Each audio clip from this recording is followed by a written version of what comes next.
Hey, welcome to Gone Rolling, where we all use our degree to play some D&D. Enjoy our shenanigans, and let's get right into it.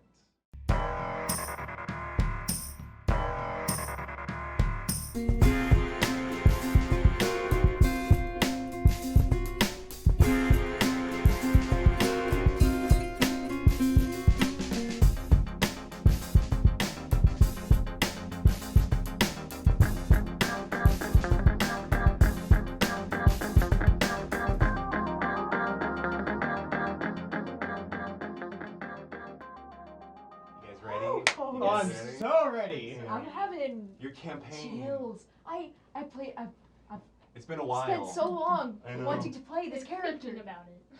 I've been thinking about it. Well, we're gonna do it. We Okay. started playing 4 years ago, and here we are now. I know, right? Oh, I'm terrified. Let's do it. Well, let's start. Okay. All the ice of Velstia has thawed. As winter is in retreat, the lands enter a spring.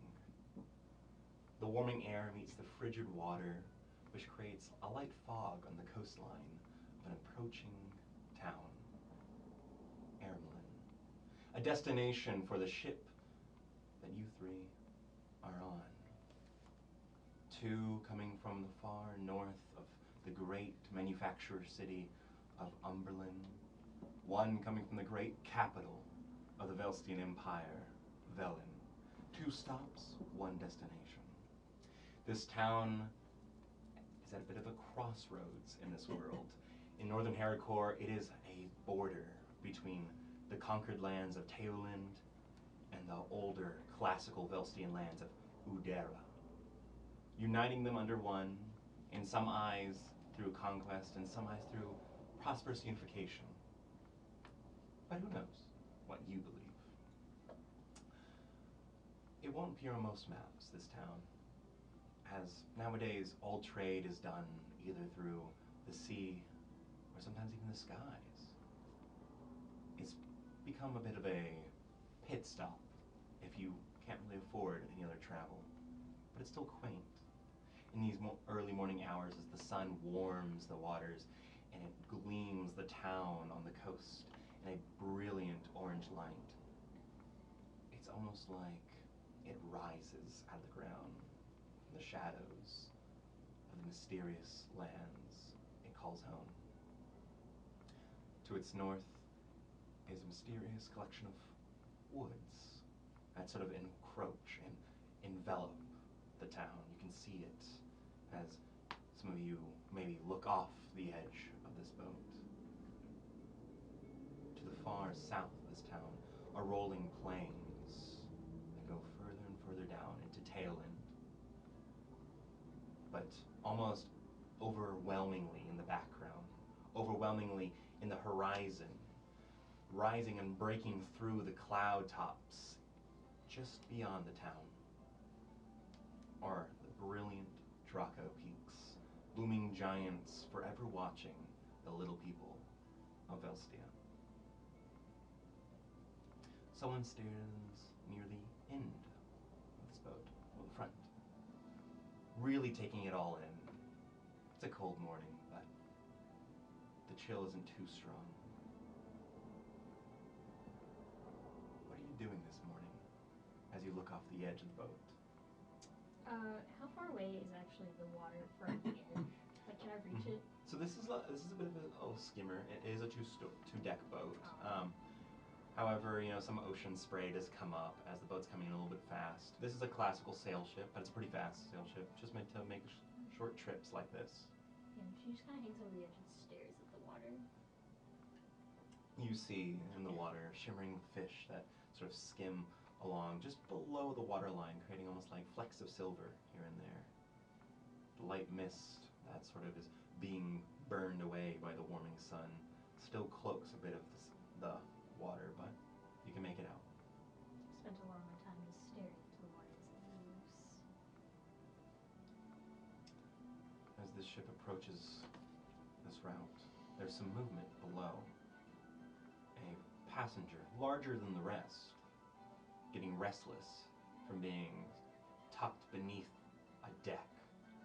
As the crew, the team of 5 that are sort of like manning this boat have been very on edge about this passenger for a while, but have maintained their cool as it's a good pay, as coming from below deck, this big, large dire wolf of white fur, saddle mounted on its back, just comes out from below deck, stretches its limbs, sort of gives a bit of a cat stretch, Yeah. you know, stretch its arms out. The legs too. Some of the deck crew, a younger, sort of like watchman on the board, just like, oh, dear gods, just sort of shuffles to the side as this wolf sort of comes out, not looking for a meal of any of these crew, maybe a bit better trained. Just sort of straddles up to the side of the ship and just rests the head on the railing. And coming up behind this wolf is a goblin. As you two see each other, as you sort of turn back, what are you two looking like this morning? A boat trip, you know, it's finally over. It's been probably 4 days now, but you're nearing the end of this trip on sea. You want to start? Have I ever been on a boat before? I mean, like, there's No. Okay, I was like, is there, you know, like, have I ever been? No, I don't live near the sea, so, you know. Okay, well, curious, and, probably wouldn't have, saddled my wolf yet. I do take off the horse, the tack every night. I do take off the saddle, I take off just sort of everything. the outline of the saddle. Where it would Just be. kind of what, outlined in the Like fur. The flattened fur. Headphone hair, but Oh, like yeah. saddle fur. all Saddle that hair. back fluff is just flat in this one area. Yeah. But, just because I don't want her to have it on too long, you Yeah. know? Be uncomfortable, especially since we're on a boat. I'm not riding Mhm. I'm not riding her anywhere, Yeah. you know, so, is it like early morning because I just woken up? You've probably been up for like 30 minutes now.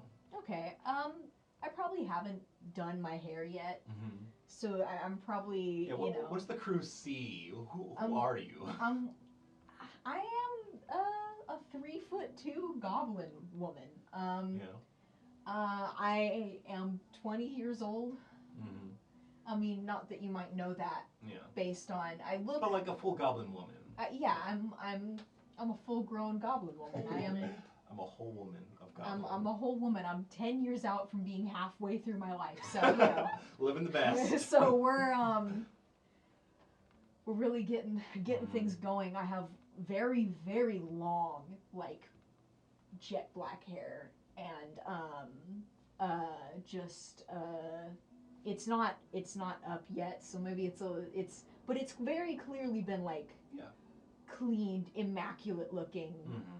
Very long, you know, just like there's a lot of pride that goes into the maintenance of the hair, but I haven't put it up at or anything yet, so it's just down for now. I'm probably wearing a slip. Mm-hmm. Probably not in my full dress. It takes more than 30 minutes to get that all that going, so I'm probably just in like my not in my bra and underwear. Out on deck. Fresh air. Gotta just. Sorry. Yeah. Gotta get out. Yeah. Gotta Gotta scratch. show it off. Gotta limb. Some of the crew. No. I'm in like That's a scandalous. like what you'd wear underneath the Yeah. dress. Like, whoa. You know, Mhm. what you'd wear underneath the dress. You know, Underdress. like kind of something. Like I'm not like fully like Kinda- everything's out. It's but I'm almost not, like a nightgown. Yeah, but like a like, nightgown. Yeah, it's just I haven't fully put on my clothes yet, but I'm at least presentable. And what are you looking like this morning? So, I kind of turn around and I'm like, you might want to get dressed soon. Are we coming in, or are we like? You realize now that she can't see over the rails of the boat. Are we coming in soon? Yeah, as you look out, the town is coming close, and you can start to see the details of it's sort of like dock. It's the mouth of a river, so you sort of have to go into the river and pull up into its port area. But yeah, I know you like to take a long time getting dressed, so. It takes yeah. over an hour, so you know I'll get going, I suppose. I watch over your wolf. Oh, thank you. So, she's got like a really curly, fluffy, dark brown hair and like a Mhm. short bob. She's got kind of dark brown skin. She's wearing a lot of the same color, and that color is indigo. Yeah. So like a dark blue with a little bit of purple in it. Mhm. She's got it like a wrapped scarf with like thick flowy sleeves and a skirt that's got tassels on it. Right. So very noticeable. Mm-hmm. As you two are sort of like just greeting each other, as you sort of say that about the wolf just sort of looks up towards you with these big eyes and just sort of. I know you like me. maybe more affectionate usually. This boat ride has not been great. Sort of head just like on the side of the boat, you know. She wants off. Yeah, but We're almost there. as you guys are sort of talking, coming behind you is the captain of this small trade vessel, Captain Chimney, a sort of Chimney? Like a brick chimney? Yeah. Oh. A sort of tall half-orc built like a chimney, with a tuft He's a of black, smoky, peppery hair that's aged, you know, so it sort of looks like a bit of like burning smoke. You don't know if that's where he got the nickname, but he comes over. How are you two doing this morning? Hopefully the trip hasn't been too bad. It is the first time I've been on a boat, so it has been interesting. Yes. How about you? I like the water. I'm glad. I was a bit worried, you know. I have never in all my years had a wolf this large on the ship. So I was worried that this wolf would be a problem, but I got to say, she's very well trained. I would not let her do anything. The water it has been a shame. I can't actually see over the side of the boat, but Sort of like scoots over a bucket and flips it over. That can help. thank you. Yes, I hope you don't mind, but we've been doing some jokes on the side. We kept on telling the cabin boy that if he messes up, then she's going to get him. I hope you don't mind. I've seen her eat people. Good. It's proven then. You know, he's been slacking off lately, and we gotta keep him scared. Is he on the deck? Where is he? He's like on the other side of the boat, just like he looks like he was mopping, but he's actually just hiding in the corner now. I pet my wolf and I kind of go look over at him, scratch under the chin and everything. It's like probably like 16, 17 cabin human boy is just like sort of like turns away, fakes mopping. But as you guys are having this conversation, another figure rises from below. Not the best accommodations, but what you could do as one of the final passengers on this small little boat. As you come up from beneath the deck. Actually, is there anything you would like to do before you come up the stairs? So probably like early this morning, I probably already got fully dressed as I head out the door. Mm-hmm. Probably on my way up, as I'm hearing the commotion up above, probably before I open a door, I'll probably let out like a loud yawn. You No. make me yawn. I'll go ahead and I'll open the door as I come out. Contagion. You open the door, and like as the boat's sort of shaking, the door kind of shakes, but you've gotten used to the rocking in the past night, you know. Yeah. No stranger to the boat. Mhm. And would everyone else be able to see me? Oh well, there's still stairs. You're like the Okay, below still area. stairs. Yeah. You see a bunch of barrels, a bunch of crates, a bunch of the trade items that this boat carries, but stairs that go up to the top deck. Yep. Probably pat myself down, make sure I have everything on me. But kind of hearing the commotion above, I assume that we're nearing Ermelin again. Mm-hmm. So I'll go ahead, I'll get upstairs and get ready to get off. You hear like heavy nails or claws on wood, you know, sort of like dogs walking on tile stone, you know, but you hear that and it's heavy. You saw this passenger last night, but it wasn't awake when you got on. But clearly it's awake now. Mm-hmm. Well, this will be interesting. Really is to see as you rise into the sun. Yes. And as I rise up, you'll kind of slowly see coming from the stairs what seems to be a human man, maybe about 5'7". He is wearing a large, purple robe that goes down to a little bit, probably down to his legs a little bit. Yeah. He is wearing a small little shirt under it, and over top all of it, he is wearing a rectangular coat that is a kind of a similar shade but different shade of purple. He has a pair of glasses sitting on his head, and he has all his hair kind of tied back into a small bun with a little hairpin in it, and he's got one little like white streak of hair that goes through to the back. His glasses sheen in the orange Oh, yeah. sunlight. Anime glasses. Yes. You probably would see him as he comes up. He'll probably adjust his glasses with his left hand. And have an That's what I was anime gonna say. flash over The sun, Yeah. the sun. No, catches his glasses. anime flash. Just kind of like a small adjusting as he goes into the sunlight. As like you're sort of coming up, you see the captain turn towards you from these other two. Looks towards you. Good morning. Good morning. I'm glad to see our late passenger seems to not be too seasick. No, I'm no stranger to any boat of that sort. Good. I was up to Rollin myself a little while ago, so I was on a boat maybe a week ago at most. Wonderful. Well, if I can interest you, any of you at all, I'm not sure how the wolf would feel about this, but honestly, I don't have enough meat to feed the wolf. But I have apples for some breakfast if you're looking for just a bite. Sort of like sets down a barrel that's been on his side arm, you know, he sets it down, just opens the lid. It's a bunch of red apples, you know. That's so lovely. Thank you. Of course. Here on this vessel, we treat our guests well. Tell your friends of the Sailing Swan.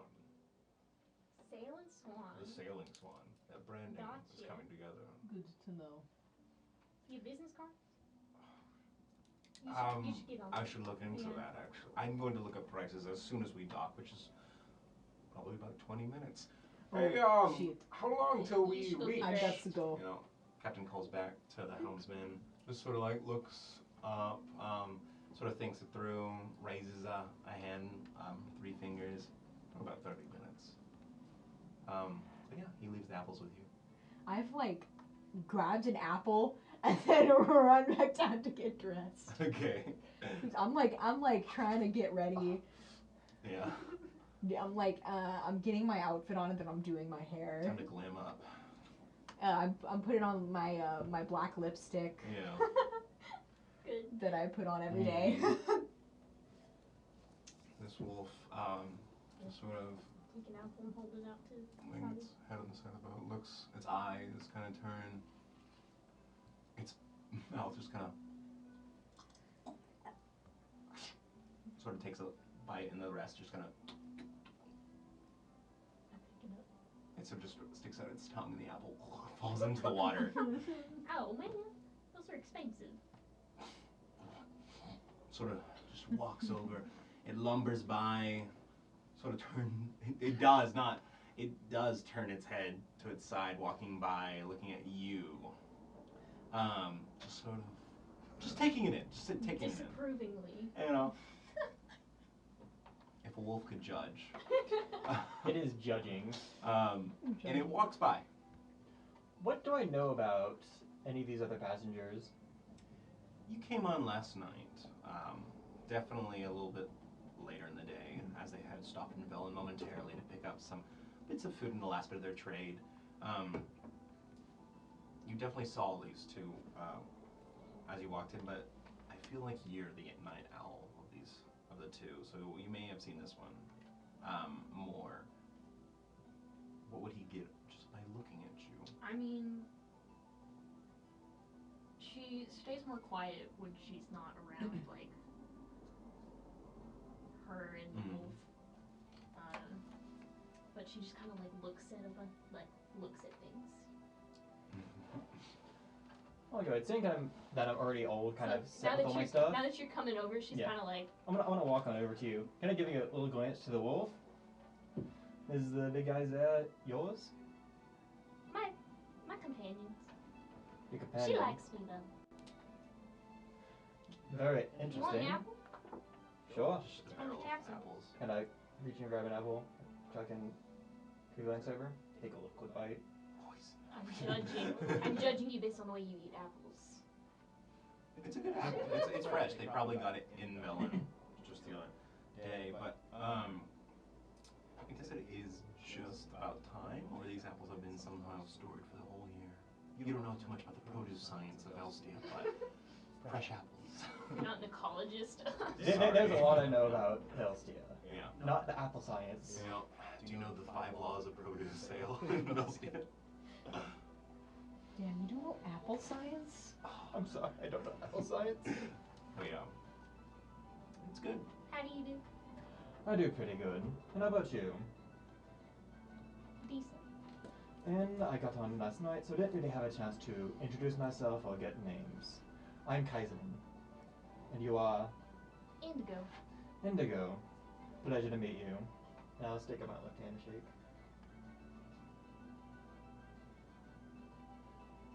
You hear from the back of the boat, Indigo. There you go. Now you know. Just you hear the captain in the back just sort of saying stuff under his breath. He's just scatterbrained. And who are those other 2 friends of yours? Oh, that's Eterna, the companion. That's Eterna. The dog, direwolf. That's Sabu. Sabi? Sabu. Sabu. It's a Sadu. D.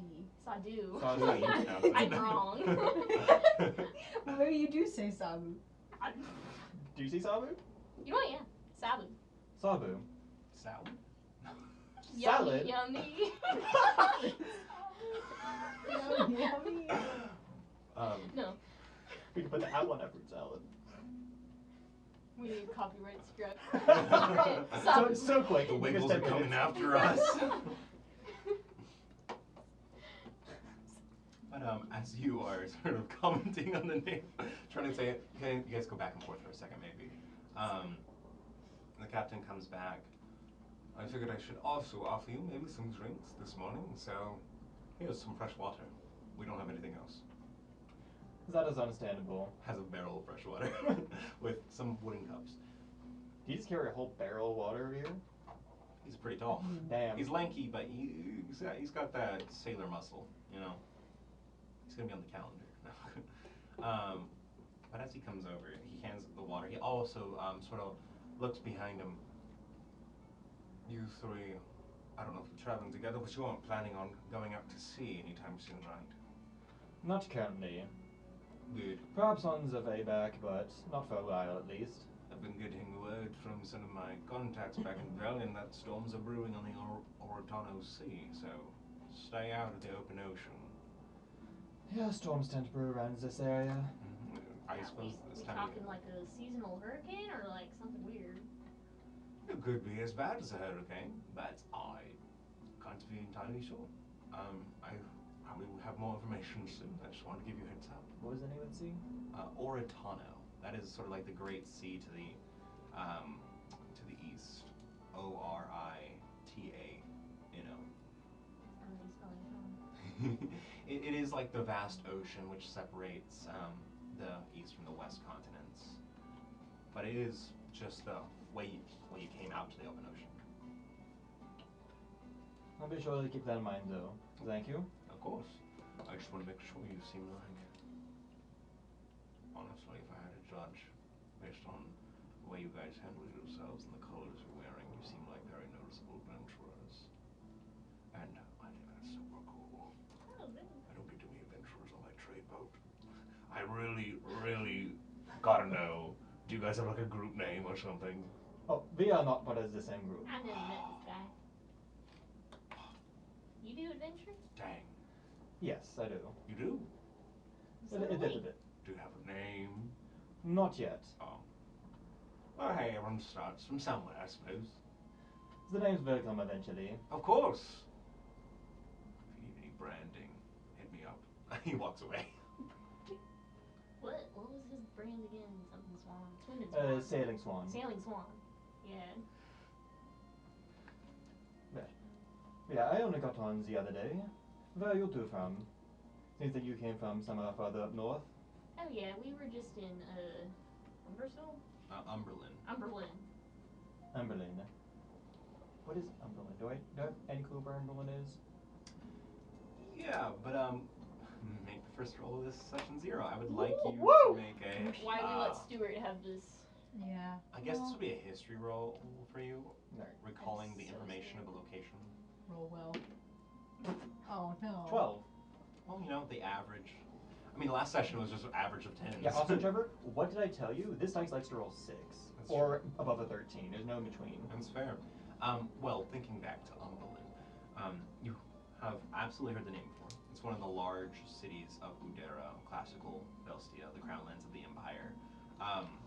It is an old city as well. It is, with a 12, there's some information that you're kind of fuzzy on, like why it's called that, what's it fully about, but it is called a city of manufacturers for a reason. Tinkering was taken up there as like almost like its main practice, where Velen is so powerful in its magical studies and its history of magic and stuff. Umberlin sort of went an opposite way and went down the sort of tinkerer's path, you know. They have the only school of artificery in the entire nation there. Other schools might teach it on the side, but that one's dedicated to the practice.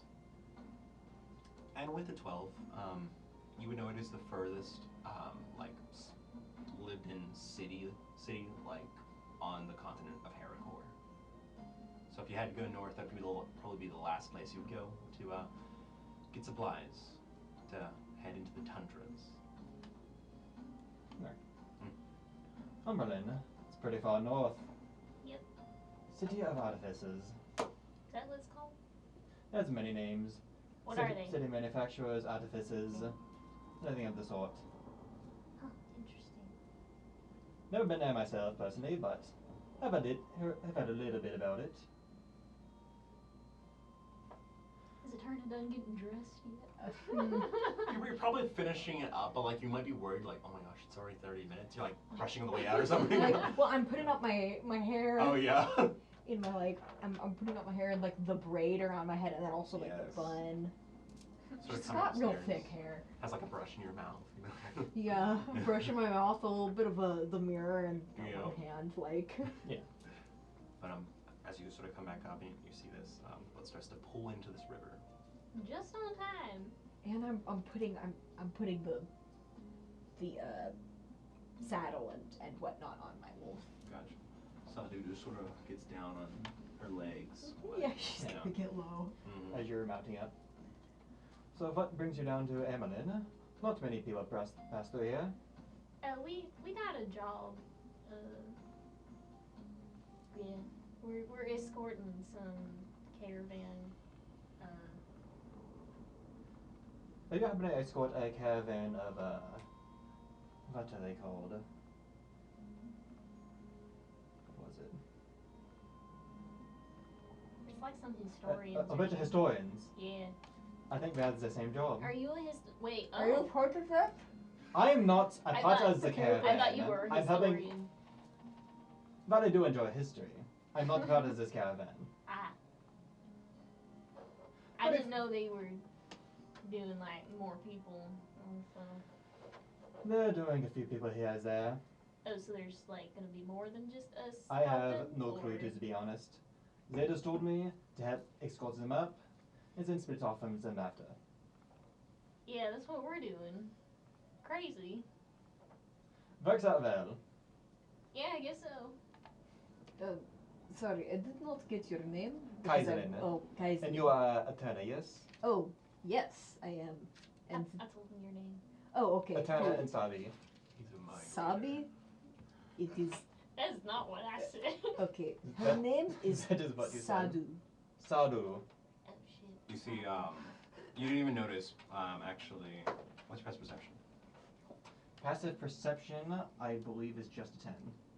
Well, whether this wolf is highly intelligent or just likes to mess with people, as you sort of like incorrectly saying her name, her like schnoz, her jowl just kind of hits you in like the base of your butt and just sort of pushes you forward and sort of wiggles by you to be next to Eterna. Ow. Yeah, To how be dare fair. you get her name wrong? You told me the name wrong. I did not tell you Sabi. Alright?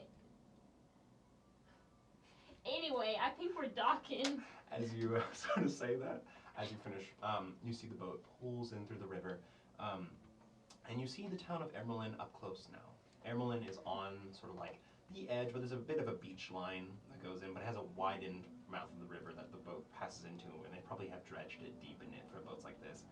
but there is this sort of like dock that stretches out into this river, and this at the mouth of the river, it's about 180, 200 feet wide, and this boat sort of like slips alongside this sort of cobblestone dock, just perfectly almost leveled with the walkways that are raised above the waterline. You see buildings made out of beautiful red bricks, sort of high pointed roofs for snowfall, excellent water treatment system, or like gutters, you know. This city's well built, guys. But it's a quaint little town with a wonderful personality. You see a bunch of little signs hanging from the sides of buildings representing shops. On either side, as you're passing in, you can sort of see like there are walls to the north and south of the town.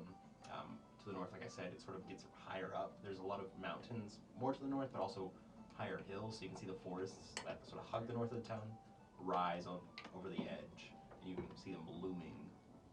But as the boat pulls up, you see townsfolk walking about, you see villagers starting their morning, you see these townsfolk helping tie down the boat. Everything's active. The Captain Chimney, starts telling his deckhands to start lifting crates up. Parks right next to what is like a wooden pulley crane, but it's operated by this mechanical machine box. That some of you would recognize the machinery in this. Indigo, please roll. Do you have Tinker's proficiency? Tinker? No. Tinker's tools. Then for you, it would be Arcana, and Kaizen, you can also roll for Arcana for this. As this sort of box has these pipes that sort of raise out of it, has all these knobs. 9. 9, okay. Has all these twists and turn little mechanisms and gears sticking out. 8. Well, the best you can tell, this is a Fossick engine. The boat you're on doesn't have one, but these have become a lot more common, as you know, and you start to see them a lot more. Specifically walking through Umberland, where you two got picked up, you did see a lot of machinery integrated into buildings and stuff. Pipes squeezing their ways out of alleyways, you know, big mechanisms and big steam towers, you know. But this Fossick engine runs on the liquid magic called Fossick, a naturally occurring substance in the world. And it seems to be operated by some sort of smart enchantment, as it's called. I'll tell you that. With a 9, you can probably remember that. That's sort of like the lingo, the colloquialism for it's smart enough to know one job, and it does that one job. But it just sort of starts lifting with this pulleyed platform. They load crates onto it. It lowers it on the side area. You guys are welcome to step off the boat. Well, I guess we can walk together then. Does that works? Have a good day, good travels, adventurers. Oh, that wasn't his voice. Good travels, adventurers. Hopefully you become friends and allies. I don't know. Who knows what the future holds? Don't forget the sailing swan, though. I don't intend on forgetting it. It was a great experience. And look, Even if it is for one day. holds up this note of paper with this like quickly hastened ink drawn sketch of a Is swan that a business with card? a name on it. You bet. Wait. Does he throw it? Natural 20 card throws Do I into your catch hand. it though? Oh, roll a dex check for me. Dex check. Yeah. Oh, that's a 19. Captain Okay. Natural 20 tosses this business card at you. You almost natural 20 catch it with your hands. And the business card right there in front of your eyes. The ink has not dried yet though, so when it flew in the air, it kind of goes to the side. No. But you can still make out the Sailing Swan Industries, or Enterprises, you know. Enterprises with a little bit of a logo on the side. I'm gonna put that in my inventory. Contact Captain Chimney. Chimney. Is it Sailing Swan? Yep, Sailing Swan. But as you guys begin to step off, the town is active and seems to not take notice of you as carts start to go by, work animals, creatures of burden carrying things, farmers coming into town, bringing their supplies to the docks to get loaded onto ships. It's busy. It's busy. There's only like about 3 little trade skimmers out here, these sort of two-mast boats. But it's busy. Were we supposed to go to like? I believe it is the southern gate of the town. Is where we should be meeting up. Did they give us an exact time to meet there? No. It might not be. It might be because they didn't know when you would get there. That's fair. But you can reasonably assume that there might be a location nearby where those people that you're supposed to look after, you two specifically, because I don't think you have a quest to actually look after them, do you? No. Yes, right. Yeah, like, do we meet up at like the guild or something? You sort of pull out your pamphlet, your Far Tide Adventuring Guild pamphlet, and it basically just says they will be staying near the South Gate to meet them there, but it does mention as an addendum that there is an inn near the South Gate where they might be staying at. This is the Burning Drake. But yes, so they're probably staying there. They're waiting. The morning's on you. You know, it's upon you. So maybe they're starting early. Alright, so we should check the gate, and then if they're not there, we'll just like check the inn instead. Or do you know if they're staying at an inn? Oh yeah, it says right here. You see, this pamphlet is for the Far Tide Adventuring Guild. It has the crest of sort of a dragon with outstretched wings, and either wing are these little gemstones, you know, with a big circle around it that looks almost like water curving into it, and stamped in that sort of turquoise wax, very recognizable. But that is indeed an adventuring quest for the Far Tide Guild. Yeah. What was the name of the inn? The was on Burning it? Drake. Flaming Drake. I think it's a Burning Drake. Oh, you said Yeah, Burning Drake. Yes, Burning Drake. Fun. Well, if you want to get to the Burning Drake, I don't know where that is. It's a little bit before the Southern Gate. It's actually right next to this really lovely bakery. Have you been here before? Yes, I've been here many times. Great, you can lead then. Sure thing. I will mount Sadu. You get on. By the way, as soon as like Sadu comes on the edge, like a lot of the townsfolk are like, walk aside, make room, Make you know? room for this giant wolf. Like, this town has clearly not seen maybe a direwolf in person, or maybe they're just like not used to seeing one so well trained. I give her a scratch and like a little kiss on like the bridge of her like. Oh, yeah.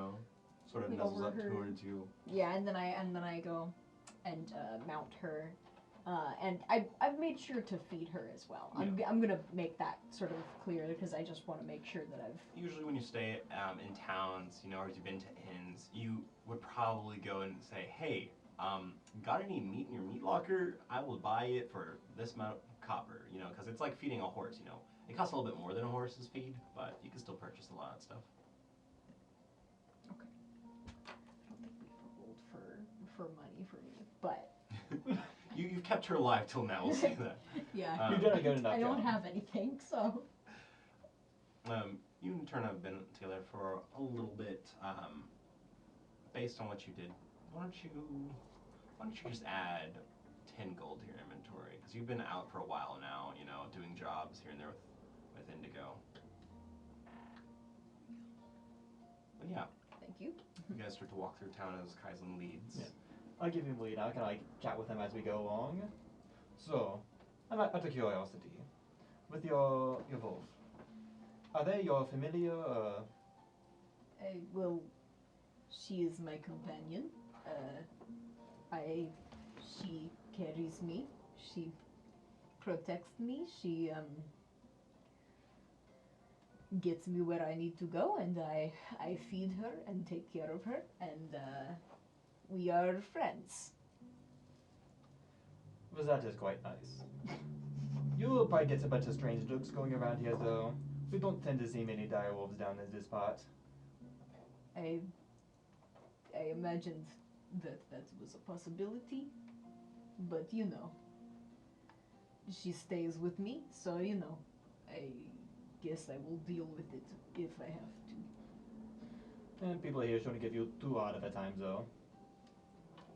Good morning to you, Kaizen. How are you doing today? I haven't seen you in so long, my boy. Come here. Held out a hand. You see this fellow that has been a bit of time. But this is Halfdan, the local bricksmith, the mason. Halfdan. Sort of holds out this big haired hand, you know. He is a human, but he has as much hair as you would expect, like a furball to have, you know. Sort of holds out this hand, you know, right hand.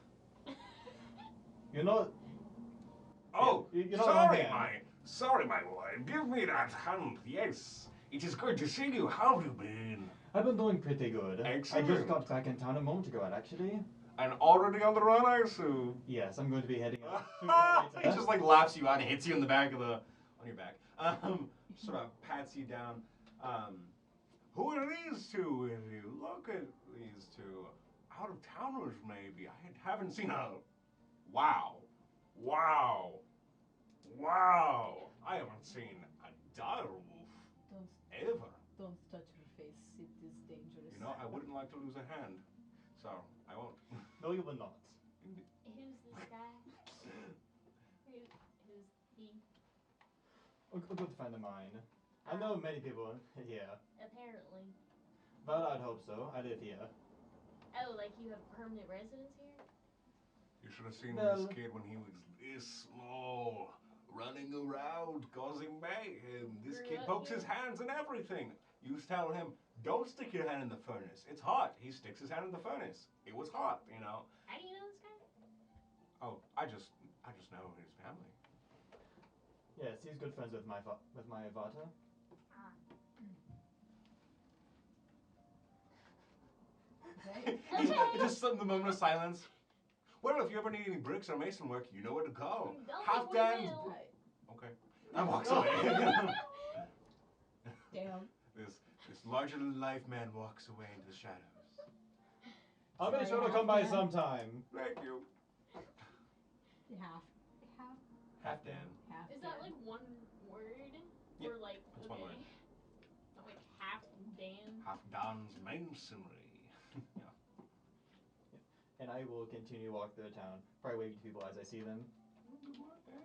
I'm gonna like Kid, you know, I've get seen him a while. close to Eterna and be like whispering. What do you think of this guy? Interesting. Yeah, Is he going with us? Is this a thing? yeah, he's also took the job, so I didn't know that there were gonna be other people. but Alright, that is It would interesting. be nice if they told us. That It would have been. They kind of just said, alright, we've got business to do. Right, Goodbye. Yeah. So, well, I guess we're stuck with him though, so. I suppose we shall see. Oh, good morning, guys. I haven't seen you in Oh so my God. long. This like So older halfling woman comes over. Oh, your family the other day was the sweetest people. They came down to the temple. We all ate a nice big meal together. It was wonderful. Oh, here, you're so scrawny. Eat up, because this Yeah, old he woman. is. She's not a baker, but she works nearby the bakery. Hmm. She's actually of one of the farmers in the town. She brings in wheat and everything. But this little halfling woman holds up this basket of freshly baked bread and just sort of like shoves like a loaf into your hand. You know, take it with you. You look so thin. That is how I look. But thank you so It's much. just- It's okay. Not that. Did my brother end up bringing in a prize casserole to the temple? Oh, it's I can't remember every time. It's like a dream. Might have been last week or the week before where we had that. Maybe. I'm gonna tell her to bring it again. It is always good to see. We love having book club together and then feasting. You know, it's always a great time whenever that casserole shows up. She sort of gets lost in thought. Anyways, good morning. Good morning. She walks on by. Alright. I know a lot of people. Well, yes. Like I was saying earlier, I've lived here for most of my life. Hmm. So I tend to know quite a few people here. Are we almost there? Just about. Yeah, as It you should be right here around the corner.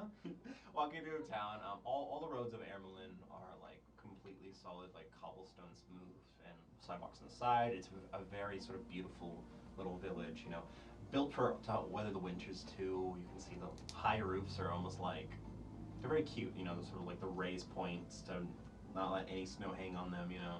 Has street lamps, and these are all just like classically lamp lit. But as you're reaching the south side of the city, you do see this wall. It's an older wall, dated, not repaired. It's almost like a relic of the town. It probably had a walkway up there, and it still does have a walkway on top. You can walk on, but you see like it's rickety old wooden stairs that lead up to this walkway, and some of the bricks have fallen down, some vine work has grown over it, and it had like a cage or a door, you know, like a fence that would drop down, you know, like castle doors would, but it's sort of like rusted and stuck up and almost like melted with all the rust into the stone, you know. So it's old, a relic of another time, but now it has at least like signs, like graffiti marks for advertisements all over it, you know. We buy mattresses. Yeah, when you come into the town, half price ink, half price spell paper, you know. And then there's like other signs like we buy junk carts, we buy used horses. You know? We buy houses no one else wants. Yeah. We buy used horses, working or not. Working or not. We're not. We'll sell your house or buy it off you. Yeah. You see Marta Real Estate with a smiley face of like a gnomish woman, you know. But yeah.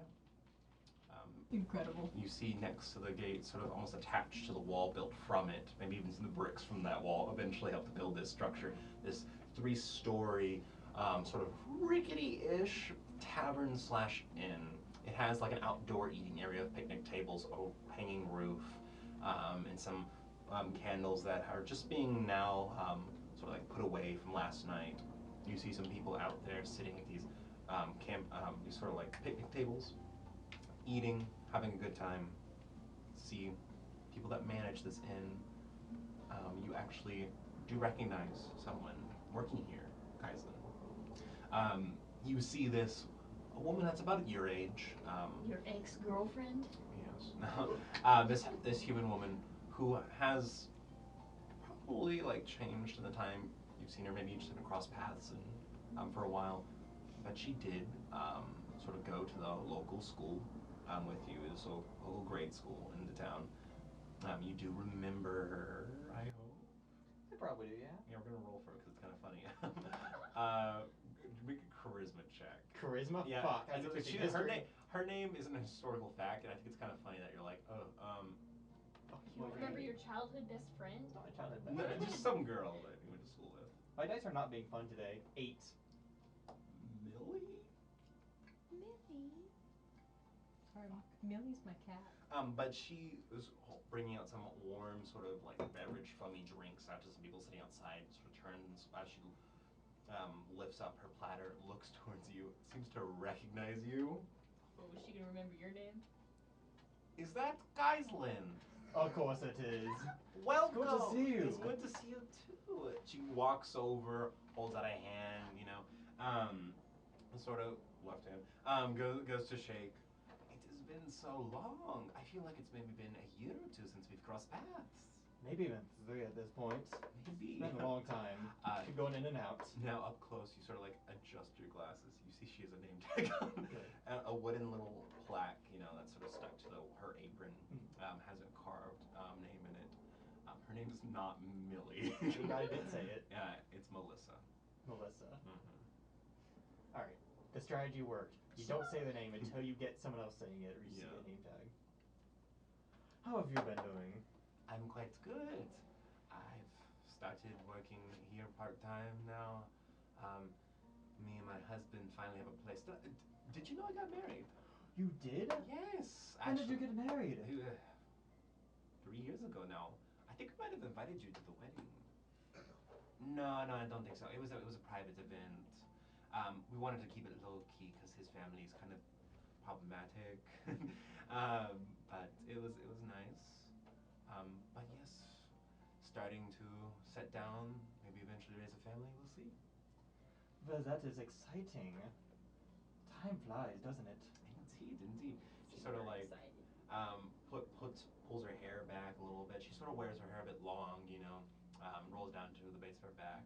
It's a dirty blonde, and near the end it sort of lightens. You've never known this. You never known Melissa to be a magic user, but you definitely remember her always being commented as the prettiest girl in the school. You know, seeing her now, yeah, she's still pretty.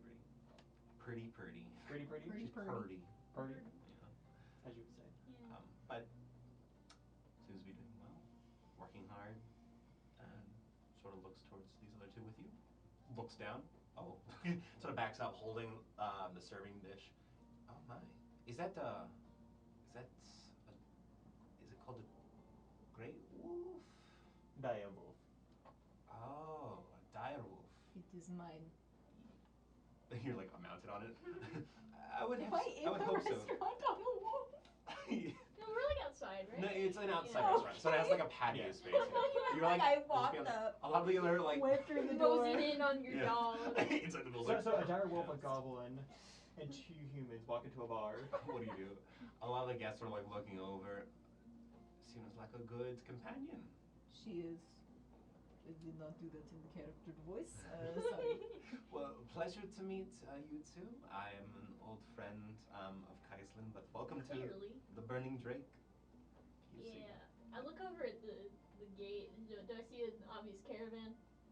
Can we see You it from here? see 2 horses tied to this post, just right next to the Burning Drake, and the gate. You know, could be either or, but they have like large sacks on them. They're like carrying horses. They're not riding horses at all. They don't have saddles. They just have boxes and sacks next to them. But as you're looking around, you do hear a voice sort of call out, You wouldn't happen to be our guides, would you? you see 3 old wise men, three old guys sitting at the table that Melissa was serving. Oh. Yeah, one is bald on top, but white hair from like the sideburns to the chin hanging down low, very like classical philosopher. Has like these just blue tunic, you know, kind of hunched over old guy. You see this other one with like a brimmed hat, long nose, maybe half elven, but has like this like crinkled like gray hair that sort of curls out to the sides, you know.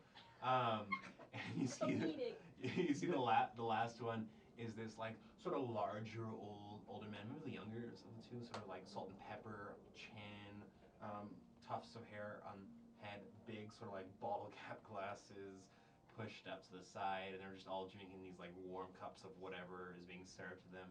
They look towards you, but the old guy with the long white beard is the one that's dressing you. I take it you're the historians?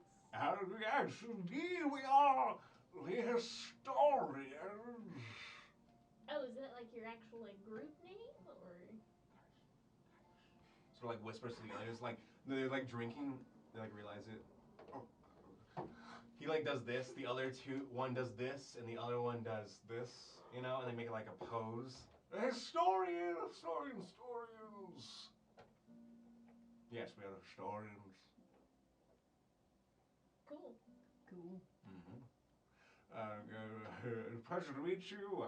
Yeah. I am Alfonso Bixter. Gets up. Walks over to you. Pleasure to meet all of you. I am the founding member of the historians. Goes to shake your hand to turn. Oh, right. Yes. And I am Alfonso Bixter, as I said. These are my associates, Otto and Wilhelm. Wilhelm. I am from across the mountains, and I've come here to study ruins of ancient Velstian legend. The guy with the hat speaks up. He said, "I'm Wilhelm. I work in Berlin. Alfonso's a bit of a dramatic, but we are on a job from the college, the institute in Berlin. We are looking to research some of the old giant ruins a little bit south." The larger man speaks up. That makes me Wilhelm. I traveled with Alfonso. He's a interesting fellow. Please don't let him get on your nerves. He tires himself out 4 times a day. So don't worry. Yes, and it's an honor to be traveling with you. 3, I thought it was for 2. We did too. we also. Who are you? I'm Kaizen. Oh, Kaiser. Who are you? Who's that? I've been invited along to go with you by the Order of the Cold Knowing. The what? The Order of the Cold Knowing. He sort of thinks for a second. No. Just sort of like turns around. However, Wilhelm, the man with the brimmed hat, who has a Velstian accent. I, as you say, the cold and knowing. Yes. As I am familiar. I am from the city of Erin, have been there all my years. You are a committee member. Yes, I am. Oh, the Arcanist committee is a great group to work with. I don't know why we didn't send a quest for their group. Sort of like hisses towards Alfonso. I'm sorry. Wilhelm. What's it called? The order is called knowing. Can you spell that? It's Order of the Cold Knowing. Cold? Cold Knowing, yes. Like as in, oh, I'm cold. It's so dramatic. Yeah. Wilhelm speaks up once more. Yes, Alfonso, the Arcanist committee is more. They would be more Wait. versed in the region. So if you didn't contact them, why are you? How'd you get here? The order is called knowing sent me to travel along. How'd they know about it? Good question. Not entirely sure. That may have been Chaperone. my fault. Wilhelm speaks up. And Alfonso's like, Traitor. Wilhelm looks back. No, I was worried that we wouldn't have all the right minds on the road. You know, you never know if you come across like a local temple, local ruins as we head to the location we're going to. I thought someone smart from the committee would Oh, be okay. useful. Right. You know, and I didn't expect to pay anyone. We don't owe you any money, right? No. Okay, good. Don't Yeah, have- they chatting with. Oh, excellent. What do you get out of this? I need to head down there myself. Wow. Have you not No. heard of the travel treachery of the region? What? You must be wary, Alfonso says. You must be wary heading south. If you go too far south, you'll wander into the dark forest. If you go too far west, you'll wander into the peaks where the dragons will get you. This route is treacherous, and well... Oh, my back. Oh, gosh, he sort of waddles over to the side, sits down. Uh-huh. it's treacherous. Kind of. Uh-huh. To be a bit more clear with it, the woods around Emerald are very dangerous. You go up the north, you get to the Twin Woods, very dangerous, infested with the Fae. Go down south, a lot more gnolls down there, a lot more dangerous things. That's the Right. reason most people go by boat than by land.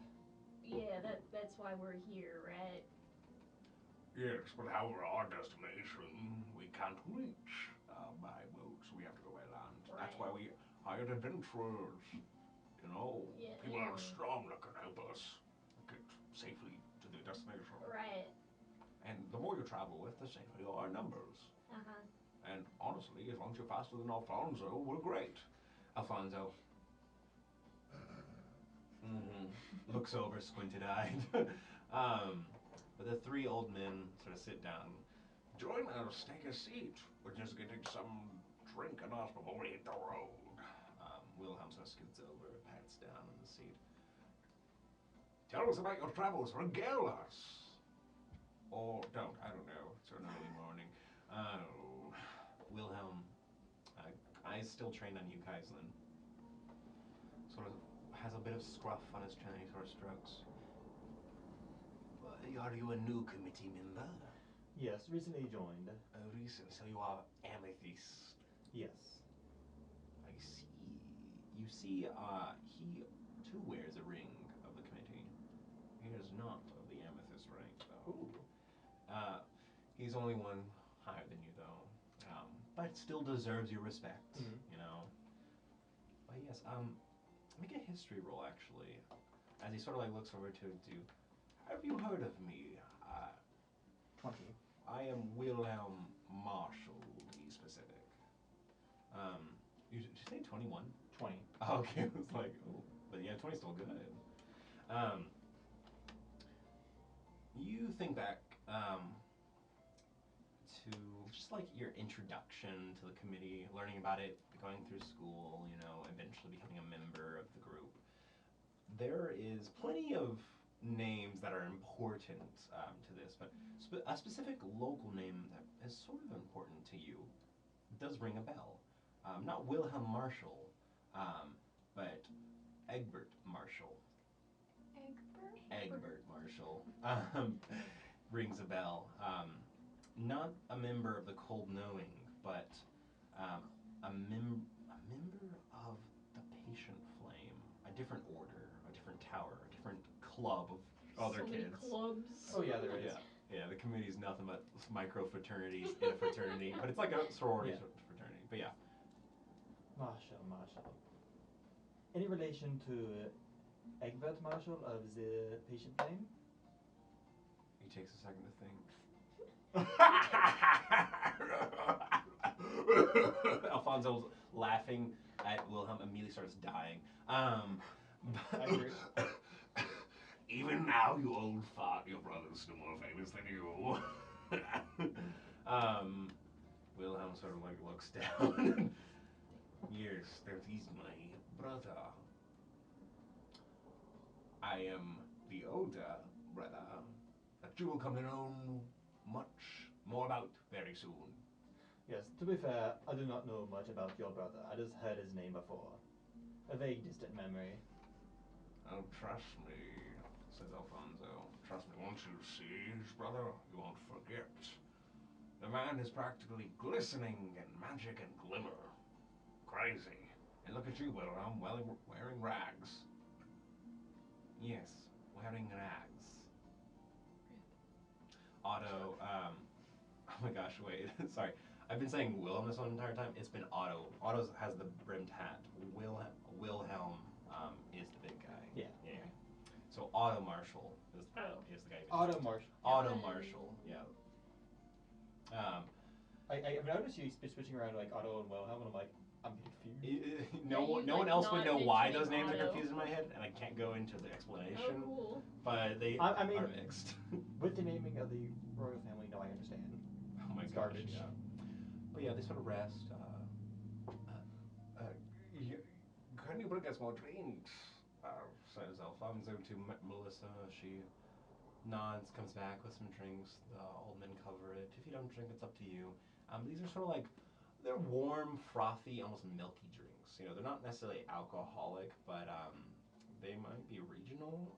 Kaizen, you've had these before, but you've only seen adults really drink them. They are alcoholic. You just can't taste the alcohol most of the time. It's like a weird alteration of eggnog with, where it's so masked, it's dangerous. But it covers a meal for the day most of the time. It's in a big stein. But yeah, as you guys sort of maybe talk, or they sort of like regale you on Their adventures as the historians. they met about 5 years ago, it seems, and they've been best and worst enemies ever since. You know, on the run together, cracking cold cases, diving into ruins. They're exaggerating a lot. I'll give you that with your passive insights. Oh, yeah. But eventually, they do sort of pick up their things, and they do start head over to the horses and untie them. These are our two horses to help us carry everything. You know, I would love to ride some mounts, but we don't have the payment for that right now. So we're going to hoof it. Luckily for you, Alfonso sort of smacks his knee. I have a history of being able to run. Back in my day when I was young, they called me Alfonso the Quick. Track team in high school. Yes. You should have seen me back in my day. Practically had lightning on my ankles. Right. Quite the title. Indeed. Psychopath. Okay. So, shall we be off? Let's. Yeah, let's Do you need go. rations or materials or anything like that? Do you have rations? We have some for ourselves. Yeah, you got your own? Yeah. Okay. Probably go to top off and get a few more. I'll drink some of whatever that drink was. Sort of overhearing this, Melissa does sort of come over. If you're looking for materials for the trip, rations, next door a new general store opened up. I'm sure they would appreciate the business.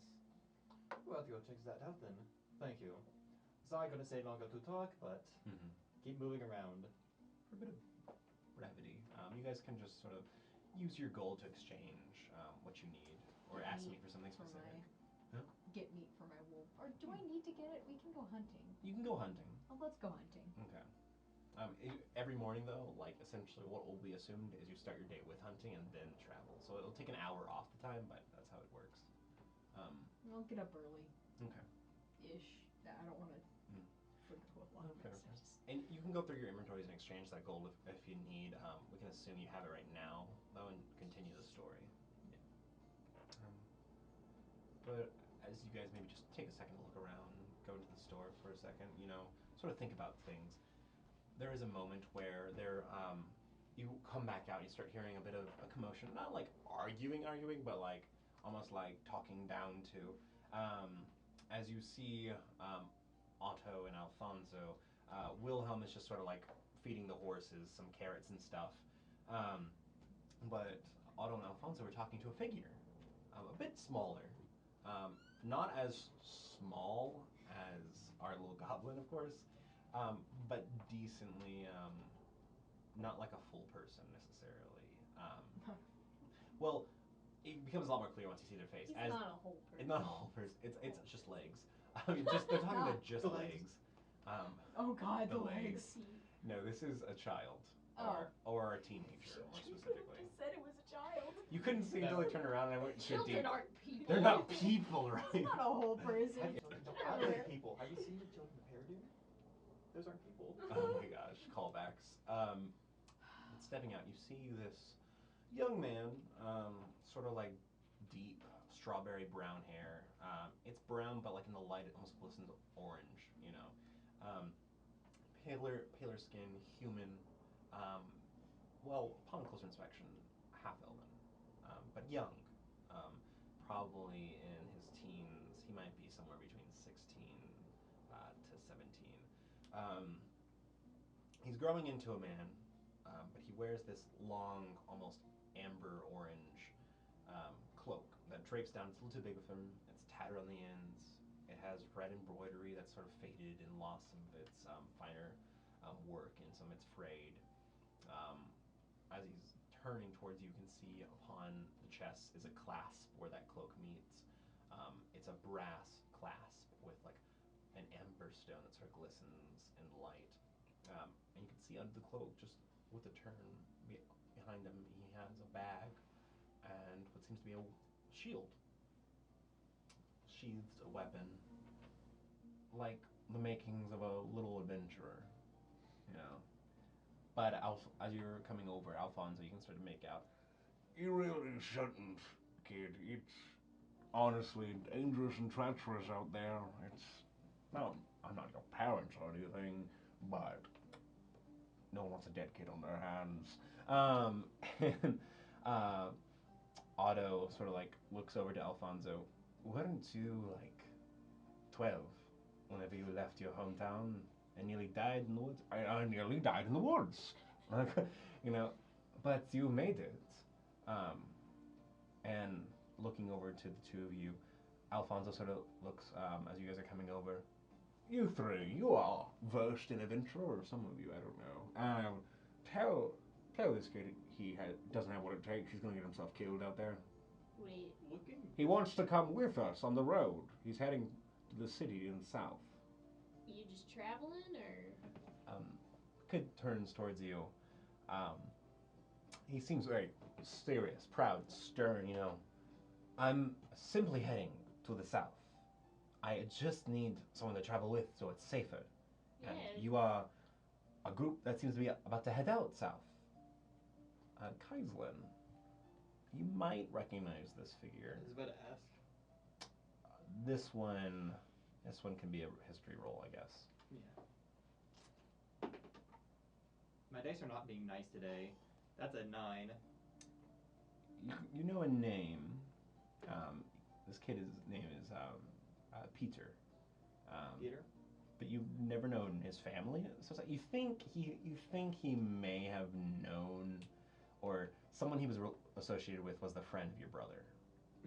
So you've seen him once or twice, maybe a few times here and there. He's lived in the town as long as you can remember, but you don't remember too many details about him. Yeah. Hey, I mean, you just traveling like? It was safer if I travel with others. Yeah, exactly. Which are you. and I'm trying to tell this old fart that I need to travel with other people. And you're the safest route. So can you please tell him that I can carry my own weight and he can't carry his own weight on those rickety ankles of his? I have Yeah, a question. I don't think there's a problem here. We don't need to.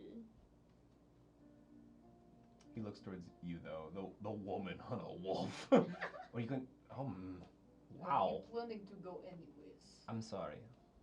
Can I pet your wolf? Like, I'm very wary about this wolf, but I got to be honest, that's so cool. Don't look her in the eye. Okay.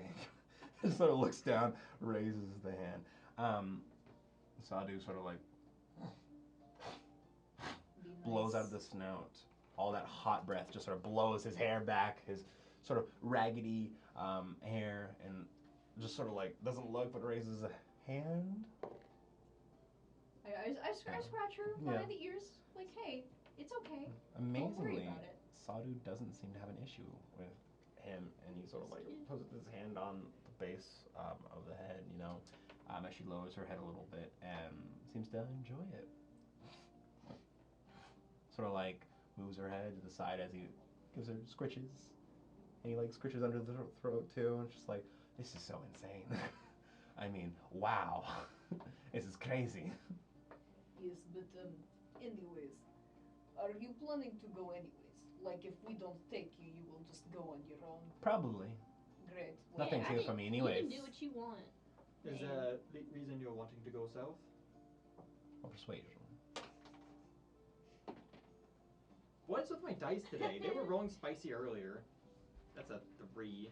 A 3! I'm gonna switch to this dice. I have family in the south, closer to the city of Lestran. I don't see a problem with this. Works with me, as long as you know what you're getting yourself into. Mm-hmm. What's your passive insights? 10, I think. 13, 14. He's leaving out information, but you can't tell anything else. All of you can tell that, but yeah. As long as you're not causing no trouble. None at all. None at all. I can handle myself. I've been training for this day for a long time. Right. I mean, So what do you know how to do? you see this. He's very proud of this. Like I said, he's a teenager, slowly becoming a young man. But I will say, Kaislin, though you don't remember him too much, he looks like he's been scuffed up. You know, his pants are sort of ragged, but he has like scratch marks here and there. He has a shirt on or a tunic with a belt tied. And it's a bright red, but it's kind of like faded and stained in some areas. And he has a sheath, sort of, you think it's a short sword sheath.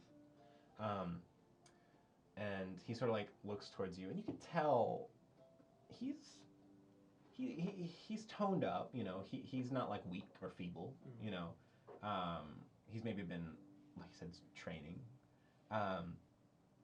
But he sort of like speaks up towards you, raises his chin. I am fully capable of taking care of myself, and even if it came to it, I could defend you. Right. How would you do that though? I with my blade, sort of reaches down. I have practiced day in, day out, with the sun rising and setting. I have mastered this blade, and I promise you, any enemy comes at us, I'm Sonya by your side. Can I roll an insight check? Sure. About this, like, does he genuinely seem like he like he could fight, or is this a I'm protecting you kind of thing? Fair. Like I'm keeping you from dying kind of thing. Right, let's go. Insight. The dice are cursed today. It's not ended from the first session. It's true. I rolled an 8. Wow. F. Yeah, maybe they'll be better in the second half. But with that, his confidence does seem to exude. Like, yeah, you could see it. I mean, like, thinking about you, like, goblins do age a bit quicker. this kid's maybe in his late teens. Yeah, maybe he could do it. But how old does he seem in goblin years to me? He would still be an adolescent. Okay. Um, Not ready to like. yeah, he's taking on a serious responsibility at his age, it seems. But he seems absolutely confident that everything he's saying is true, or at least you believe it. Yeah, I'm protecting this kid. I'm guessing a 10 doesn't hit. I'm pulling a knife on him.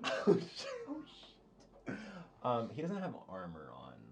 However, Non-lethally, by the way. yeah. No, you like go at him. He's I just sort of, kind of like. he stumbles back. Like you don't. He like jumps out of your reach. Right. It's not that he like deflected or anything, Yeah. but he's like quick. You know, a little. Okay. Bit. He's been on his toes. You know. He's like, you want me to prove it to you? I'm I mean, quick. go into another Oh, one. roll it. Oh, damn. Shit. Okay, that's better. 17. 17. Wait, just kidding. 19. 19. So you like swing in with this dagger, and he like turns his back, pulls up his cloak, and is trying to pull out this shield.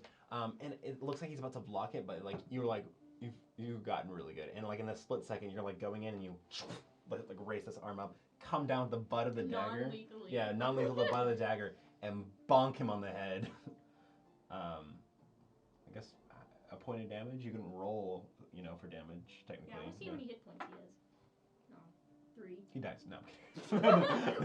Whoops. Kill the child. Okay. Like, How's he looking after that? But no, Yeah, how does he look? you bonk him on the head, and he's like, "Oh, fuck!" Does he look like he's like halfway down, or like he's about passed out, or? He's not halfway down, but that was a good hit. Like a red bump kind of swells up a little bit on his forehead. You really had to go for the head. Yeah, sorry. I just had to make sure. I think you're good. Honestly, I got to say, that was pretty cool. I've only been practicing with other things, people that aren't as quick as you, but hey, the first one I saw coming, I was ready. Starts Gotta be rubbing- real, that wasn't my best. So, starts rubbing his forehead. Wilhelm speaks out. Let the kid come. He sort of like looks back from the horses. We need someone to help carry some of these things anyways. The extra hand wouldn't help, and if he sets up the campfire, he's at least useful. The Peter just looks over. Useful. I will save you, old man. I promise. I will protect him. yeah, you don't have to be that. You don't have to be on the front lines. Yeah. Okay, You good. just don't. That's good. You can stay behind me. Well, let's go. I'm gonna Immediately cast, starts walking out the gate. I'm gonna cast healing word on him. Just sort of like rubs his forehead. Ahem. You pull out your instrument, and as you ready it, as this kid's walking away, you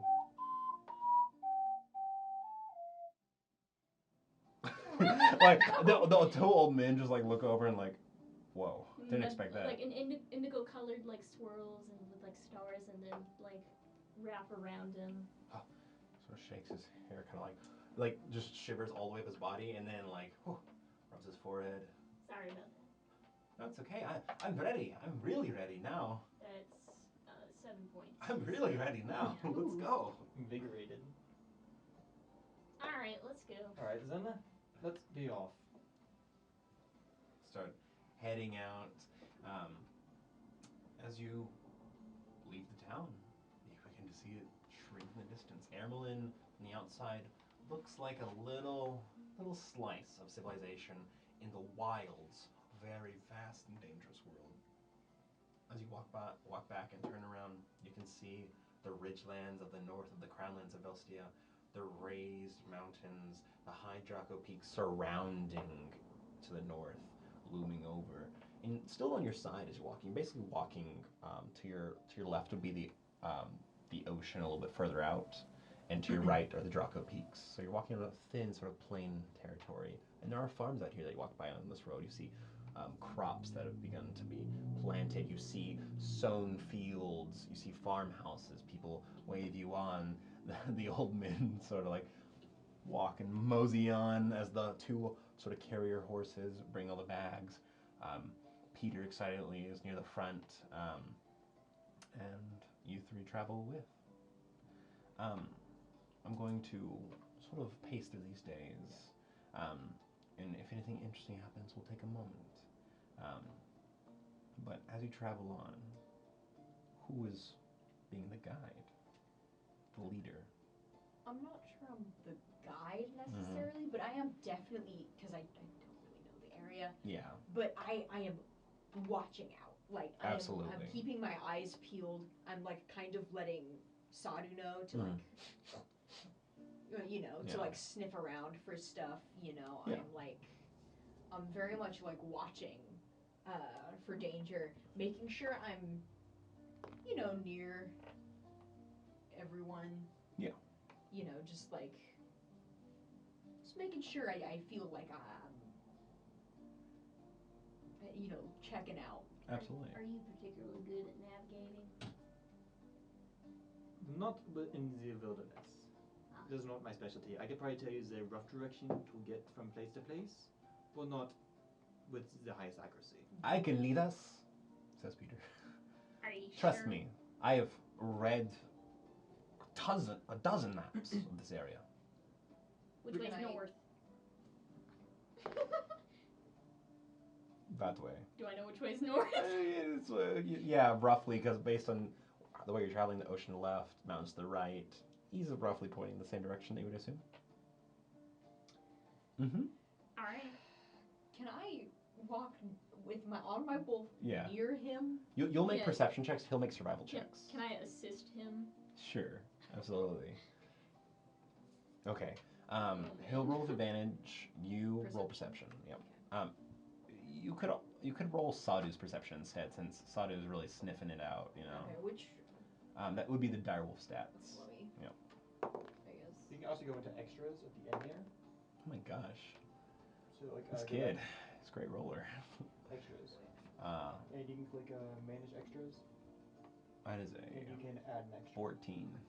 Yep. It's not amazing, but it's This better is than what you guys have been putting Yeah, out sometimes. Just search for yes, and then just search for direwolf. Let's see here. And now anytime you need to look at stats, it's there. Thank you. You can manage HP. So, Wait, holy crap, they have a lot of HP. oh yeah, it's a direwolf. There. Fuck. Yeah. They have more HP than all of us combined. But yeah, roll perception, and if it has anything special like keen sense, like keen smelling, you can roll with advantage because it is Keen smell. hearing and smell. So Yeah. yeah, perception. With advantage. Good to know. Yeah. People out there are gonna be like, why did you give a level 1 goblin a direwolf? Because narrative. I didn't realize. I know. Wild. Narrative. It's beautiful and painful, but absolutely. Yeah. What'd you get? Dirty 20. Dirty 20. Okay, so this kid, Peter, is like leading you okay. There slowly becomes more of an overgrown road than actually a dirt road. People stop living this far out as the day sort of comes close. As you guys have been traveling for a solid near 8 hours. You guys haven't cleared the mountains, the mountain sort of pathway just yet between the ocean and the mountains. But coming near the end, Sadhu seems to have kept a good scent out. You do see some deer here and there, some wild bucks. There are massive herds in this area. You do see a shepherd at one point with a lot of sheep. You have to sort of keep Sadhu away from the sheep. But It's not feeding time, girl. yeah, Peter seems to lead you south. Okay, first day is good. But as you guys see the sunset, rest starts to feel like it's necessary. And the old men speak up. Oh, my feet are killing me, says Alfonso. I thought you were very quick. I thought you were the fastest one around, says Otto with a bit of a smirk. Wilhelm just sort of like vibing out. Alfonso's like, can we please find a campsite? This old man's gotta rest his toes. Can I vaguely look for a nice clearing to? Yes. You can roll perception or survival. Perception is better. with perception, Sadu might lead you to a place that's more suitable for like wild animals and stuff. But like with your survival, you might find like an actual place that was lived in or camped in before. I'll do it based on mine. Okay. Then yeah, your perception. I'm gonna give you bardic inspiration. Oh.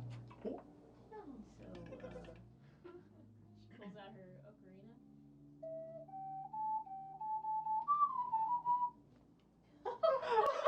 Everyone was inspired by that. So Everyone. inspiring. The gods look down upon you and are like, this kid. What does that give me? A d6. Yeah, you can add to your roll. Do the pretty d6? Yes. Alright. For perception. Fuck. I'm sorry, guys. I inspired you and everything. That's a 7.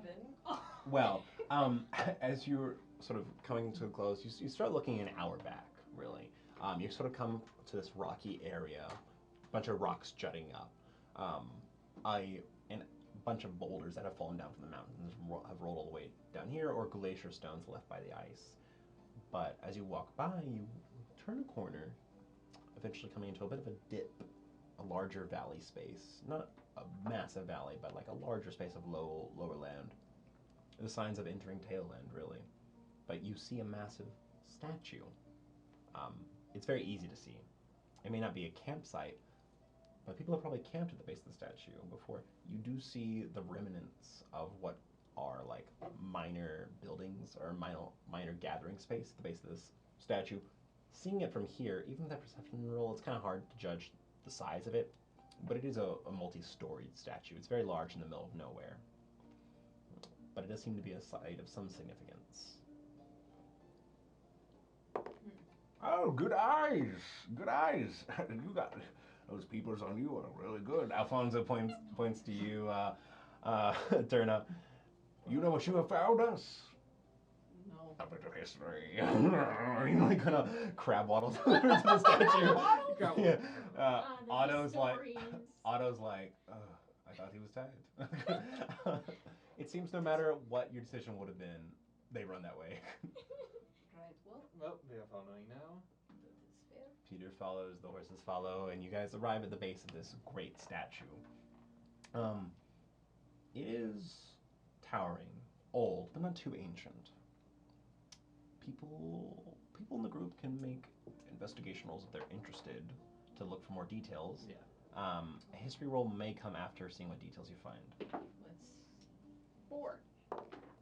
I will say, actually, each of the historians give you advantage. What's with or bad rolls? Each of the historians give you an advantage because there's 3 of them. Advantage. That's a 5. Wow, Peter. That's also a 5. Comics, okay. Friendship. Okay, 18. As you guys are all looking up, all the historians are like, Just like, Like, huh. hello, big statue. wow, it's stone. We're all rolling horribly right now. It's so funny. Peter's like, The other one was a natural 1. I got number Yeah. 6. Peter's like, who in the hell is that? But as you're all looking up, clueless, it finally hits you. Looking right next with Wilhelm, you both are sort of mimicking scratching chins, Kaislin, or whatever you're doing, and it clicks in your mind. This is an old statue built nearly 400 years ago to Siegfried the Great. One of the most well-known empresses or Kaiserin of the Velstian Empire, actually the founder of the Velstian Empire, who conquered Tailend and Savia to the west. This statue seems to have been a marker of some sorts, maybe forgotten, maybe not, maybe left for travelers like you. But as you approach, you do see there's like an amphitheater-like space. There's some stone huts of like stacked bricks and everything. There's an outdoor furnace that's been left here. A lot of it is overgrown, but this is indeed remnants of what would be a place of offerings, remembrance, ceremonies. That's out in the middle, a bit of nowhere. Maybe that's why it's less traveled, less remembered. But you and Wilhelm click it in the head. It's just like, oh. Oh, this is Siegfried Eberhard. The Empress herself. Quite interesting to find out here. But did you see the other details? And as he sort of pointed out, with a little bit of a higher roll with a perception check, you two pick up on this too. As he points it out, you see the statue it's big. It's like really big. It stands nearing 200 feet. It's sort of built in to the side of this massive boulder that fell from the mountains, rolled all the way down here or something, or carried by glacial ice. The mountains aren't too far away from this point either. You can sort of see how the trees sort of roll up into the mountains. The hillside goes into them. Maybe about a mile behind this place. But this statue is built in front of a very, very old relic you see. Carved in the back behind the statue are the remnants of what was a wonder, maybe of the world. You see only the legs, a bit of the legs and a bit of the feet of what is a statue that goes way too big if it was in its full height. Just these sandaled feet and half a leg sort of carved out of the side of a mountain in the distance, about half a mile away. You can see it, that's the thing. It sort of stands up above these trees. And it's sort of like, almost like if it was full, would loom over this site. Would go up a couple 100 feet. Built here for a reason, I suppose. Indeed. Well, let's set up camp, Alfonso says, just untying the top of the horse's like leather satchels and just sort of pulls this little leather strap and everything just kind of falls to the ground. You are camping in the remnants of history. Camp gets set up, yeah.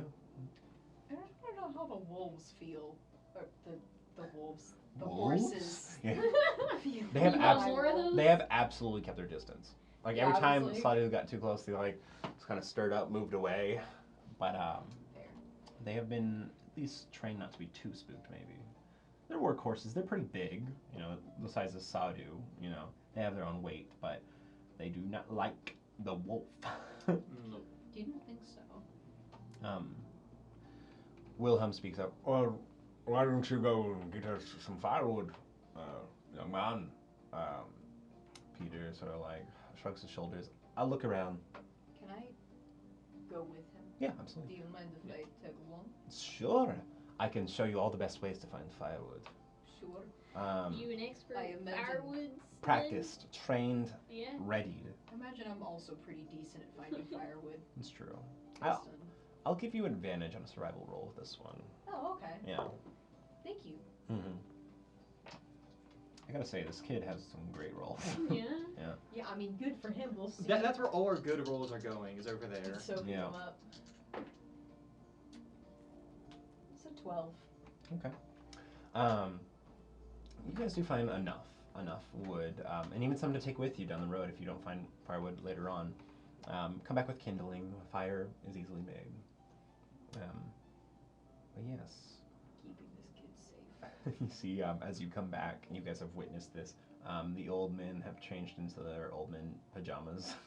Well, Alfonso has like a nightgown and a cap with a bell. Oh, Wilhelm Oh just my simply God. has like a sleeping like robe, you know, a tunic, and it seems Otto has a sleeping a tunic, but Wilhelm, the big guy, seems like his day clothes are his sleeping clothes. You know, he almost has like a friar look to him with like just a robe with like a belt tied around it and sort of laying against a big rock. You know, Alfonso lays out a nice mat, a pillow, sets out some water to the side of him, brings out this little contraption. It's like a little magical, like it vaguely looks like an orrery with like a sphere in the center, like bands on the side, and he sort of like taps it, and it sort of glows with blue light, magical light, begins to. What's that? It creates white noise. As he Oh my God. as he sort of begins to lay down. Actually, we might need to ask you to turn that off so we can hear if somebody's coming. What? Sorry, what? I passed out for a second. What'd you say? Turn off your doohickey. Oh, but I really need it. You just said you passed out. Well, but it would put me to sleep. Yeah, Can I turn it off after your sleep? I really need to keep asleep, you know. Would you Wilhelm, rather die in the night? Wilhelm comes over, goes to this little like gear knob on the side, and just kind of just like turns it to the side, and kind of quiets almost to like absolutely no sound. Thank you. And Wilhelm says, That is enough noise for you, old man. You can barely hear us as it is. the big guy goes back to his rock and just sort of leans against the side. I'm gonna make a roll to see if they die in the morning. No, I'm kidding. No, but Otto stays up a bit later, and you come to notice that he is indeed a half elf. But yeah, Alright, how are we splitting the watches? I can watch. As he's like talking, you tell he's pretty tired. But I can stay up for the first watch. You should get some You can go ahead, take a nap. We can wake you up for a watch. I'll stay up with one of you for one watch, and then I'll sleep. Insist you at least rest first. Roll persuasion. Come on. Am I gonna go with this kid again? What are the rolls? All of us are rolling horribly. That's a 3 again. Okay. He goes and lays down. Just like on the cloak. He doesn't have a sleeping roll on the cloak. It's a big cloak, so it kind of piles up, you know. I will stay up for first watch. That works. I'll take the last one and wake up early. Then I'll take the second. This kid's parent, apparently. Alright. Apparently. A parent. I did don't know what I'm want saying. to ask. So I know you guys are actually on a quest for them. Does I pay you for this? Or does the... Yes. They should be. You think we're doing this just for fun? I don't know what your goal is. I just remember them saying earlier. Just bringing up. I mean, we're part of an adventuring guild that's usually you get paid for your time and energy. Yeah, it tends to be how they work. Why are you doing this if you're... I just needed to travel down a bit more south. Had a few things I was looking for. And actually, depending on how well this goes, I might have a job lined up for you next. If you aren't busy. Okay. We shall see. Yeah, it depends on what it is. It'd be in a similar area. Going to look at some old giant ruins there and collecting some artifacts from it. Weren't these guys wanting to look at giant ruins too? I believe they was needing to be escorted down to there. Right. But I believe it is in a different area than they are going. Ah. I mean, alright. I guess we'll figure it out. Maybe. I'm gonna go rest now. That is fair enough. I should as well.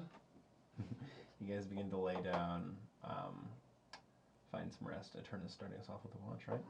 I will lay against my wolf, and I've taken all of the like. Oh, she's got to be so warm and soft. Yeah. No, I'm laying against her. Yeah. That's Kind gonna of. be warm. That heavy breath on her side, just like. Just kind of laying against my wolf, and I'll watch. Okay. Make a perception roll for me. Oh boy. Fire sort of I'm so scared. That is so sad. crackling. As you begin to watch, it's just you, the stars, the mountains, and the fire. And Kitty's fake sleeping. Please, baby, please. Not bad. Perception? Nice. 17. 17, okay. About 20 minutes-ish into your watch, Peter gets up and says, "Oh, gotta pee. Sorry, 1 second." Goes behind a rock, just like about 15 feet away. Comes back over. Well, now that I'm up, might as well just sit down with you, you know? It's so good. I gotta say, you're really cool. Are you like a knight or something? Sorry. Like you got some armor, you got a mount? It's That's crazy. Yeah, I guess. Shit. I am not a knight. Sorry, let me get back into accent. Of course. Of course. I am, that was, okay, whatever. I am not. I am traveling with, my companion, and, Does she always sleep like that? like what? She's kind of just like, No, he doesn't say that. No. But I am, well, I'm more of a, I've just, more of a cleric sort of deal. And That's. Who do you pray to? Any of the saints? Any of the spirits or anything like I that? pray to the god Zolfast. Oh. I haven't heard of a lot of people praying to gods necessarily. More like they're emissaries or like they're angels, but that's pretty cool, I guess. It makes you stronger than the others, I guess. I don't know. I'm not really sure, but Who's Zolfast? it is the god of winter. Right. Okay. It is, he is Mm-hmm. not as well known anymore, but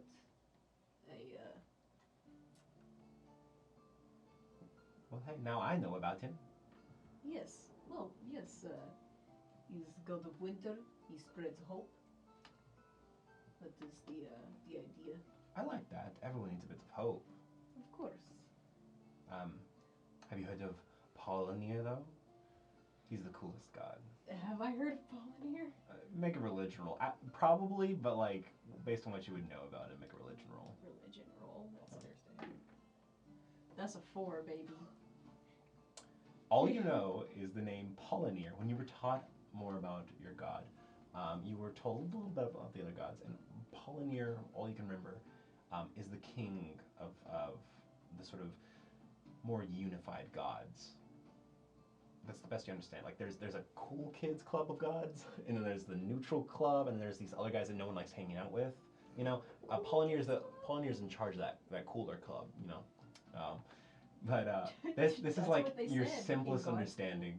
You're trying to remember, and all you hear is wah, wah, wah, wah, wah, King of the Gods. Wah, wah, he's wah, got wah, wah. pollen in his ear. You know, it's got pollen in his ear.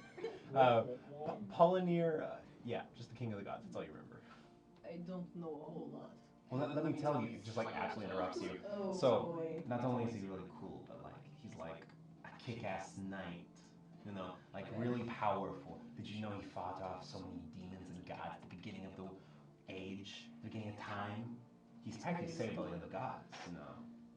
Very cool. Very, very cool. And he sounds, I heard he was king of the gods, and that's kind of all I know. And I'm totally certain that like he's absolute best friends with Zolfos. So like Right. that's Yes. probably perfect. You know. I'm sure that they have tea on Sundays. Absolutely. Well, no, not technically. You see, Polynir is like not dead, but dead. Oh. He's like resting. You know, he was hurt at the beginning of time, and yeah, now he's taking a nap to heal. You know, he's sealed away in his coffin. That's why they call him. Kind of gets like up close, the resting king. I think our name sounds so spooky, but like he's really cool. I promise. Have you heard of our Lord and Savior? Here, check this out. Sort of like. Do you have a pamphlet? Is this? Oh, no. I'm not too good with the letters, but pulls out this shield that's on his back, under his cloak, pulls it out. You see, it is a shield. It's a bit old, a bit worn, a bit battle worn. But over its top, it has an orange paint, an amber orange paint. On the front, it has golden flames, sort of colored around a like old faded heart that's in the middle of these flames. You don't recognize the symbol. So this is like the symbol of Polynir's followers, the Amber Loyalty. They're like really cool, like a bunch of knights that go out and like strive for honor, loyalty, and help across the world. And that's honestly what I want to do. That's why I'm heading out of here. You know, I have a 5-step plan. You have a 5-step plan. I'm going to the temple in Lestran, to the Amber Loyalty. I'm going to sign up, and they'll train me, and I'll be a kick-ass knight, and I'll save the world. What will you do when you are a knight? What kind of adventures will you go on? I know you're not like persuading him really too much, but like roll persuasion for me. Okay. Yeah. Persuasion. Oh.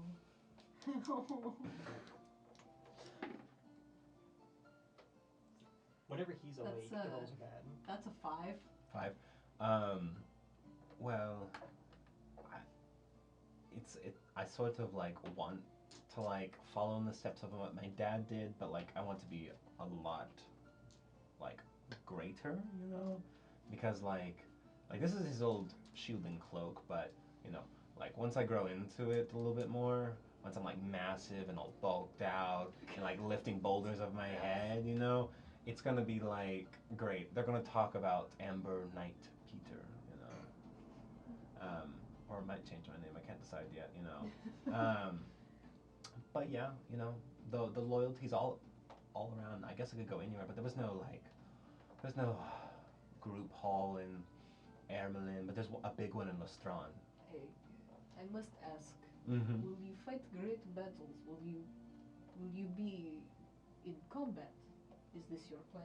Absolutely. Like, he's not wearing his cloak right now because he was sleeping on it, but he like stands up and like sort of flexes and poses like, I will be the greatest hero of these lands. Yeah, he sort of bam.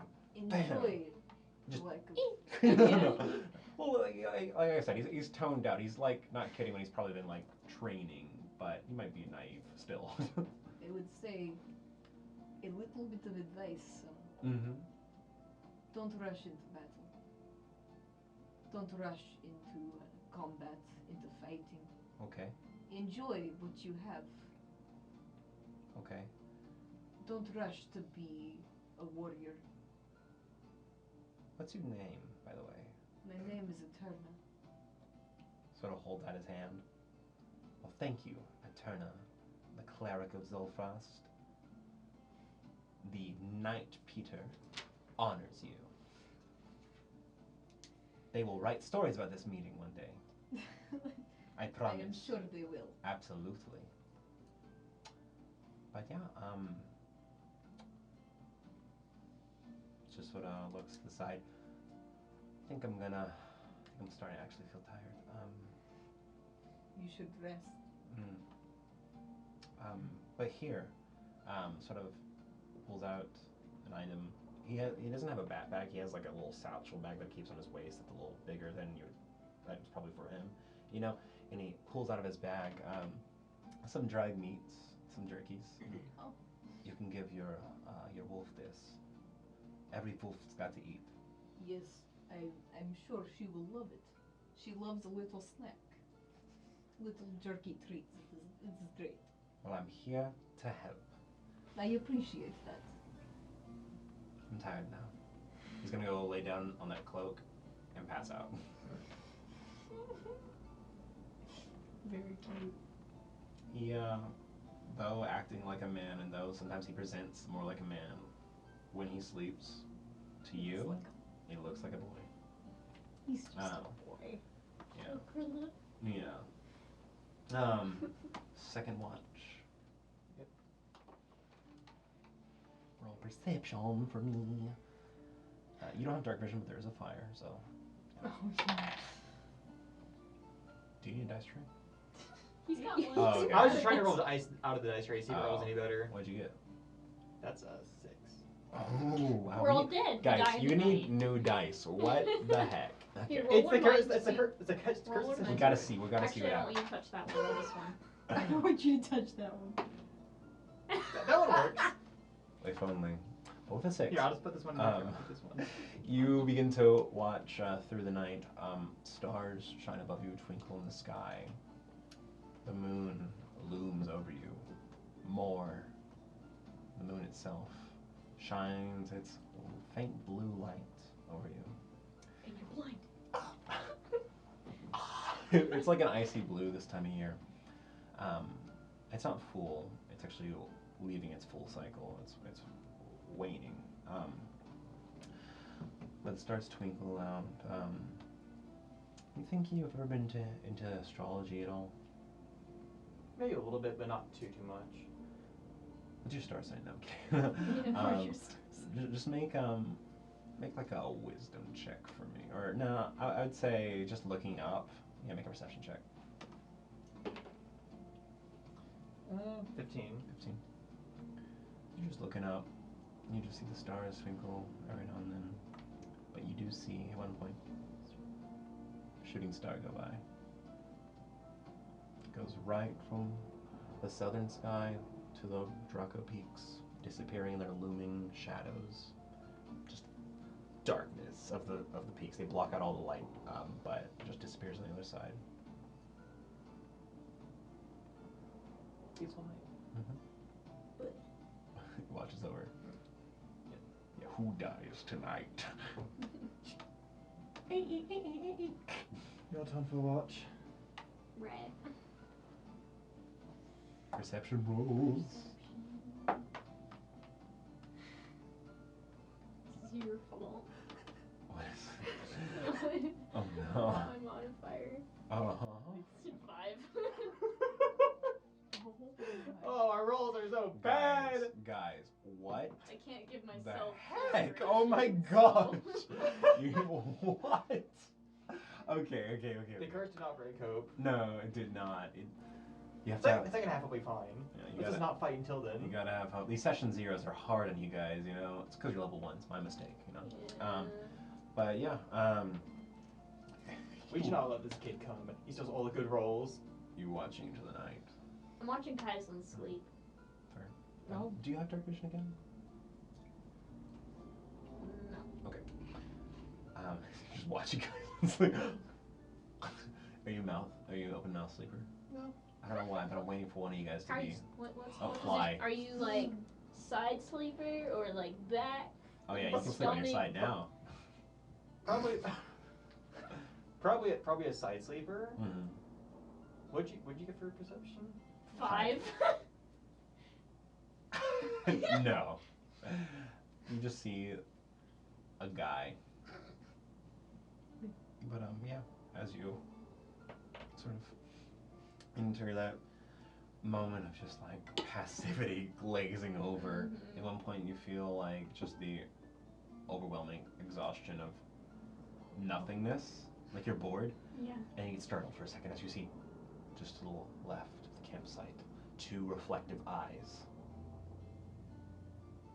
Sadu. No, Sadu's over there sleeping. Oh. And it turns, reflects in the light, coming forward. It is coming towards us? A little bit into the fire. What is it? You see a stag. A deer, just sort of looks.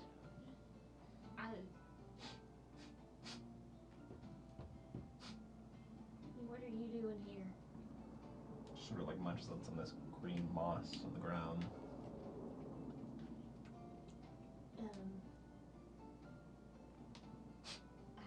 Just runs Okay. away, you know, bounds away. Oops. Your watch is uneventful.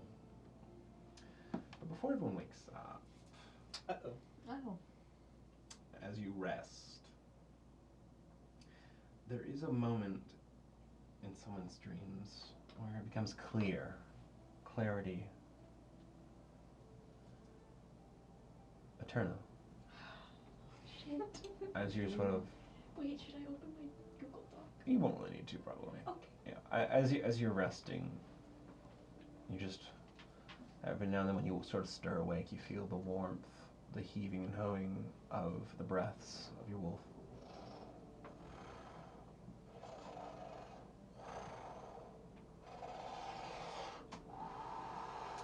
All of a sudden the breath turns into a wind, a chilled wind.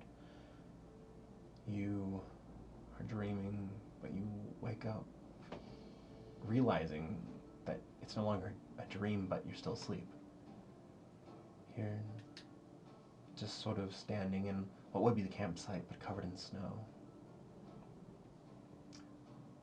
Where there is a fire, as you remember, there is now almost like an altar frozen of ice, just sort of like icicles coming together, bending outwards and creating like a crown upon it.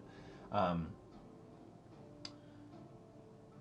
a voice whispers in the wind.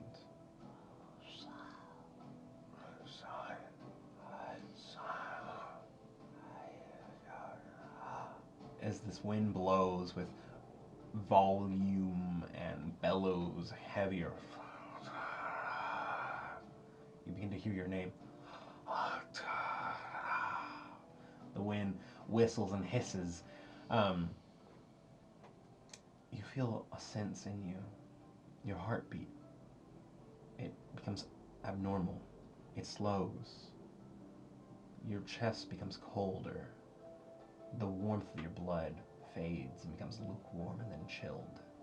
The heart beats still, but it's almost like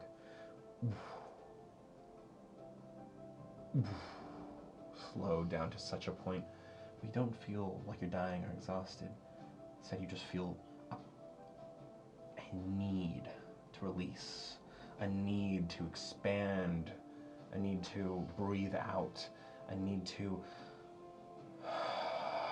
And you breathe out and this icy wind blows from your mouth and it just sort of catches in the air and then adheres to your body. You feel a change, an internal blizzard bellowing in you, coating you in power, wintry chill. As you had your eyes closed for a moment, you open them. In that icy altar space, there's a little figure that sort of rises out, like a little, like, frozen ghostly statue. It looks towards you, glows the brilliant blue light, an icy blue light that illuminates the dark winter winds around you.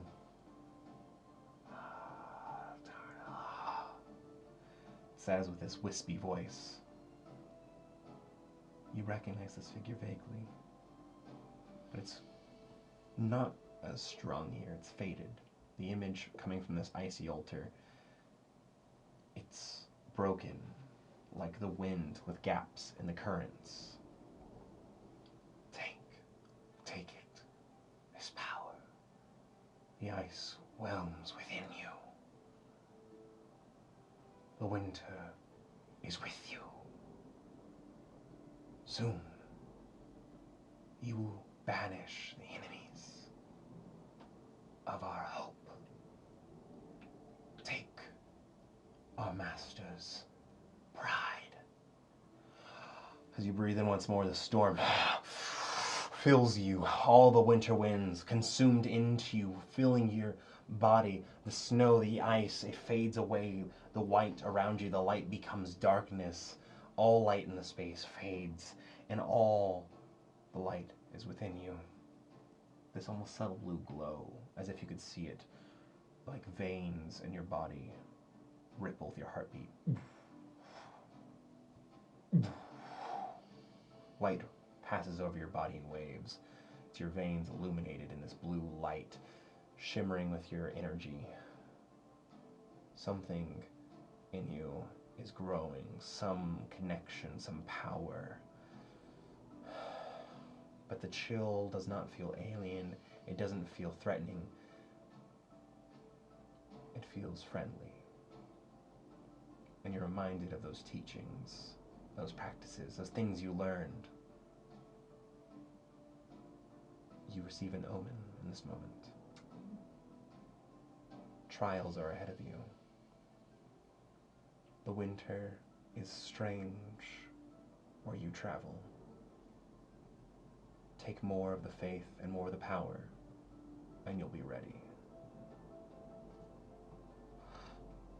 And it's morning when you come to with you sort of walking around the camp as the sun begins to peek over the horizon, its warm rays hitting the landside in the spring day. The chilled night was very chilly. With the fire, you guys were okay. But everyone wakes. I slept pretty good. I don't know what you guys, but I'm ready for this day. As Alfonso begins to like do some strange, bizarre joint popping yoga, you know, making a rhythmic popping motion across his body as his old joints kind of wake up. Otto ends his trance, and Wilhelm snored through the entire night, but it was like a heavy kind of low snore, and just sort of Good morning. Good morning. Sort of start to like. I feed Sadu. Mm-hmm. Okay. And I kind of start to feed myself, get ready Yeah. for. You guys eat up. It doesn't take too long to hunt something down. Just roll survival for me. It could take as much as maybe around an hour, a little bit more, but depending on the roll, it could be quick. What the fuck? That was a natural 20 They- for a 22. It all mattered at some point, apparently. You got that deer that I saw. Yeah, Sadu comes back with a full stag. Oh. That you have to now skin, or just give all of it to Sadu. I'll, You'll prepare it. how long will it take though? Do I have an estimate? If you've done it before plenty of times, I would give you advantage on this. You can be pretty quick if you roll pretty well. It'd be survival with advantage. Okay, I was just wondering as well, like. At most, it could take another hour, but you guys usually have 2 hours to an hour to prepare to leave. Usually. Okay, so I'll just real quick go and. We're all Yeah. packing up, and a turn is like. Skinning up. Organs. Yeah, she makes sure to wash off afterwards. She Sort doesn't of- do this in her dress. Yeah. Bites the hide with the teeth, blood, just like.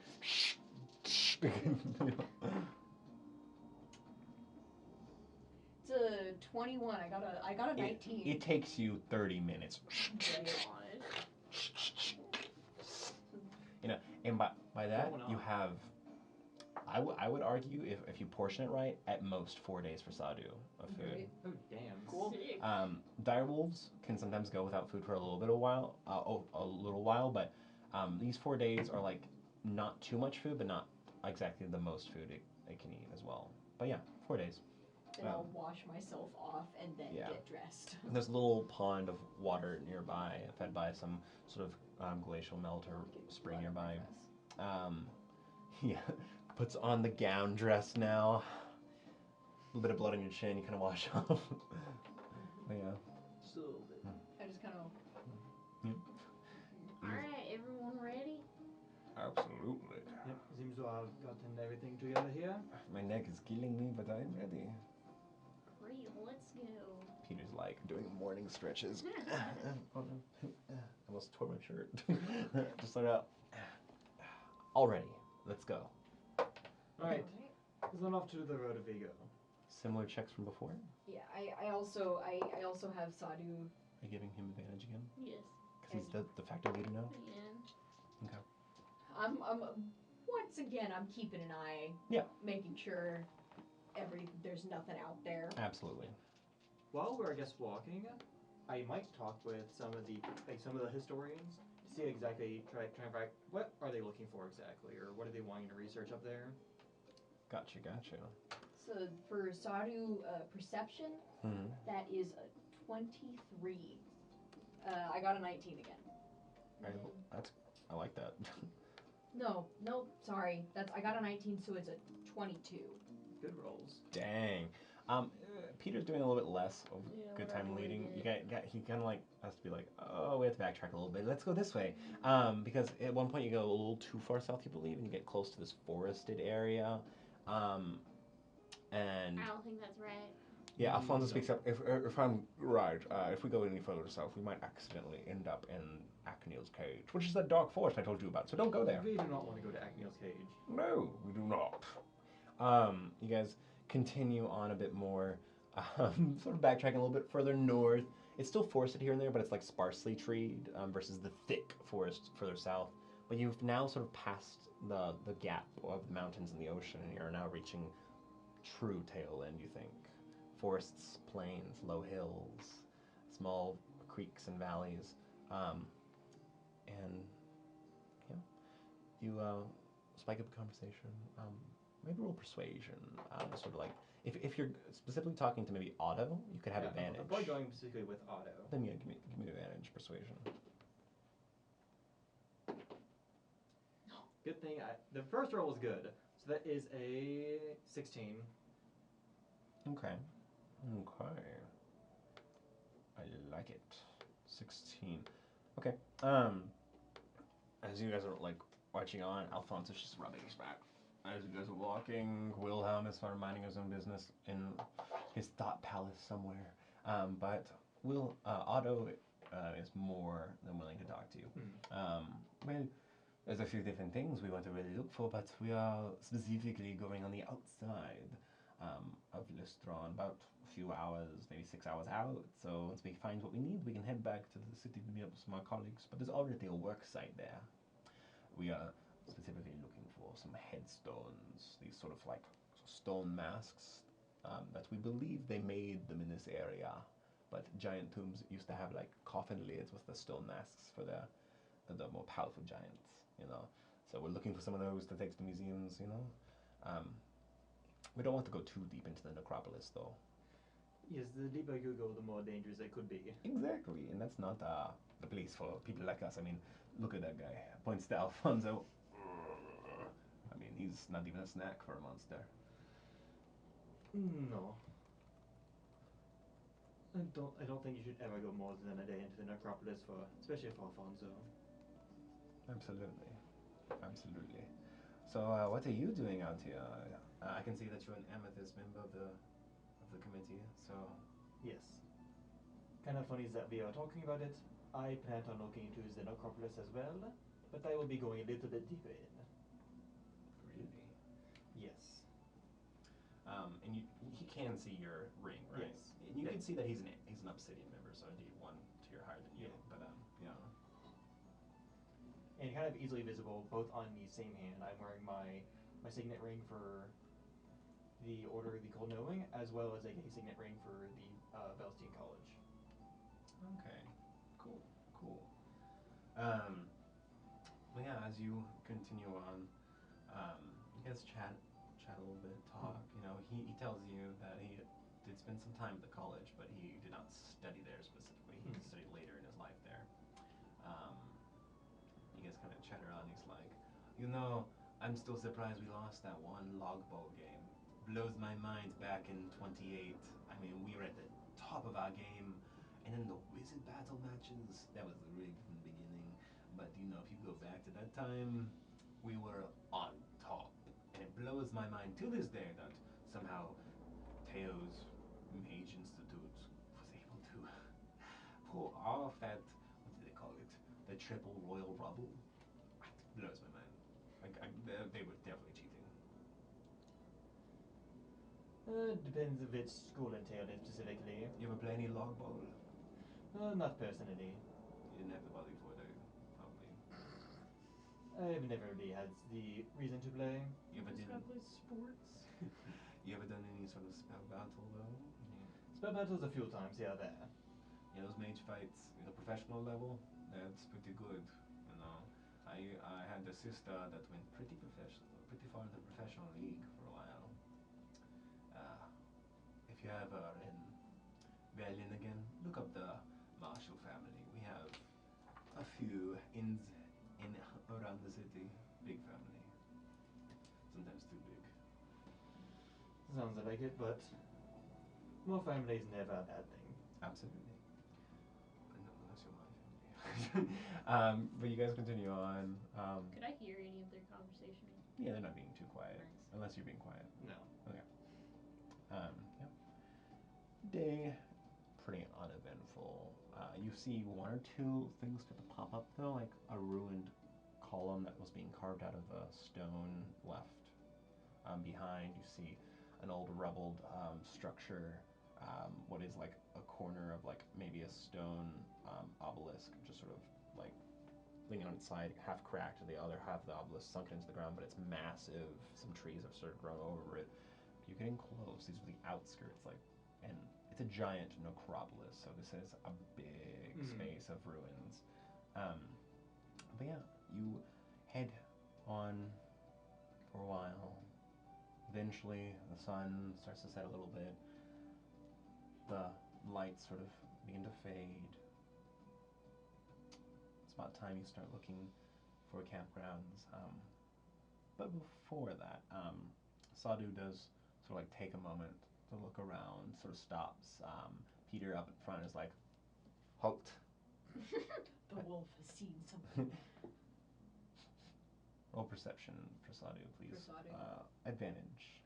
Yeah, I mean, she has keen hearing and smell, so I Oh. think she gets advantage. Absolutely advantage. Regardless. for on perception checks. Yep. Specifically. It's a 13. 13. Sadu. Sort of sniffs the ground, does a little circle. I'm kind of. I'm now looking as well, kind of like. Make a perception check for me. But Sadu just begins to smell some grass. Oh, maybe she just has to go to the bathroom. Maybe she. Yeah, Just... everyone look away. Everyone give the woman her privacy. Oh, that's a natural one. I don't see anything. But as you guys are giving a second, it does seem like Sadu just had to. Oh, pee. Peter sort of takes a moment. I'm like, you had to do that with me on you. Yeah, just sort of scratches the back of his neck. You guys are taking a second. Alfonso's just sort of like getting some water from one of the horses. Otto is regaling you about his exploits in the log ball games back in his day. But in that moment, as you guys are chatting, having a good time, some people are doing their business. What's your passive perceptions again? Sorry. 10. 14. 14. You hear, just for a split second of turn on, you hear like some sort of commotion, like My big goblin ears. like an animal running, like a big stag or something. And you also hear like a clash of metal or something. And in that second, as you're listening, all of a sudden, out of the side of one of these ruined walls that you've sort of stumbled upon, the wall comes crumbling down these bricks. Smoke and dust lift up as coming through the smoke, rising into the air, this massive black steed jumps into the sky and lumbers over the side of the wall, immediately chased by 3 individuals running quickly, blitz speed, carrying weapons, chasing after him. All of a sudden, this horse turns to the side, Kira slides, and you see this black mane instantly glows with this blue, energy. The hair lifts up, these markings on the side begin to bellow with blue mist, and all of a sudden on its back, this massive tendril of blue energy sort of forms and whips across the side. I need everyone to roll initiative. Oh, fuck. Wait, how far away from us is this? Right in front of you. Like he's attacking us? Everyone. But actually, we'll be back. Okay, guys, welcome back. But now, let's roll initiative. As this tentacled horse What a tentacle horse. is this horror jumps into the battlefield. Akira sliding. 20! Finally. What a way to start us off. That's good. Question. I roll 19. Just remember them right now. I roll for Sadu as well. Yes. Sadu has a separate initiative right now. Let's go. All we have to do is say we're rolling bad and then... But no, it was just the start of the second half. What'd you get? Got a 5 for me, and I'm rolling But for... just a heads up, anytime you're mounted, Sadu does basically go with you. Actually, that's fair. Like, Sadu's turn is on your turn whenever you're mounted. Otherwise, you have to use, you have to actually command Sadu to do something, but you can move Sadu as you wish, as long as you're mounted. I add for initiative to Sadu. Dex. Okay, thanks.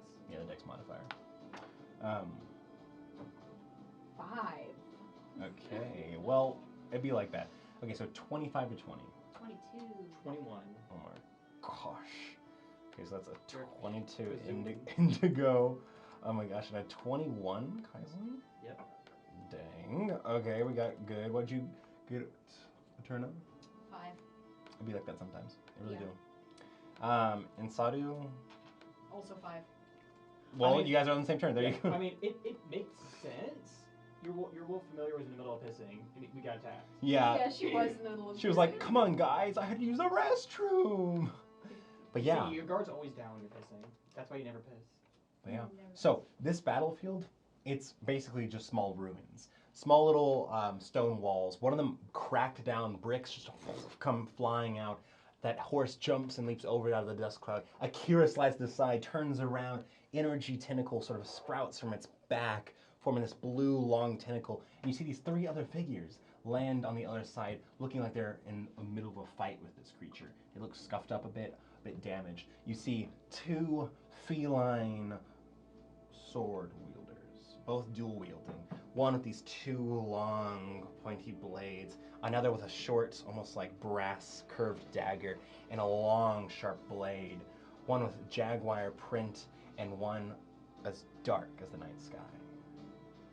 Led by one other figure, a smaller yet mighty figure, as they hold a big halberd with a wide-brimmed axe. But they have snow white fur and a pink little nose, as this rabbit-looking humanoid with one ear chipped at the top, scar-tissued, with a red jacket, orange pants, is holding his halberd and just like, brace! You know, just screaming out to all of you. I'm going to show you the map now. Ooh. Yes. Okay, yeah, let's. What's the dot for? That's to tell me where to put this stuff. Don't ask those questions. Here we are. This is where you guys are. You are currently over here. Okay. So this is one of the horses that are sort of in the group. I have another horse. I have the. Where are you pissing? You were in the Peter. lead with Peter as well. Okay, I guess I was in front. Peter's like right over here. I'll So get it. I'll be like right. Yeah. Sadu, Join. huge. Here's Peter. Look at him. He has his own mini. He's over here with you, Eterna. The horse is dead. The horse has perished. I'm gonna get the other guy. The boys. The three guys. I was the three guys and then the old men if they're also on a battlefield. Okay. Here we are. I didn't have time to paint all the wise men. Aw. But here's the other horse. Ah! Those horses are having trouble. Yeah, you know, I should have given bases, but I don't have too many large Healing bases. over. Here's Otto. There's Alfonso. And here is Wilhelm. It's just surrounding Kaizen. But here Gaggle are the guys. warriors you've run into. A white-furred Harrigan, or rabbit folk, and two feline figures. As they're sort of bracing each other, they all bend down as the beast itself is revealed. Does it look like they're fighting the horse? Yeah, you can infer that a bit. But you see that it is indeed no simple horse, but some sort of strange What? aberration. My guy's got a worm. Yeah, this long blue tentacle off the top of its body. I love it. It just what happens if you don't remove a tapeworm. It just Yeah, it takes over the Skull, horse. something But in my a eye. fun fact about this horse is Dude, you got some most toothpaste? only. You see, some animals that are prey animals have side-facing eyes. This horse faces forward. Wait, it actually has Both its forward-facing eyes are forward. So Oh. he is predator. Oh. It's a predator. Its eyes glow fiery Predator. red. That's Predator. terrifying. They're making eye contact, and let me tell you, Sadu is uncomfortable. Indeed. But in this moment, this speed, this blue energy down its mane, down its tail, collects almost like ghostly flames that don't seem to burn. And it has these two holes on either side of its body, almost like strange orifices or wounds that sort of bleed out this blue energy along the side of its Like black a body. strange orifice. I know, right? That tentacle raises up and whips around a full 10 feet in diameter around the creature. The horses and Peter. the horses, Peter, and the Harrigan. So 1, Yep. 2, 3, 4. And that's all that hit. Peter. Okay. Peter, the horses. Those are the ones we do not want I to know, hit. right? They have to make death saves, or death save in this case. Mm-mm. Wait, what? If you kill Peter, Okay. So these new like mercenaries that were chasing the horse scream brace. Everyone braces, but it's not quick enough as the horse whips around in a full circle. This tentacle leaps out. You guys lean back. One of the horses gets slapped across the body. It leaves this almost like burning blue flame that sort of singes the skin. Just like rears up. The horse in the brown. I'm just gonna double check this. You see the horse in the brown takes a bit of damage. It's still standing, but just sort of freaks out, sort of moves a step back, but it's not its turn yet. The white horse seems to expertly like just rear up. The tentacle goes under the white horse. It comes for the rabbit folk. He sort of pulls back at the last second. It whips across this like leather piece of armor and just sort of tears across this sort of bluish matter, almost like blood, and the tentacle kind of falls to the side. It's a translucent tentacle, but it's almost like jelly-like in a way. So it has like an interior that's you can kind of see into it. But as it comes back around, it hits Peter, and it snares Peter. It sort of wraps around him like a lasso, and it pulls him towards the horse. Can you move Peter's mini just like within 5 feet? onto the horse's platform? Oh. As you see Peter picked up, sort of picked up, pulled down, and saddled on top of this horse, and tied around. Is he gonna get a heartworm? The rabbit folk screams out, "Save the boy! Get him off that horse!" But yeah, let's start the fight. Okay, Riding a horse Indigo, has never been you so go dangerous. first. As the old men are like, "Oh Alright. no!" Peter seems to have taken a little bit of damage, but like he's not bad or anything. Okay, I'm gonna assume this thing can take psychic damage, hopefully. So I'm gonna cast Dissonant Whispers. Ooh, okay. Hang on. So I take out my ocarina.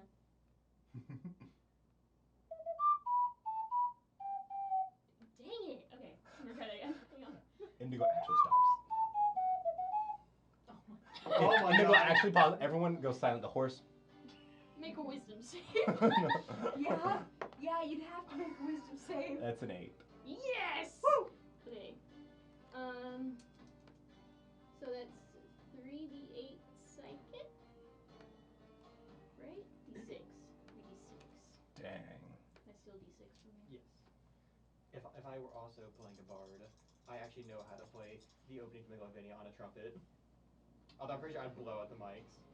Yeah, a trumpet probably would. Oh shoot. Okay, so it has to use its speed immediately to move away as far away from me as it can. Mm-hmm. Anything else? And then it takes 8 psychic damage. 8 psychic damage. Okay. You see it rears up, and you hear like this almost heaving, rhythmic, echoing, like raspy hiss in its like neighing.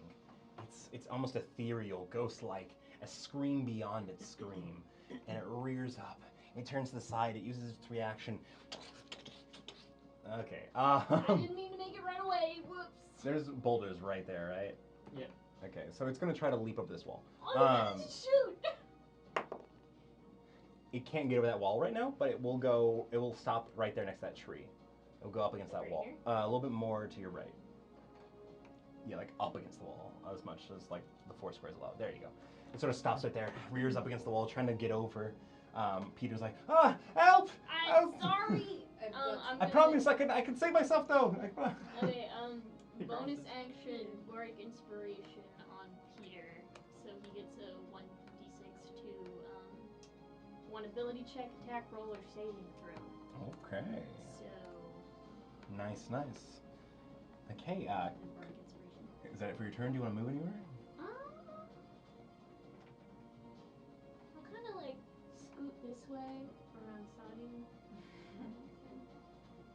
Right there. Okay. Go ahead, Kaislin.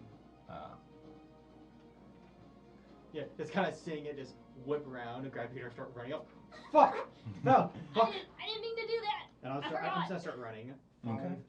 10, 15, 45. I'll go 25 to right here. Kind of. Just kind of. Scooting around. Going to the other side of you, so you have a bit more space to move around in front of me.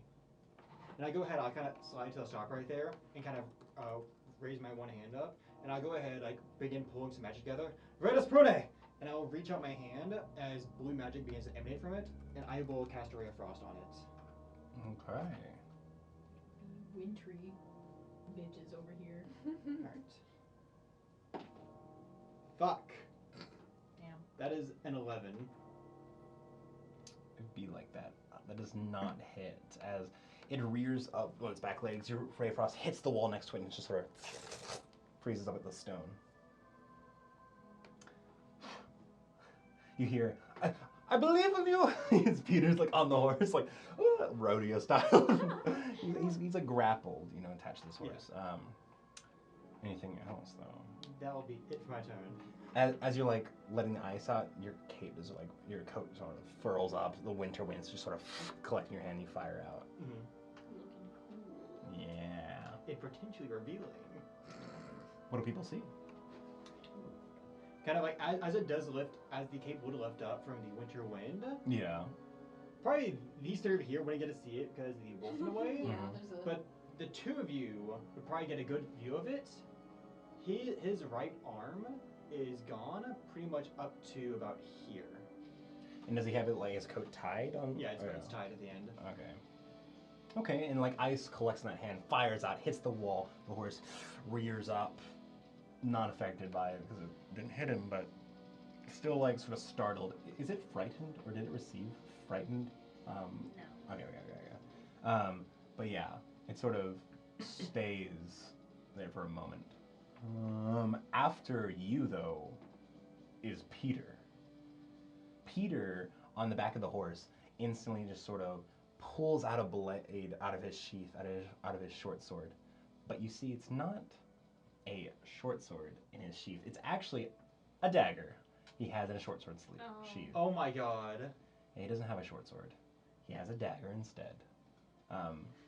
But yeah, he goes ahead and tries to escape this horse's grapple. Get it, Peter. Pulls out his dagger. He has a D6.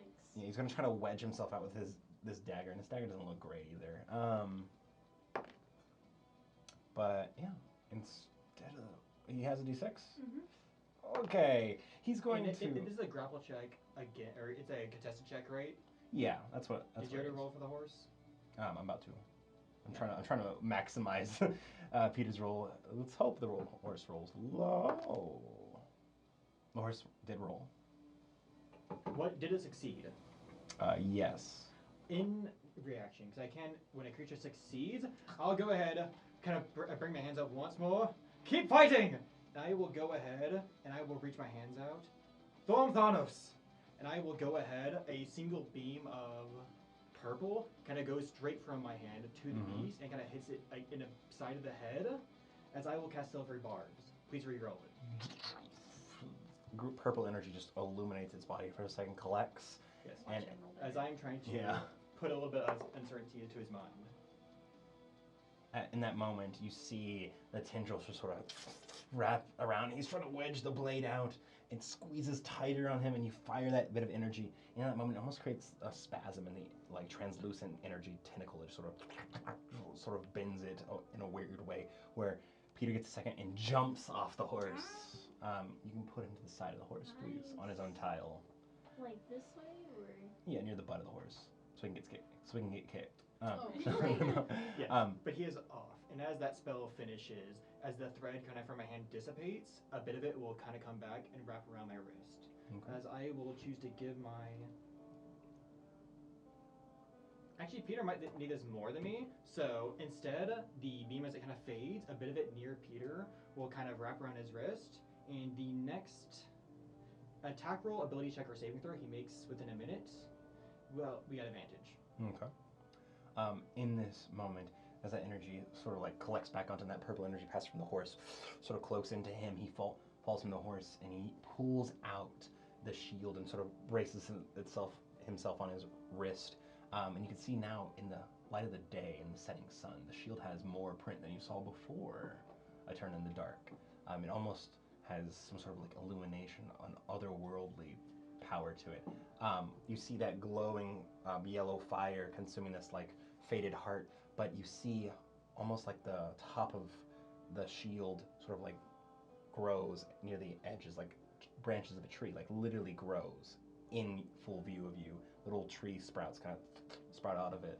The shield itself extends to the base and becomes almost like a little bit longer, a little more tree-like. So now it looks like a tree with a burning heart and a golden flame within it. Something magical happens before your eyes, but Peter's freaking out and he holds his shield up, holds his dagger, bracing himself, but he does have movement, so he's going to try to leave the horse's range.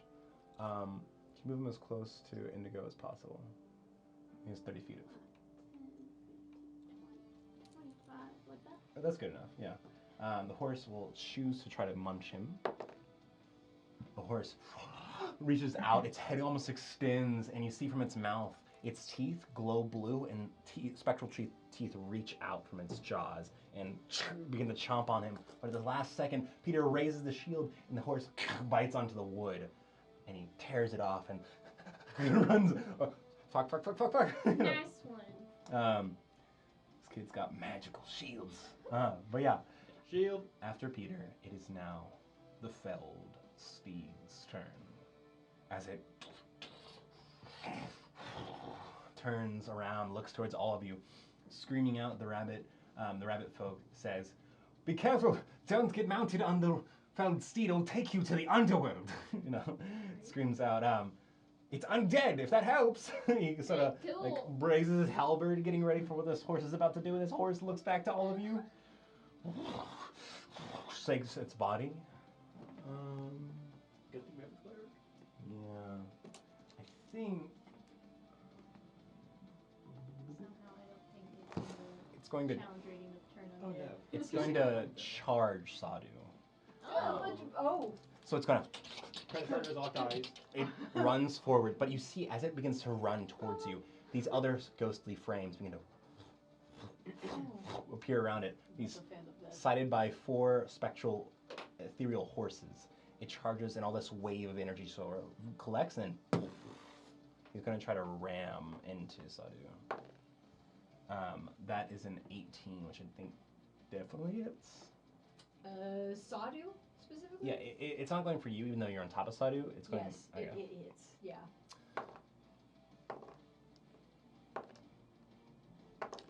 It whacks into Sadu and stomps down with its 2 hooves. Its hooves. One hoof goes to you. The slam attack. The slam attack did 12 damage in total. Okay. Yikes. It's gonna try to Terrifying. stomp on Eterna. That's a 14 to hit though. I don't know. That just gets me. One of these hooves just come down, stomping down on you, Eterna. That is 7 damage. Sorry, 6 force damage. Or bludgeoning damage, my mistake. I don't think it matters, but the sort of charge was necrotic damage. Oh, It's gonna try to stomp on Sadu. Again? That's a 5. That's a 5 to hit. Yeah. No. That's Reaches a down. hit. Sadu gets angry. Just jumps to the side with you on top of her. She leaps to the side, bends her body down, and is about to rear up and get ready to bite at the throat of this creature. After that, the cheetah, the jaguar print tabaxi, looks towards the one in black fur, and just sort of whispers under their breath. You guys can all hear this. Go high, go low, And the black one says, always low. And they run after them. The jaguar one, Stuart, can you move this one right over there on the other side of This one? Peter? Yeah. Just no, Oh, yeah. the jaguar one. You see, like, bends down for a second, like a running sprint, and then zooms off incredibly fast, slides right there, does this, like, sort of slick knee slide, slashes one blade, turns around, slashes the other blade. Yeah, okay.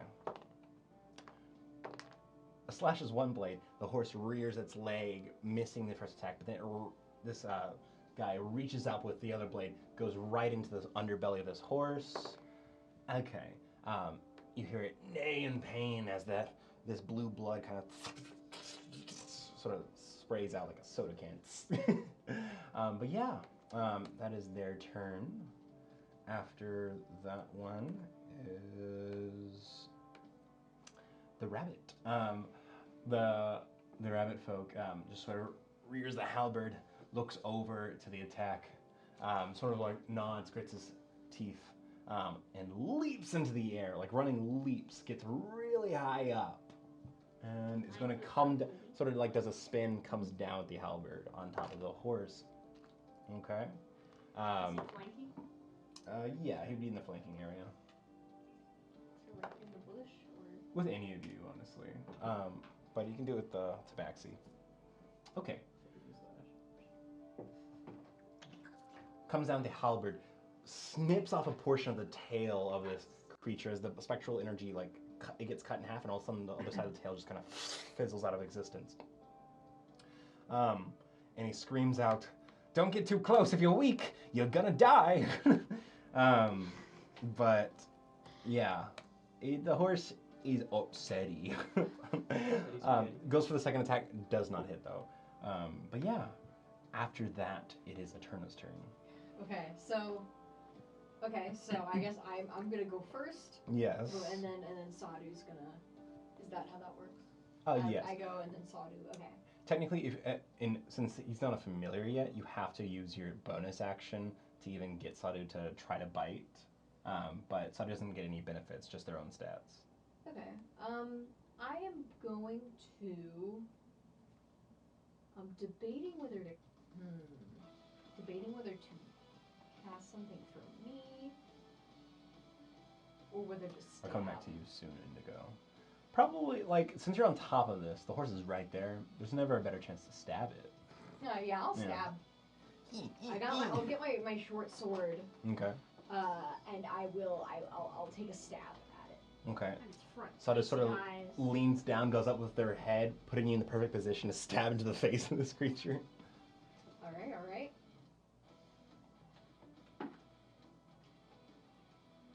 Natural 1. As you lean You in know, it's the a good thing blade. Peter's not still on Yeah. there. As you lean at the blade, the sort of ethereal horse leans to its side, and it's about to come down and bite on you, but Sadu, so you don't hit, but Sadu, you can use your bonus action. Sadu is going to make a bite action. Okay. And it Okay. does have advantage in this case. Okay, advantage. Yeah, because 'Cause- it's pack tactics. Yeah, pack tactics. Awesome. Okay. Holy shit. I mean, fuck. Okay. Yo, what? 11. That's an 11. That does not hit. Sadu, as the horse reared back, you missed your attack. Sadu lunges up with her jaws and snaps right up below the neck of this creature as it leans to its side, lands on in the other direction. Going horribly today. Would you like to move? It would be Sadu's movement though, since you're on top. I'm gonna.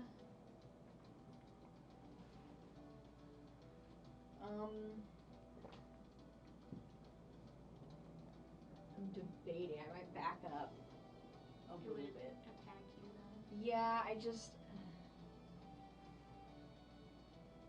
might just stay here because I don't want to risk getting hit. No, that's fair. That makes sense. But after you, the horses, the two other actual horses, not this horrible magical monster, they get scared and they run off the map that way. Yeah, I figured. I was like, are they gonna? They're not gonna fight for sure. What does the horse sound? It runs away. These are horse noises. Oh my god. Sort of stumbles off. Are you playing with the horses? After the horses, though, this tabaxi right here sort of leans down, sprinter position, lunges outward like a missile, going for the butt of this horse. Can you put it on the opposite side of Kaislin? Yeah, just in the bush, right there, yeah. Runs forward, reaches out with one blade, going for the left cheek, hits the left cheek, second attack, hits the right cheek. These like needles. The horse. Nay! No, sir, no. You got Oh wow! Both rolled the same to hit. Both rolled the same on damage. Dang. interesting. Drives these blades into this horse. The horse freaks out. Is going to use its reaction. Is going to thrash. Just sort of shakes. All this spectral energy builds up in it, and it begins to illuminate around itself, creating an aura. I need everyone within 5 feet to make a wisdom save, as it releases a horror thrash. Well, dang. Is that everyone except me? So that is I rolled for both me and Sadu. pretty much, yeah. Yeah, it's everyone except me. Okay. Okay, don't forget advantage. Yes. Thank you you for have advantage. Oh no, Peter had advantage. Peter had Peter had advantage. advantage. Okay, I was He like, thanks you for that. do And what save? Wisdom save. I roll for both me and Sadu? Yes. Yeah. Horse begins to freak out, screams out, ghostly. Oh my god! You knocked over Turner. Oh no! Kind of falls off the. Actually, have some tack. We can actually stick her to the top if we wanted. Here, wait. Put this under Eterna and put it like right on the saddle. Yeah. You're standing saddled. Yeah. It's not gonna stay there. It'll work. On top. Okay, what do we have? What did you get? 4. Okay, Eterna. Eterna got an 8. Sadu. Sadu got a 7. Dude. We're having a bad time. Okay. Okay. So Peter, shaken, stands his ground. The two of the other figures stand their ground. The one black tabaxi seems horribly frightened, as those who fail, which you both did, and Sadu, are frightened beyond anything. This creature is beyond this world. It's from the dead, the world of the dead. It's coming to take your soul. This horse is going to take you below Oh, fuck. to the land of the dead. But as you begin to freak out, you are frightened. And I don't have enough fear rings for all of you. I'll add frightened. I'll be Wait, did frightened. everyone get frightened except Peter? Two of the other guys did not get frightened as well. Okay, disadvantage on tactical ability checks. Chip moves towards it, like you are right next to it. Yeah, I can move to its side. But that was a reaction. So now we go back to Indigo. I'm not sure really how to use its reaction. Okay, so Indigo, it is your turn. Put these on this music count over there. Okay, who's Let's do one for Who's poison both one? of them here. one on Sadu's tail? they I think if we both don't have enough for decided. all, we can have that represent Yeah. both. What tabaxis, what? Only the one with black fur is feared, frightened. Yeah, put that under. The placement is very specific. And then I think it's just. Well, then we have enough for everyone then, right? Oh yeah, we did. Put this on Sadu's tail. But after its reaction, it technically is the old guy's turn, and the three old men back there are like, "You're doing great. Keep it up." Back up. They're gonna hide behind the tree over there. Yeah. Put them all behind that tree. They all move back there. You're doing The great. Three Stooges walk from Keep afar. keep it up. You go. But they're hiding. Okay, back to the top. Indigo, it's your turn. Hey, what is going on here, y'all? Directed at The white rabbit sort of speaks up. It's a felled steed. We were chasing it and it ran into you. So, I guess you're unlucky. From where? From the north. We weren't that far away. I don't know. Help me kill it. Great. It's, Okay. or it'll take your soul. Yeah, uh-huh. Oh. I'm gonna throw a dagger at it. Okay. Yeet. It's a natural one. Oh my gosh. It just goes There goes my dagger. Okay. over the edge. Whoops. Your Okay. dagger hits the wall behind. I'm gonna give Bardic Inspiration to Eterna, so I'm gonna get out my ocarina.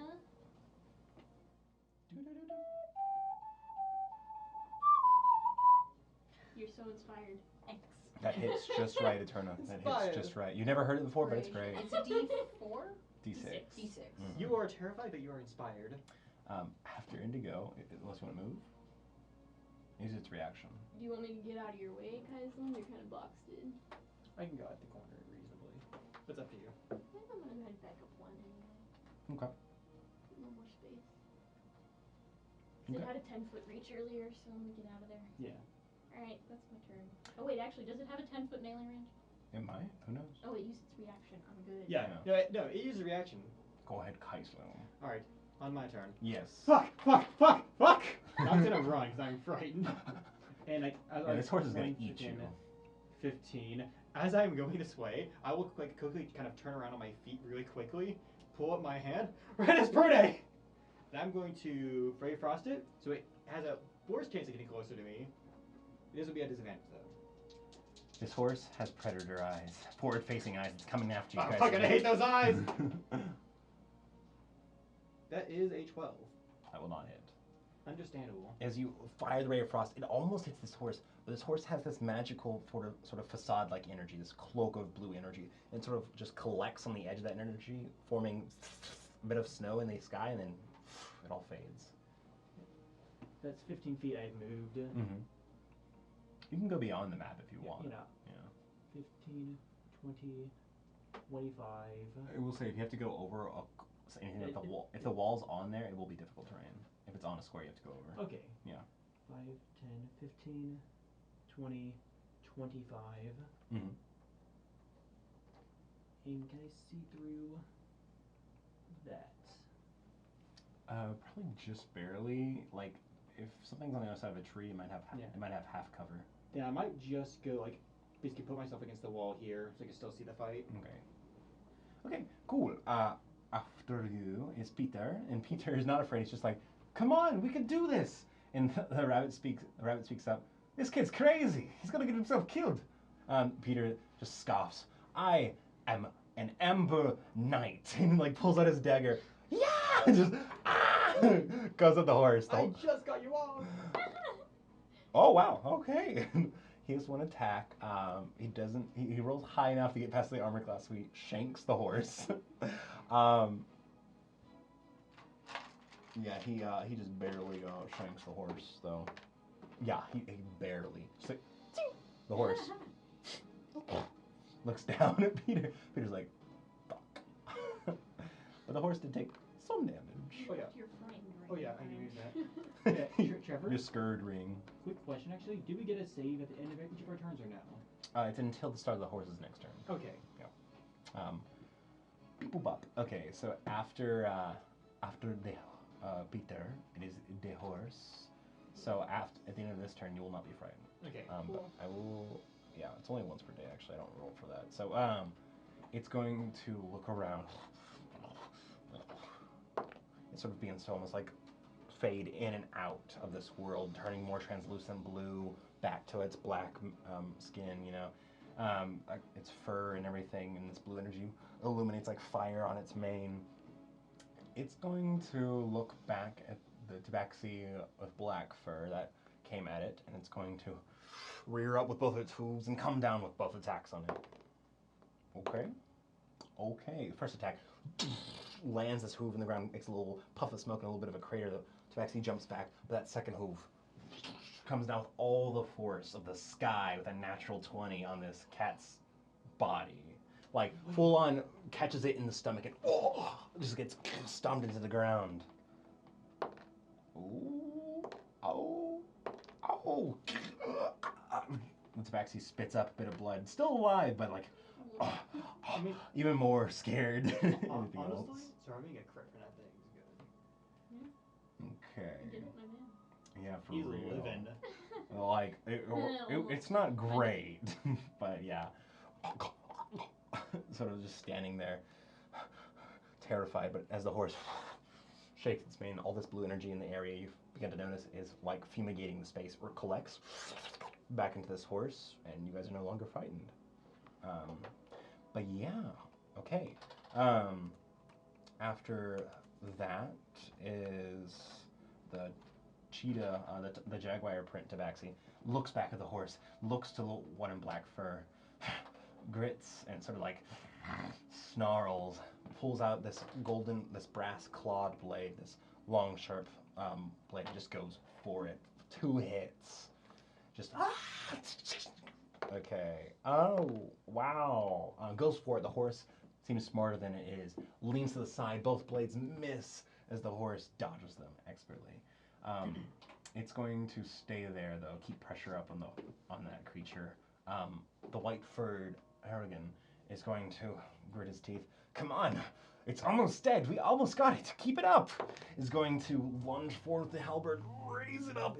You realize that the halberd is like really heavy, even though this little rabbit is kind of jacked. Like, it's still a massive halberd. He has to like get momentum to use it, but sort of like leans it over the edge and then comes down with it. Misses. Second attack sort of sweeps it low. You can see putting all its energy into this. These guys may be a little bit stronger than you, on a scale of 1 to 20, a higher level than you. But they're already pretty hurt. already been through a lot trying to get this thing. But it sweeps the lower leg of one of these horses and into the back ankle, and this blue blood just spits out as the halberd drives into the bone. And okay, the horse is, though some sort of undead creature, is not looking great. As it seems way more desperate. Okay, Turna. Okay, so, I'm no longer frightened, so. Yeah.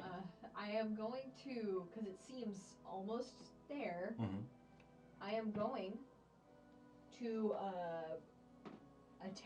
try to attack one more time with my short sword. Do you have a D6? Oh, I do If have a you wanna use D6. it. I might as well, huh? Is there actually a ring for Bardic? There might be an inspired ring, actually. Well, I mean, It doesn't stay too long, anyways. yeah. Yes. Let me just use it now. I mean, yeah.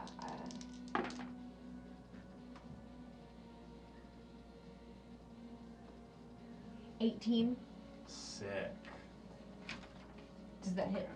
Yeah, that does hit. That hits pretty well, actually. 1d6 plus 1. 7 damage. Okay.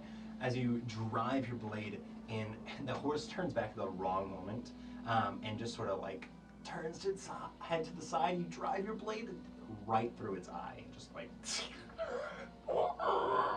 this blue, like ethereal energy pours into the air. Okay, it's still standing, but that was pretty good. What do you tell Sadu to do? And now Sadu Sadu. is simply gonna bite. Sorry.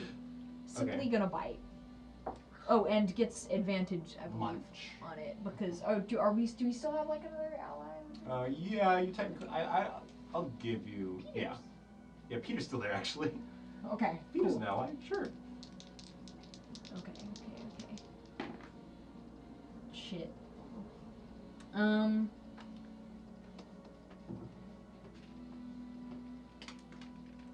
It's a 10. Does not hit. I'm having some troubles tonight. Rollin, absolute fire. But yeah, in this moment, as Sadu leans in once again for a munch, the horse rears back. It's now like releasing this blue energy into the air, almost like a smoke just billowing out. It steps to the side. Still up, still in the fight, but maybe it's scared now. After Turna is our stomped cat friend. Oh, buddy. I don't want to die here. Sort of stands up, is going to scoot away, trying to run back, get some distance. The horse is going to try to take the chance, though, to munch. Does not get the munch on the cat. Cool. The horse does not bite the cat. But this tabaxi just scoots back, holding his stomach, holding its blade, but definitely probably out of the fight. Not bleeding out, but doesn't want to get any more damage. Okay. He backs up his stuff? Yeah, back him up 15 feet. Behind, yeah, right there. Okay, go ahead, Indigo. Oh. Quaisling, you're next. Alright. I throw my other dagger. The other one, of course. Oh. Another one. Another There, one. Is that Cocked. cocked? That's cocked. Same rolls. Lose an 11 hits. I think so. There goes my other dagger. Oh. Losing daggers. You know, I'm just gonna throw another bardic inspiration at a turn. Actually, do you or Sadu do more damage?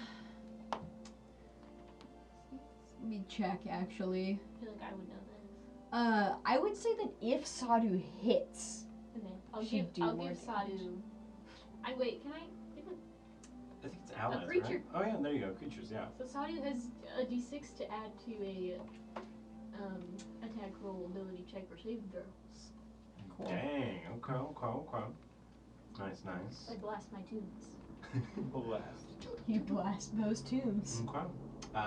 After Indigo is Kaisla. Kind of after shaking off that fear effect and calming myself for a moment, I kind of like look from beyond a corner here. I can see this beast. Yeah. Raise up my hand. Instead of shouting it out this time, I kind of do it a bit more under my breath. Redis Brune. And I will gather that same kind of cold energy kind of gathering from the air around me into my hands as I concentrate this cold energy. And I will launch out a beam once more. Sick.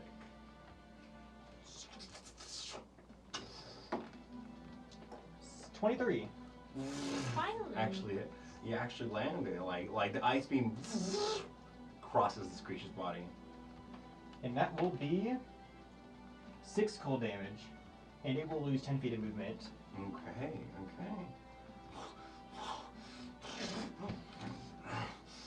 The horse stomps in anger. I will say you can tell that this creature takes a little bit less cold damage than you would expect. But shakes its hair, its blue mane sort of blows behind it. Its eyes of red glow brighter and brighter. Okay. Is that it for you, Kaisen? That will be it. Peter is not out, but not. I mean, he's still confident, I guess. He's living his best dream, guys. He's like sweating. He has a bit of blood on his lip from getting like squeezed and like grappled by this creature. Wipes the blood. Is going to drive his dagger in. You got this, Peter. Almost gets it, but You- does not you get don't it. got this. Yeah, slips to the side. You see this creature. The horse has this unnatural armor. This felled steed has this almost like it reminds you of mage armor in a way, Kaislin, but it's almost like a spirit armor of the dead. You know, this blue energy sort of cloaks it and is a wall of force that Peter's blade cannot pass through. As Peter tries to push it in, the energy ripples the blade off. Nothing. Okay. After Peter, it is now the felled steed's turn.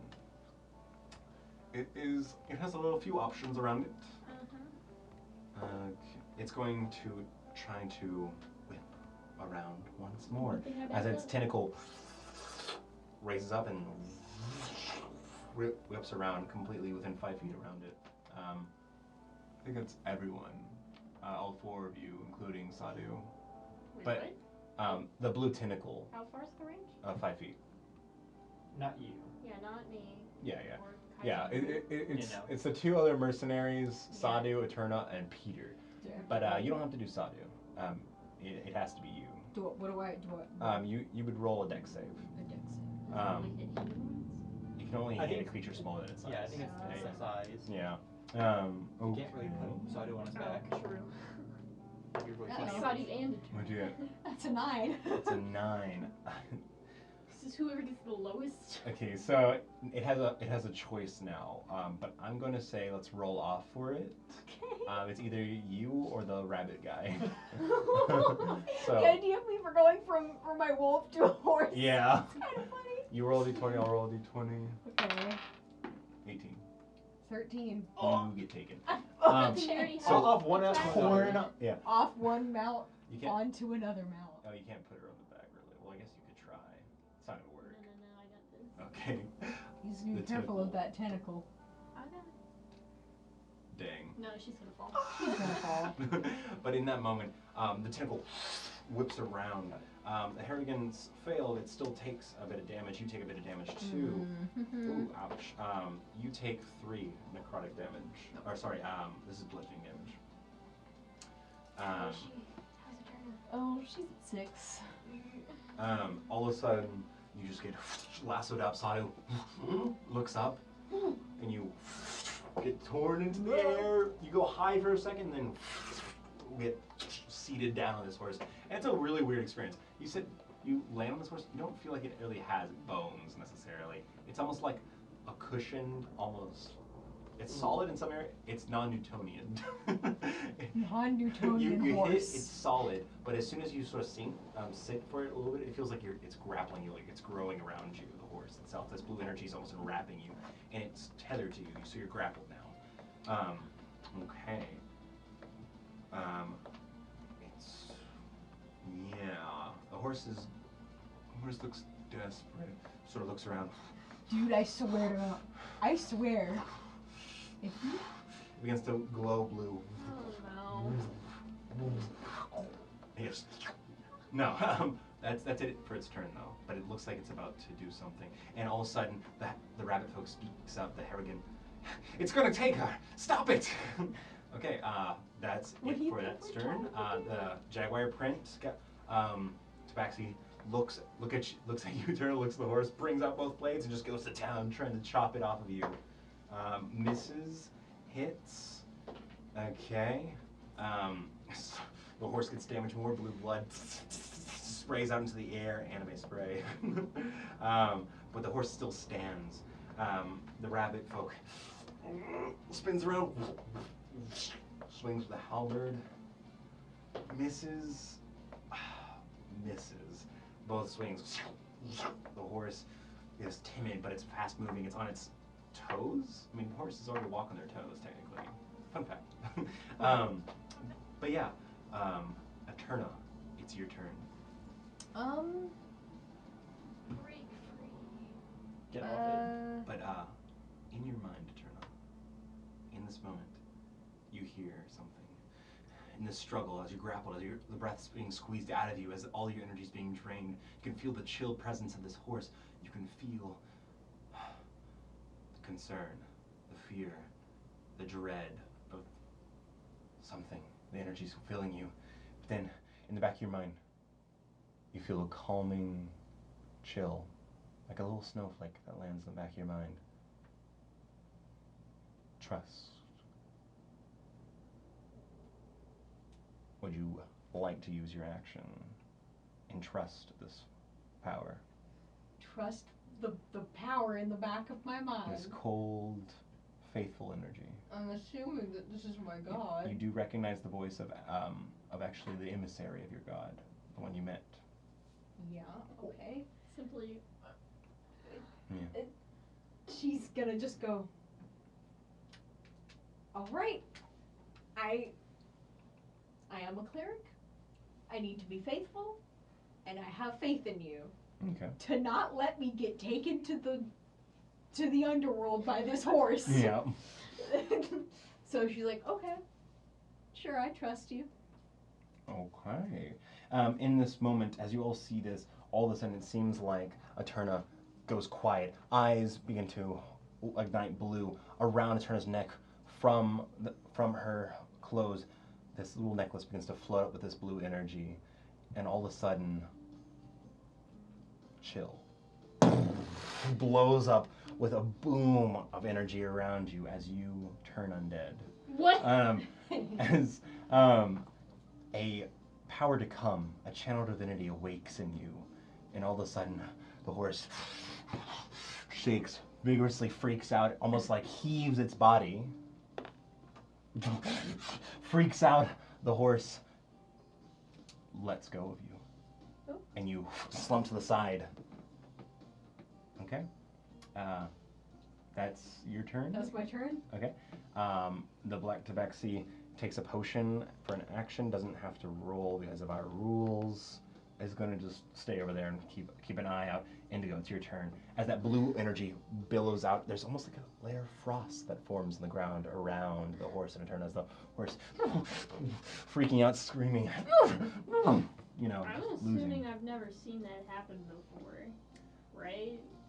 No, you have not. Yeah. But Eterna's eyes are back to normal. This blue glow around her fades, but there's this chilled frost on her body still. Okay. I'm gonna cast Healing Word on Eterna.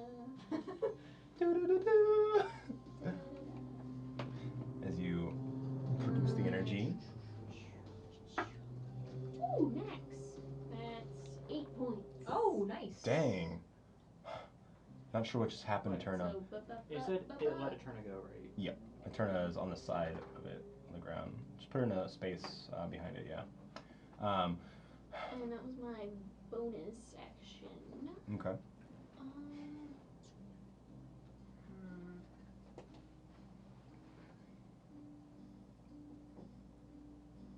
So does it look like it's gonna run Yeah. from like turn undead? It looks like it's horribly afraid now, or at least like completely done. It's just done. Okay. It's freaking out. This frost builds up on its skin, even though cold damage doesn't seem to do anything to it. It's all mental. You know, it's all something inside of it's changed. If I walk over like this rock here, is that First difficult thing to a terrain? popsicle. Is it Oh. opportunity? Is it difficult terrain? Yeah, walking gotta over the float. rock You is gotta difficult force it. terrain. Yep. Gonna bring some cold damage. I hope we. Okay, can I like? So I come this way. This is actually 10, 15. Can I grab Peter and pull him You can do that. out of the way with me, so that he doesn't get an opportunity attack? Yeah, you can use your turn to drag him, but you have to grapple him. Yeah. So just make a grapple check. Come with me. I'll give you advantage. You know. Is he resisting? He's like, we got this. You know. Come here! Okay, so roll advantage. He's like, he might be somewhat afraid though. 9. That still beats his 7. Excellent. I pull him. Wait, So that's 10. we got this. We got this. I don't need to go. No. 15, Yeah. 25. So I only rolled 1. Why are you so strong? Just get out of the way. Okay. You pull him back. So that's my action and my movement. Sick. That's it for me.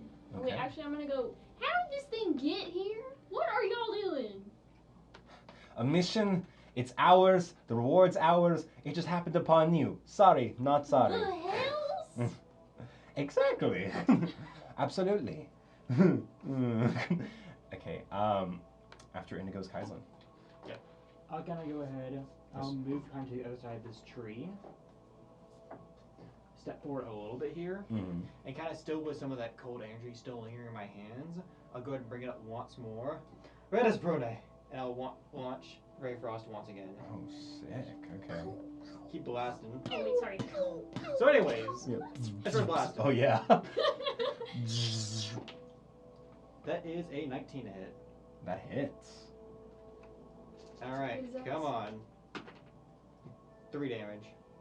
I almost imagine Kaizen's like ice. It's just like it collects and then you just like drag a beam of blue energy. It hits. It deals the damage, the cold energy. Doesn't kill it, but it's really close as the ice builds up in its body and then shatters out, and this blood just comes from the wounds. And almost like prior round to legs, a little bit of frost is building up, slowing its movement by 10 feet.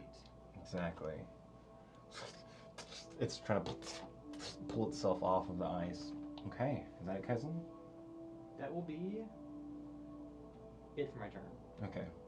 Peter pulled away. It's his turn. He's gonna look back at the horse. He's gonna look at you, Indigo. Okay, you guys got this. Scoot. He's gonna pick up a rock and throw it at the horse. Nice. Incredible. Yeah, he misses. Oh wait. Oh, what the hell? Alfonso gets knocked on the head. Wait, how do you curve it like that? It's because he played log ball. No, it's a river stone. You know, he skimmed it, but he sort of like curved it in the air, frisbee. He's got a mean curve. Yeah. He's a future one day in sports. This man does not have a future in knighting. He's a future in pitching. Yeah, I know, right? Alright, scoot back now. Nice try. He's gonna move behind you, actually, Indigo. You can see he is hurt. You can kind of tell he's sweating. He's a little bloody, and maybe he has like some slight tears in his eyes. Like he didn't expect it to be like this, but you know. After Peter is the steed. The steed looks around. No. As the rabbit folk gets angry, as the horse rears up its legs and begins to, it's going to try to dash away. Okay, it's going to run.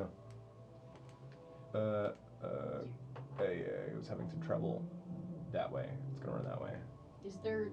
But opportunity attacks, yes. Eterna. The Stuart. tentacle. You can just set it aside. Can I'll have to I? attach the tentacle later. So- That's a casualty of fighting. So 5. He lost his tentacle. Um, Can I just? sorry. Can I get him with the Yeah. short Here. sword? Yeah, you can. In an opportunity attack. Okay. Just roll the hit. That's a natural 20. Roll the hit. Since you're a player, I'll give you priority in the damages and the So- opportunity attacks.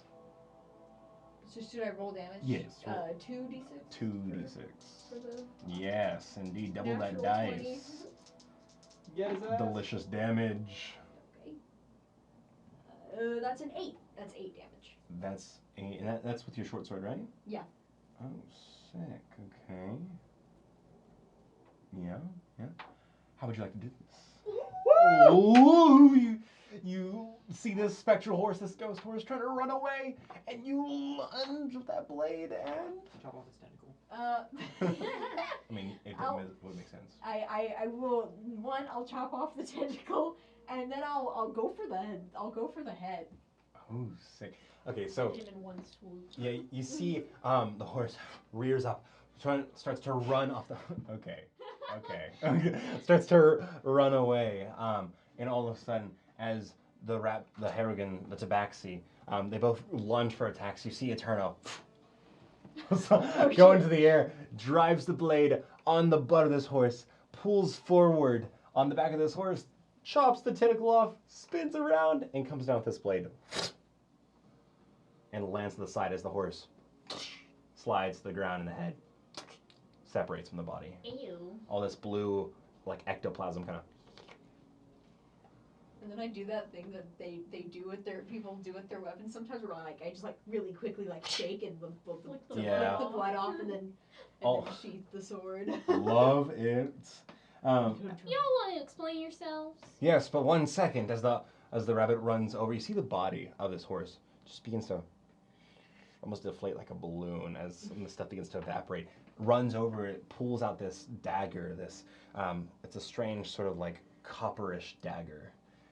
Drives it into the chest cavity of this horse, and reaches his little rabbit hand into the body and pulls out this like heart, this like blue glass heart. Okay, now we can talk. As the body turns to dust in the air. Yes, please talk. Okay, real quick. Hey, you good? Looks over to the black tabaxi. Yeah, I will live. Oh, has some teeth. I'll live. But you see these two tabaxis sort of stand next to each other, sort of look over each other, seem to care about each other. The rabbit takes a look at the glass heart, wraps it in this like fluffy cotton cloth, shoves it in this bag. Okay, real quick, because we're already time crunch. You guys were great. Sorry about that. Not my fault though. The thing runs. It's a horse. But if you ever see another felled steed out there, do yourself a favor. Run the other way. Don't be stupid. Especially you, kid. Looks for Peter. Hey, I hit that thing. I'm gonna walk over and cast Cure Wounds on Peter. He only lost 2 damage or 3 damage, but I'm sure you can heal him back. Yeah. I guess we don't even need to. He sort of like rubs his shoulder. Thank you. The rabbit, the Harrigan is just like, be smarter next time, kid. All of you. You seem outclassed by this thing. Excuse me? Yeah, just being real with you.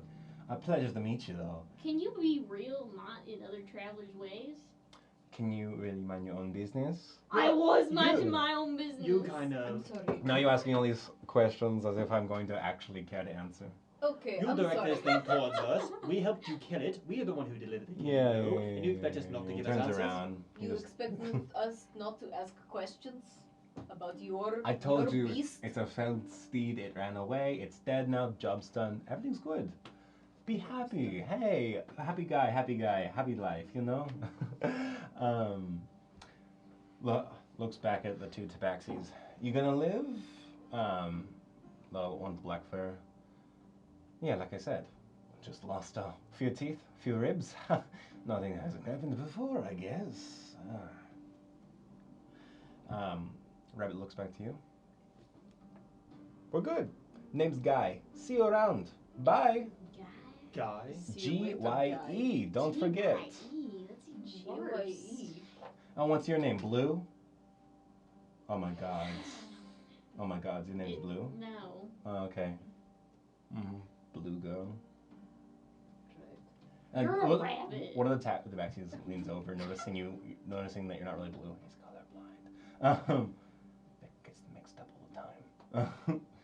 But the jaguar tabaxi actually does sort of like go over to Eterna, while I guess you're bickering with the rabbit. Goes over to you, Eterna. You did very good. You're quite skilled. Thank you.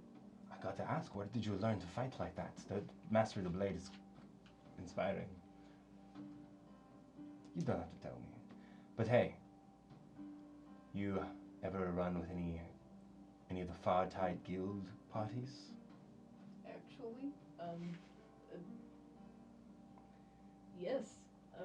Wait, this is Far Tide. Fartide, right? I'm still learning. That's the guild you're part of, yeah. I'm assuming that. Yeah. Yeah, I'm The- like I'm pretty sure. The Far Tide Adventuring Guild, yes. Actually, yes, I am. I'm on a bit of a mission to escort some people. Nice. Well, nice to meet you. Holds out this fuzzy hand. Has this hand out, and you notice just soft hands, very soft hands. You can call me Mill. It's good to get to know you. Right. You can call me Eterna. Nice to meet you. Shake it. Maybe I'll see you in the guild hall someday. Walks back to the other tabaxi, sort of like helps him out, helps him like limp. Rabbit folk, like you're like bickering, like, yeah, blue girl. I'm sorry I couldn't be more clear to you. It's a not ghost horse. Blue. Yeah, it's blue. It's not. What is it then? Indigo. Oh, okay. So your name's Blue and you wear indigo. My what? My name isn't Blue. I'm pretty sure you decided the name was Blue. I saw the way she looked when I called her out. I have eyes of a hawk. My name Clearly is not Indigo. very good eyes. Your parents must have hated you. At least they didn't name me spelled incorrectly. At least they spelled it right. You hear the one to actually speak up as Guy sort of like cocks his neck, his ears kind of like twitch. The other taxi speaks up. He actually named himself that. His You other, can't spell? his- And you're colorblind? you know, like his actual name, and he raises his halberd up, like just like raises it up, like big eye on one side. Keep that. How bad was it that you had to rename yourself Guy misspelled? It's so bad it doesn't exist anymore. Oh. Mhm. But remember, Guy Guy. Misspelled. You know, we're done here. Goodbye. Not even an apology Sort of like for fluffs steamrolling his us? sleeveless, like open shirt, my like a gosh. red jacket. You know, his ruby red jacket. Just like walks off. You know, has the halberd on his side. Tabaxis look back to you. Try not to kill anyone. Doesn't respond. Other tabaxis look to the three of you. The one with black fur. Good to meet all of you. Good luck out there. If you ever look for some assistance, if you're part of the Far Tide Adventuring Guild, you can count on us. We don't usually work with him all the time. He's kind of a prick. Yeah. I give a nod of respect. This is Mill, and Mill sort of does a little bow, and this is Till. Till, like, does like this, you know. Both like very tall, lanky, sort of a male tabaxi, but they both sheathe their weapons, and those were our given names. Our parents hate us. I don't think they're that bad. Well, it's honestly. Well, you haven't heard all the puns and jokes, and you didn't go to school, maybe. But kids can be ruthless. The tabaxi with the black fur looks off into the distance. Okay. Well, kids are ruthless in general. Good to They know, know where to I hit you guess. where it hurts. Indeed. The old folks community, the three old guys comes back over. Thank you for the save. Nice to meet you guys. We need to get on the road right now, guys. Like time. I don't have a watch, but time. You know. The tabaxis look at you.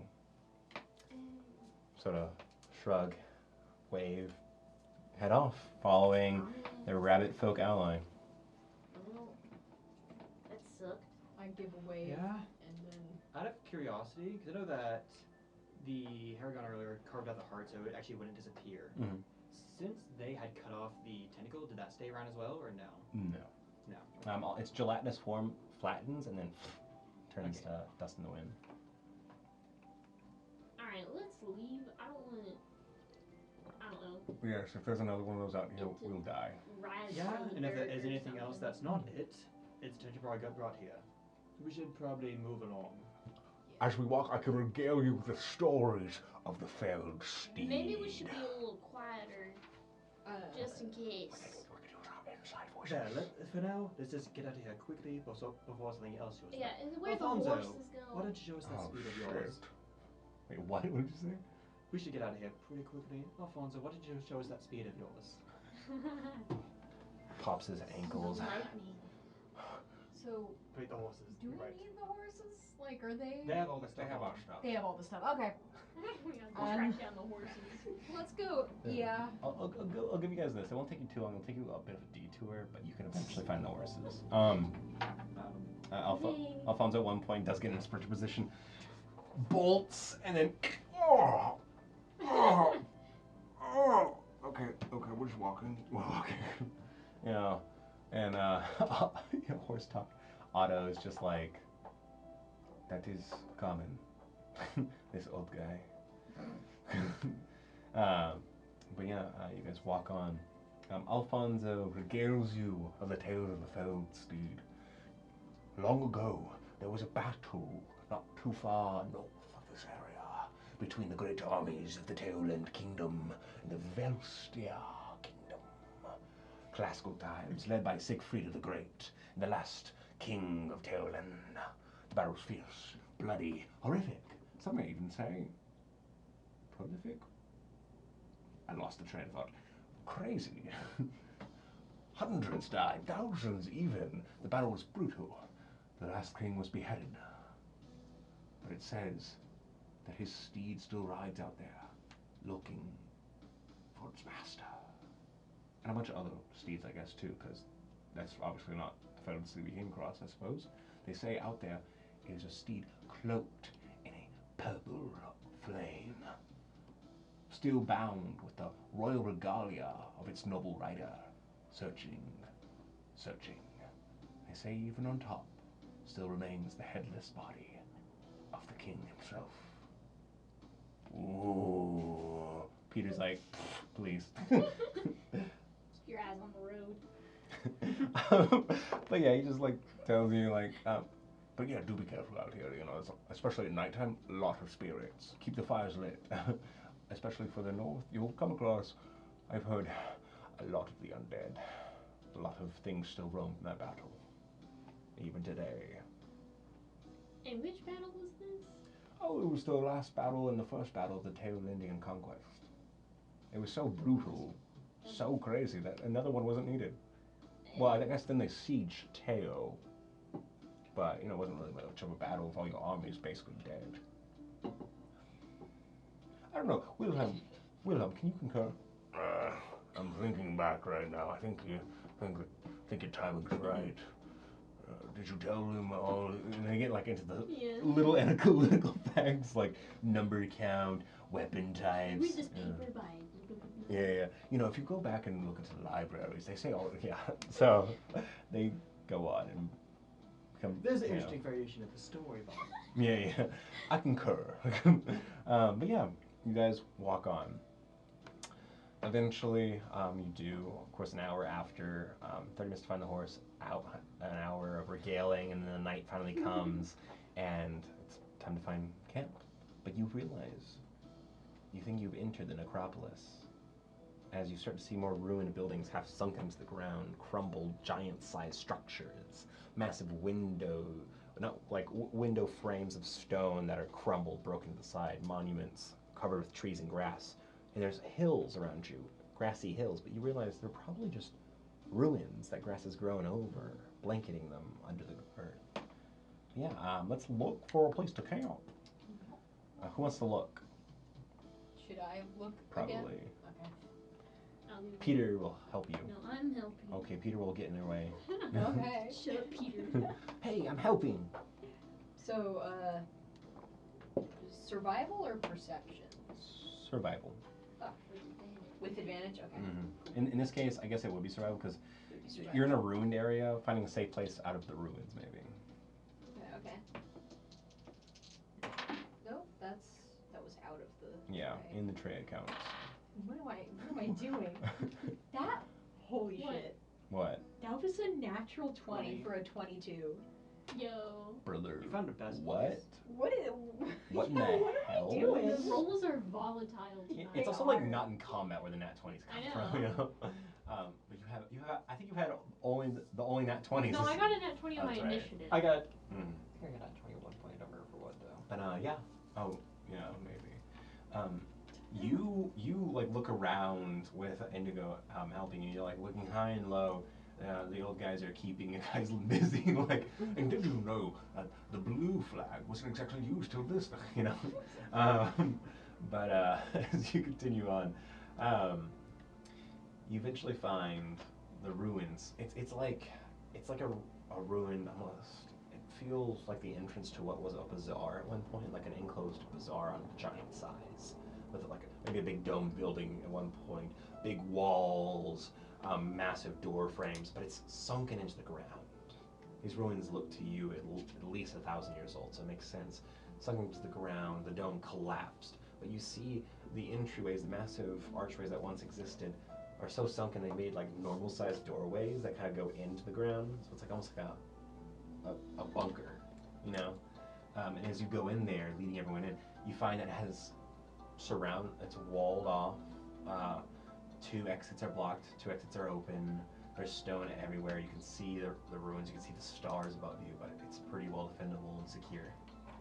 So yeah, you guys make camp. It looks like when we're getting close to the area, tomorrow we should hit the site and we'll break ties there, and you'll get your payment. Aren't you happy? You adventurers, I know you like money. Wilhelm speaks up, and we do thank you for your help. Otto speaks up. We thank you for your help immensely. I don't think those adventurers would have said it before, but if the odds weren't in their favor, they probably would have died if you didn't help them. Yeah, seems like it. Yes. Well, let us all get some much needed rest. Just sort of leans against a rock, trancing. Well, yeah. Who wants to take the watches? Same arrangement? I mean, Okay. we Yeah. can just do. Before we like really take like any like rest though, I might want to just scout around the place a little bit, just see what else is around this area since we've entered the necropolis. Absolutely. If there's like any little hidden alcoves, buried little artifacts that might have gotten left over. Investigation roll. There's miles of necropolis. Indeed. Kaisen's got his metal detector out here and he's like, Boop, boop, boop, boop, boop, boop. No, that is a 11. So I did have something for you, and you do find something, because this is a natural 20 location. Maybe it doesn't make too much sense, or you don't see a little deeper into it, but you walk around like some of the collapsed dome that has formed like rock barriers inside this enclosed campsite. You come around a corner and you see like a more like hidden, secure space where everything has fallen down and collapsed. You see what you believe to be some sort of massive stoned giant. It's just a stoned giant, guys. No, it's a massive stone like box, like a massive chest with a giant sort of like runically carved on the side of it, you know, on the lid. Sorry. In sort of like a squatting position with its hand like this, but it's cracked and a hole has broken into it. It's just a massive stone chest with a hole in the top that you can look through. I'll look over top of it, see what's inside. You sort of lean over because this thing is like half buried in the ground, but Yeah. it's big enough for you to stand on it. It's like 10 Yeah. feet by 10 feet. You like look into it. Carved on the outside seems to be a storm giant. Yeah, a hand pulls him in. This is a horror game now. You look in.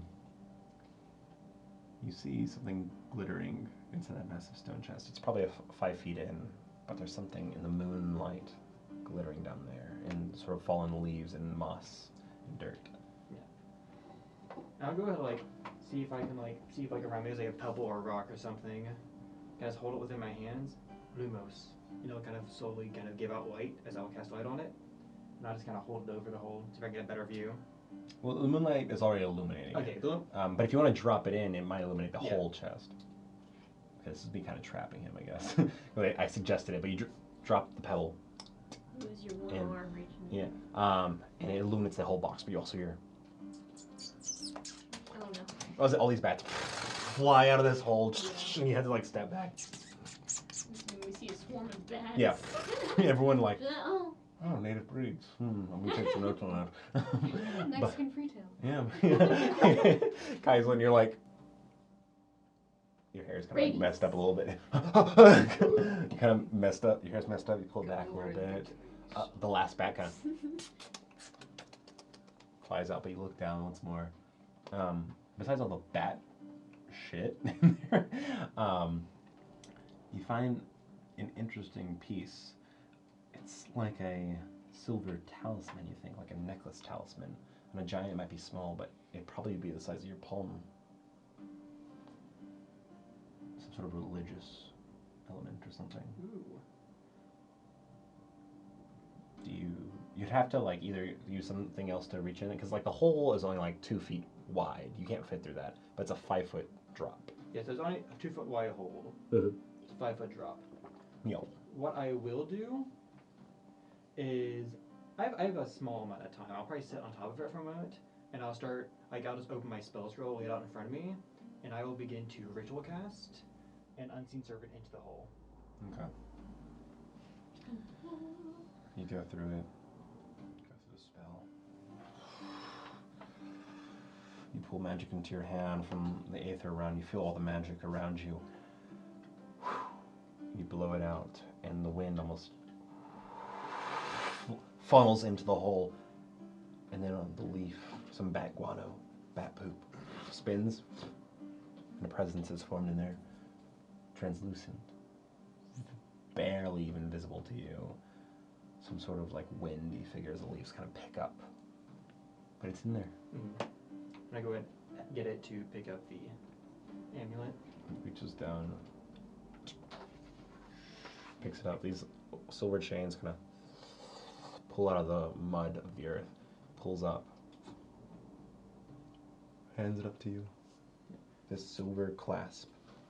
Before grabbing it, just doing a quick wave of my hands to clean up prestidigitation and picking it up.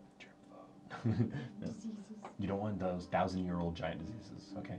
And I'm going to take a closer look at it, because I know you said it looks probably vaguely religious. See if I can recognize any arcane symbols, any religious symbols. Go for it. Roll religion for me. Nat 20 plus 6, 26. Bruh. Okay. Should I get 5 pages ready? No.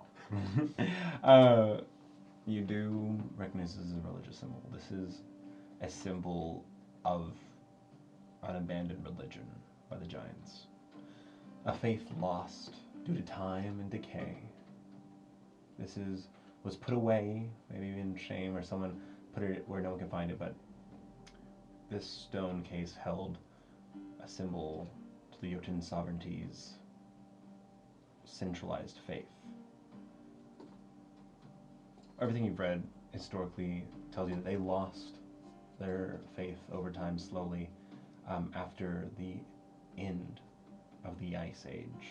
After the slow thaw, their power began to dwindle, and many of them began to lose their faith. This symbol is to the mantle of dominance, a sort of structured faith that they pray to, the philosophy, and at the top of that philosophy, the one who gifts the mantle of dominance, represented in this sort of rounded, pressed work of silver. It's pretty masterful, actually. It's very carved in. It represents a woman, a large, mountainous woman described in here.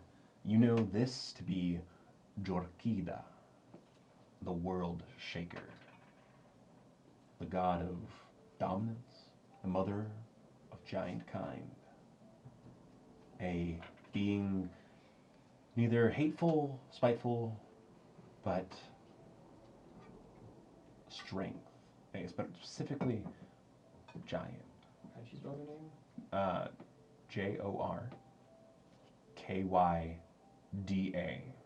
Jorkyda. Jorkida. Jorkida. With that high roll, you can also know that just going back into your own Sunday school lessons, Jorkida is the mother of giants, and giants are said to be the first of mortals to walk the world. She was the first to have her sort of people venture into High Thea, or back then just Thea. However, eventually, the gods thought her work was imperfect, and they instead chose her rival, Lorana, to produce the next batch of mortals to arrive on Thea. The giants always owed their faith to Jorkida. There's always been faith in her, but it dwindles over time. The giants fall back to their other forms of faith, whether that be through their own philosophical methods, their own power, or praying to the sort of elements that they sometimes do. But Jorkida has always been a god with a bit of frustration with the rest of the divinity. Mm. But in this necklace, it is a image of her passing down an orb flanked by two like almost branching, they look like antlers, but they're like almost, they're strange like spiky growths on the left and right side of this orb. And she gifts it to people below on the very base of the necklace. The mantle of dominance. Yep. And it's fully, you believe it's mostly or maybe fully made of silver. Ooh.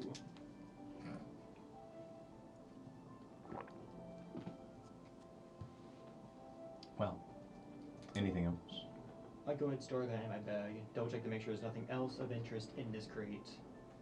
Don't see anything else. And I'll go ahead, just kind of open my component pouch really quick.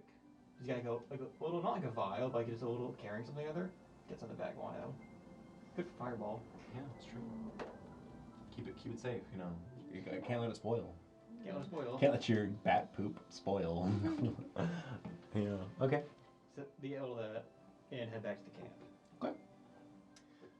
Well, Eterna, can I have your first watch roll, please? Sure. Like perception check. Let's see if this goes well.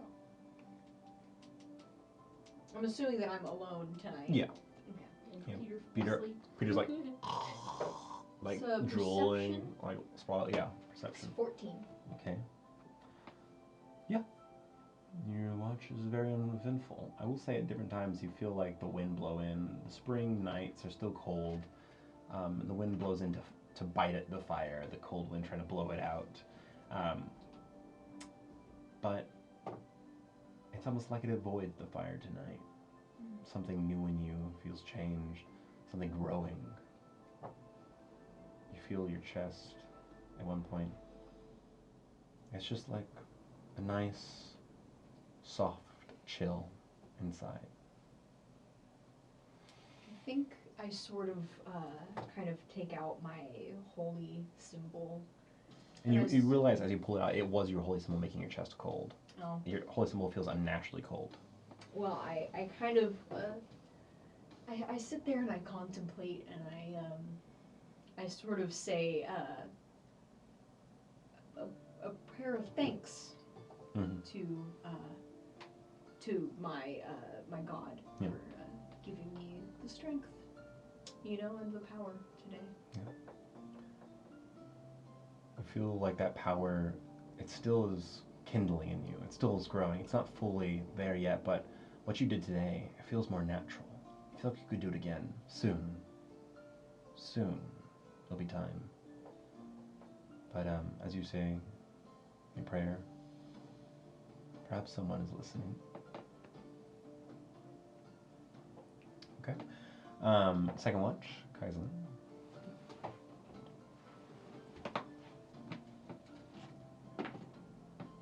Nope. That is a 5. Okay. You're sitting there.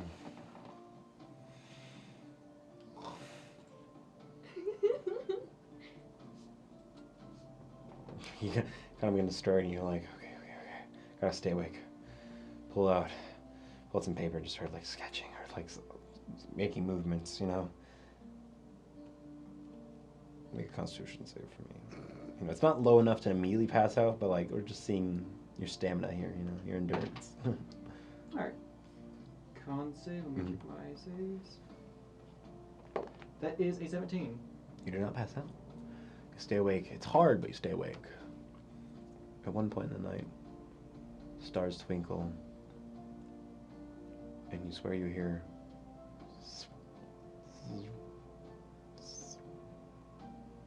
turn around, some sort of hissing in the wind. A fly lands on your nose. That's it. Lands my nose? Yep. What are you gonna do to the fly? Ray of Frost. No. Destroy I know that prestidigitation can make harmless effects, but if the creature is small enough, You can't do damage to the fly. damn, Just put sparks. Just hold your face out with fire. let's blot it away.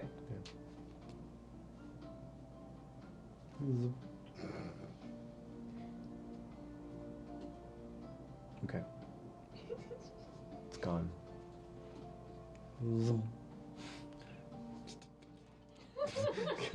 Like man, sort of starts moving around, you know, and you're like, your watch is like harassed by this fly.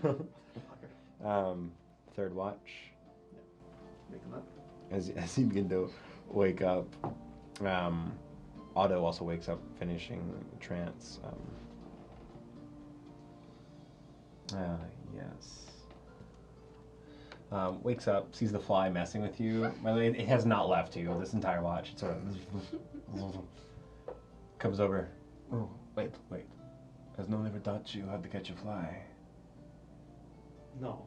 I got you. Just wait. Lands on your head. Do not move. Almost imperceptibly goes slow, and just clasps his hand around the fly. Don't go fast. Good to know. Absolutely. There will be hundreds of flies that bother you your entire life. Trust me. But yeah, go ahead and roll watch. And usually, lately, Otto has been like doing studies on the side, but he'll help you. He'll sort of like stay up and just look around too. Advantage? Yes.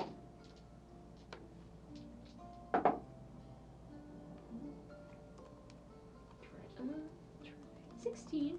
16. Okay. As you go ahead It's and not a 5. start your watch, you know, yeah, it's a pretty good roll based on how it's been going sometimes, you know. But yes. One moment. Is that your like watch position? Stance. Watching good. Watch stance. Watch Watching. stance. But yeah, you come to realize something before seeing Otto up close. He always wears this hat. He takes off his hat at one point to like sort of work on it. You realize he's not a half elf. His ears have just been partially clipped. He is a older high elf. Like how old? He might be really old, and this may not matter to you that much, but he sort of sees you notice, and he quickly puts his hat back on quickly, you know. But yeah, he seems uncomfortable about his ears. But he still looks like a half elf, even though when he has his hat on, you just can't see truly how elven he is. But yeah. sort of like breaks the ice after noticing you see him, and he's just like, so, Indigo. Yes. That's a good name. Thank you. That accent, though. Where are you from? I swear I've heard it somewhere, or I'm kind of familiar with it. Well, I'm from Evelyn. Oh, not what I expected at all. No, yeah, I picked up my accent. Family? Yeah. What did I think about this? Yeah. Yes, Yeah. yes, that sounds like a Southern Zengathi accent. Yep. It's pretty far away. Your family must be from far. Mm-hmm. Well, I guess you will get to see more of this country. Have you been around a lot? No. Well, you definitely get to see a lot more. Lots of old history here. You You know? been around a lot? Yeah, I've been around some time. You know, yeah. Definitely lived my life.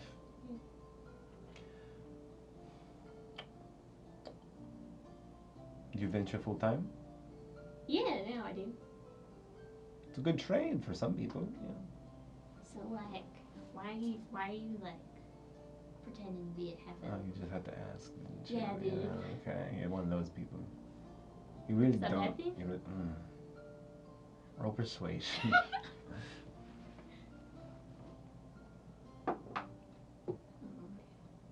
That's 15. 15. Okay. Listen, kid. I'm gonna call you kid because I know you're obviously younger than me, no matter what. Yeah, I imagine.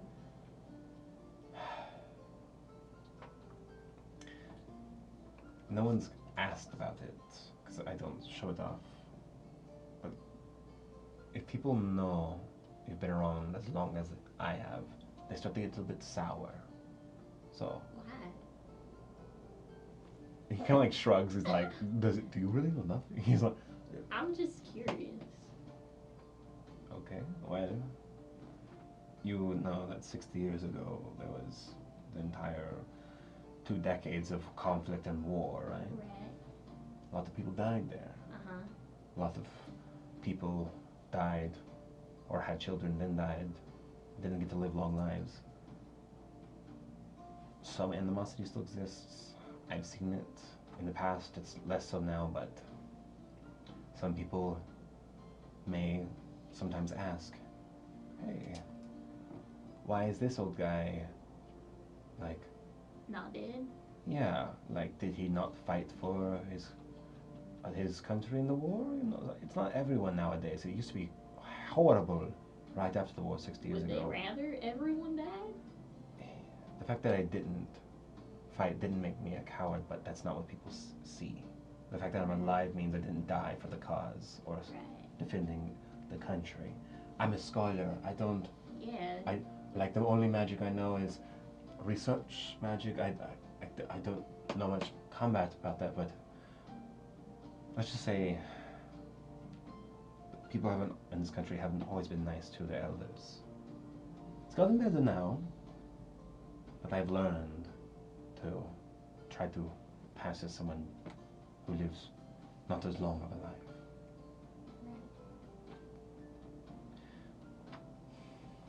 Did you do that to yourself?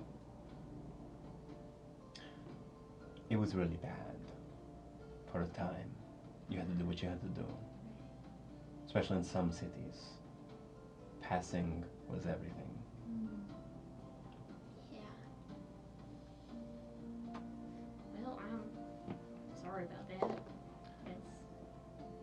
I appreciate it, just don't bring it up.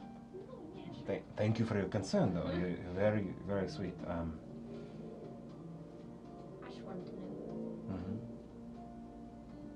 Sort of like looks at you for a long time. His eyes, he has these very light green eyes. They just glisten in the firelight. He looks, just taking you on, maybe trying to see how truthful you are, what you really know, like trying to read into you, but just looks. I'm going to catalog some local moss, you know, just to see what's been Moss. eating the ruins. Yeah, you know, you want to see, like, You dabble in like ecology?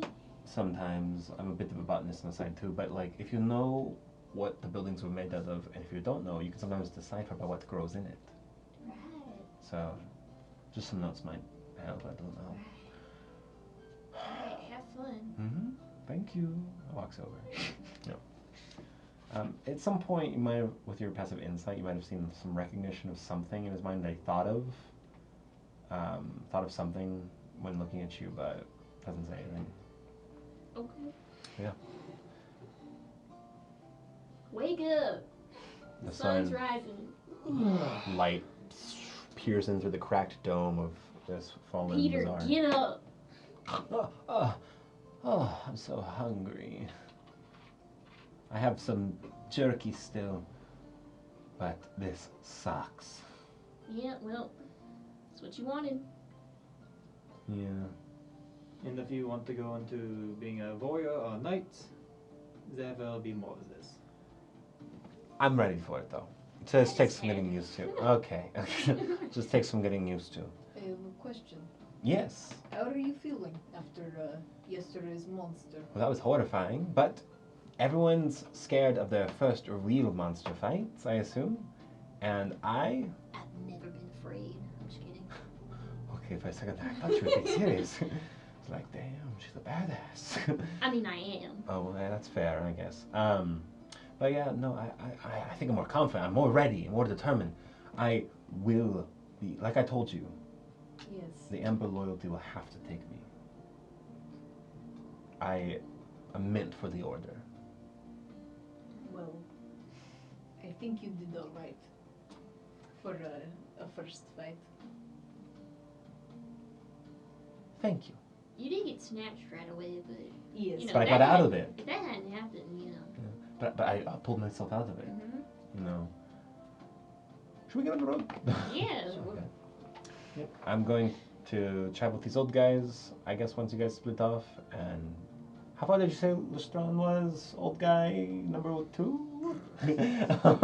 Respect your elders. Alfonso's like, you're talking to me. I was pointing at you.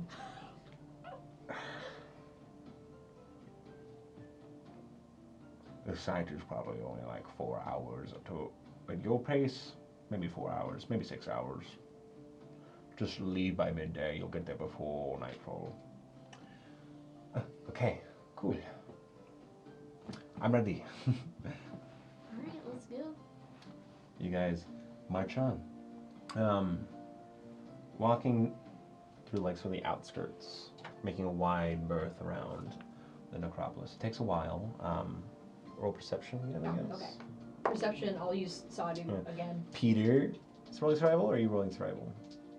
I'm gonna take this one. Okay. If he wants to help. He'll help you. Excellent.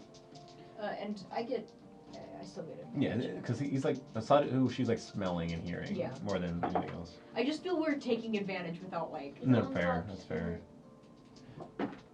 Yeah. I mean, they're both 19s, but yeah, it's fine. Dirty 20. It's a dirty 20. Hey. Twinning. Nice. The day's pretty good. You guys find a pretty quick path. You actually cut some time out of this travel. And at one point, you're like listening out, and Sadu sort of raises her head up, gets a little low. You guys sort of hide for a second as everything gets quiet. At one point, you just see in the distance some trees shake as something clearly heavy, large, moves those trees as it walks by. But following Sadu's instincts, Eterna giving signals, you guys are quiet. Just not good. I'm not even gonna make you roll stealth because Sadu would, with that 20, would probably hear it Can we before then. see what it is? It's in the distance. It's a low creature, but it has to be big to shake some of these trees and these ruins. Some stones fall nearby, but it doesn't come across you. Eventually, though, after about 6 hours of traveling, you see ahead of you wooden built walls, like carpentered, actually structurally built walls, like a wooden fort with towers, you know. There's some simple guards, you know. There's some banners hanging down some of the walls, and there's like 4 watchtowers with ladders on either side with a guard on each, lightly armored with leather.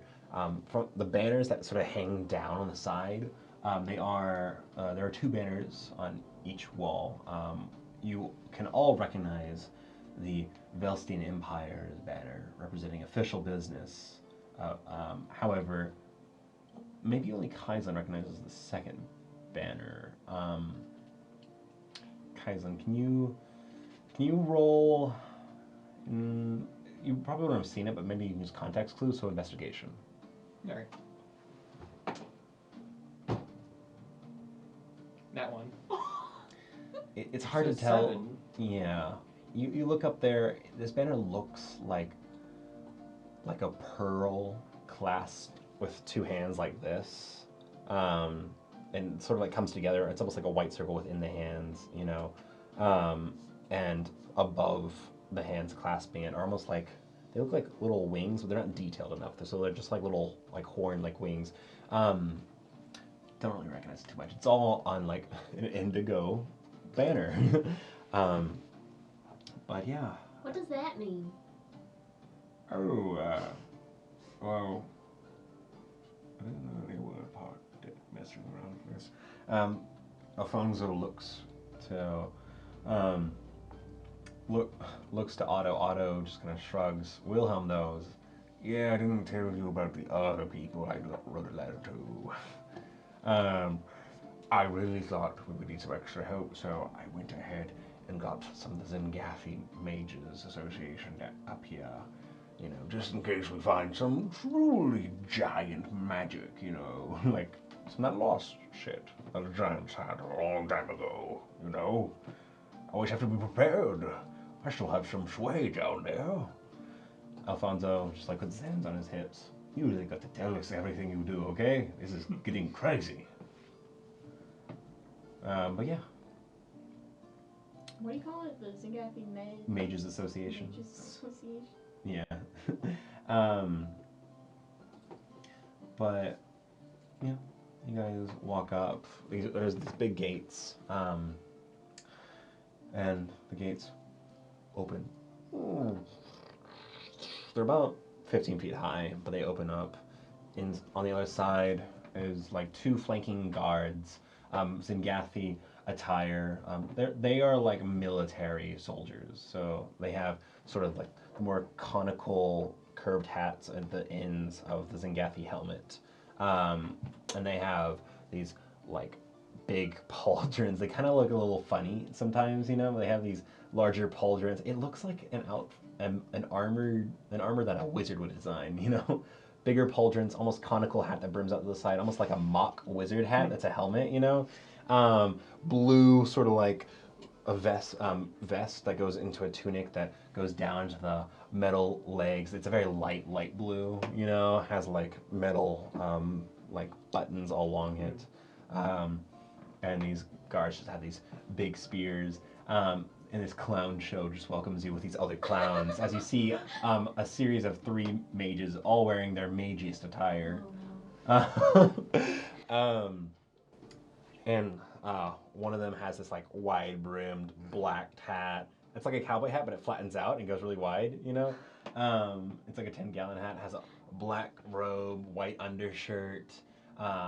Seems like very, very pale. Very pale.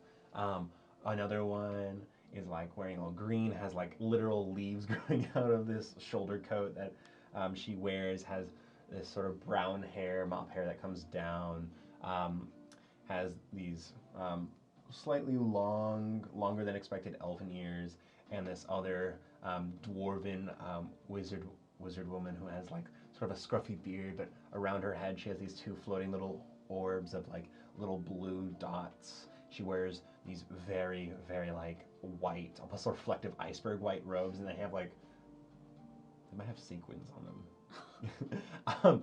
And these like flashy, People you hang out with? these catwalk running, flashy looking mages, like just like stand right there, welcoming you guys at the entrance. And the one with the wide black brimmed hat speaks out. And who are you? And before you can even speak up, Alfonso comes forward. We are here from the government of Elstia. We are the historians. And this time they get it right. All 3 of them Pose. And the one with the wide-rimmed hat. Right. Yeah, we've been waiting for you for a while. Glad you finally made it, though. Kind of like this figure in this black rimmed hat. Pale has like some scruff of brown hair on the chin. Almost makes like a goatee, you know, but it has it all the way down here. Sort of looks to the rest of you. And all of them, these are our guards. But they have served their purpose. Thank you, guards. You're welcome. I believe the money was here with you guys. Give it to them. Alfonso looks towards the mages in front. Yeah, we represent the Zingathi Mages Association. It's not my job to pay these fools, okay? The guy in the black hat just sort of like walks off. The woman with like leaves growing off her cloak's shoulders looks to the three of you. But welcome. You are glad to look around for some time, but we are very busy, so if you have to go, please do. And lastly, the dwarven woman with the kind of scruff and the sequined white robe. Hi, welcome. It's so good to meet you. Hopefully you haven't been, these old guys haven't been too hard on you. I've heard many stories about these historians causing boatloads of trouble. You guys are troublemakers, you know. Rascals, even, I would say. You know, I heard they stole from excavation site the other day some cups to go drink out of. Can you believe that? It's crazy, right? And they call themselves historians. And they just start to, like, joke and bicker. These mages, these flamboyant mages, just sort of like shrug. And the historians look back to the three of you. Alfonso, the leader, the historian, waddles over to you guys. I am very thankful for your help, by the way. I just want to say that. Right. Sure. So who do these two talk about without Right. getting that revolt? Yeah, is that coming? I mean, come on, guys. Eventually, the one with the black wide-brimmed hat comes back with another member, another person from behind the gates. And you can see behind the gates, it's actually like a quarry. Like, it's not a huge fortress, but it's like a quarry. Like, they dug it into the ground, tore up the vegetation, and it goes down levels. And you don't see a structure that's rising on the ground right there. But coming to the gate is this younger gnomish woman with these small glasses that sit on the edge like librarian glasses on her nose. She comes over in her robes. Alfonso! Wilhelm, Otto, so glad you could make it. Yes, I have the payments for your guards here. Pulls out a satchel of coin. Thank you so much for your assistance. Sure. I hope these old farts didn't cause you any trouble. They've been better We're than fine. the last 5 minutes. That's good. These historians, they like to be flamboyant, as you know. But they are good guys. Aren't you? I like to say I'm a good guy, but, you know, I usually let other people tell me that. But she kind of, yes. I hope it wasn't too hot getting here. Well, mostly uneventful aside from seeing a fight. You're not with these two. Let's go. No. We traveled together, traveled with the group. Different reason. Yeah, this guy right here, that's Kaislin. He's a committee member of the Arcanist Committee of Elstia. Better watch out, this kid's going places. Trust me, I've seen people like this. And Otto sort of like shrugged. Are you going places? Yeah. Otto sort of Yes, shrugs. Well, yes. You do have potential. Based on how you wield a single spell the other day, you know how to manipulate it in the ways you need. That is the sign of a mage developing into someone more capable than what people may expect. Wilhelm heads inside. Alfonso heads inside, sort of giving you guys a wave. Pete, Good luck. Yes. and Alfonso takes a second looking at all of you, looks at Peter too. And kid, congrats, you survived. Now you have to make it to the city. Walk that way. And tell me, I believe in you, but tell me, do you really think you can walk all that far? Because I don't know. I'm not sure you've convinced me that you're going to really be this big hero. You know, you still gotta prove it. So, yeah, enjoy the walk, kid. He like flips him off and walks into the fort. Call me old man number 2 one more time. I dare you. Wilhelm like grabs Alfonso and leads him in as he flips off this kid, and Peter's like, Wow.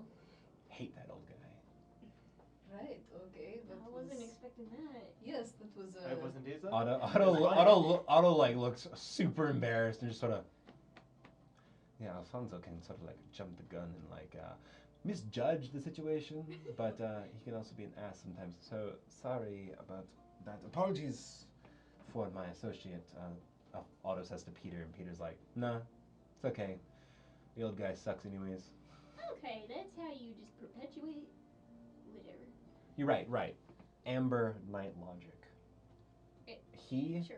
is an elder. I respect his opinion, no matter how wrong and stupid No. and No. very outdated it might No. be. No. Well, However, I do hope one day, maybe on his deathbed, he'll realize he was wrong. Okay.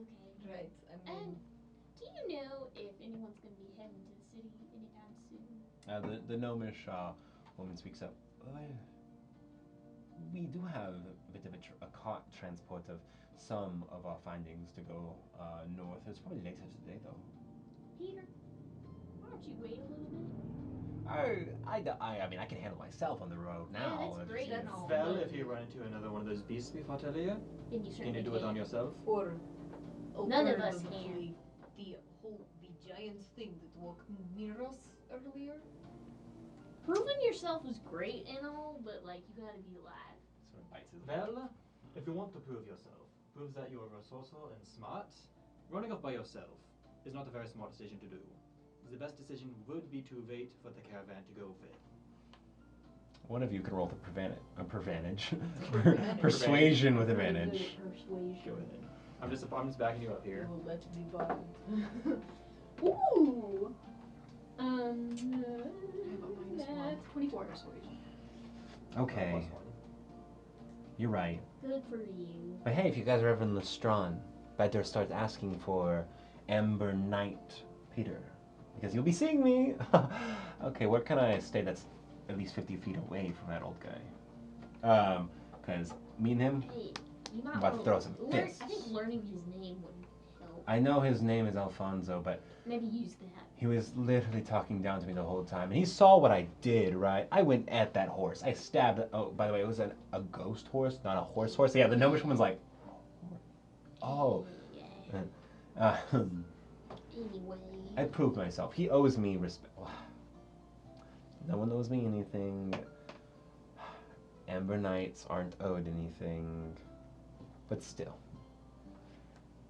Whatever, you guys are right. I'm gonna go wait inside. Is that cool with you guys? He's sort of like, the three mages, just like, oh, we're just guests here. It's not my deal. Looks down to the gnomish woman. I guess?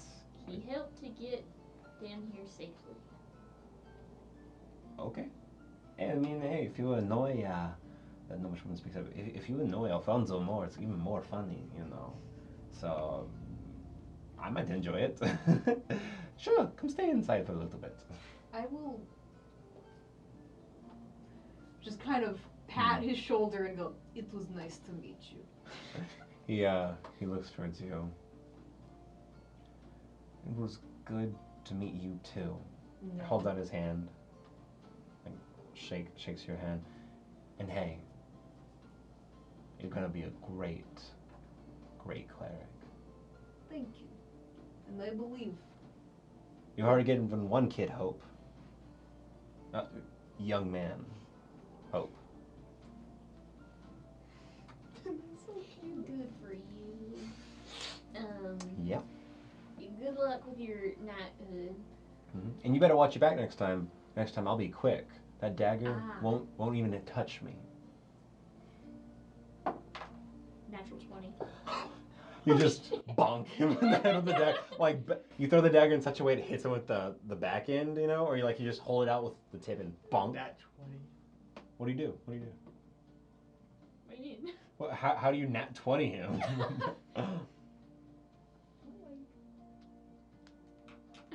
I feel like it's like a.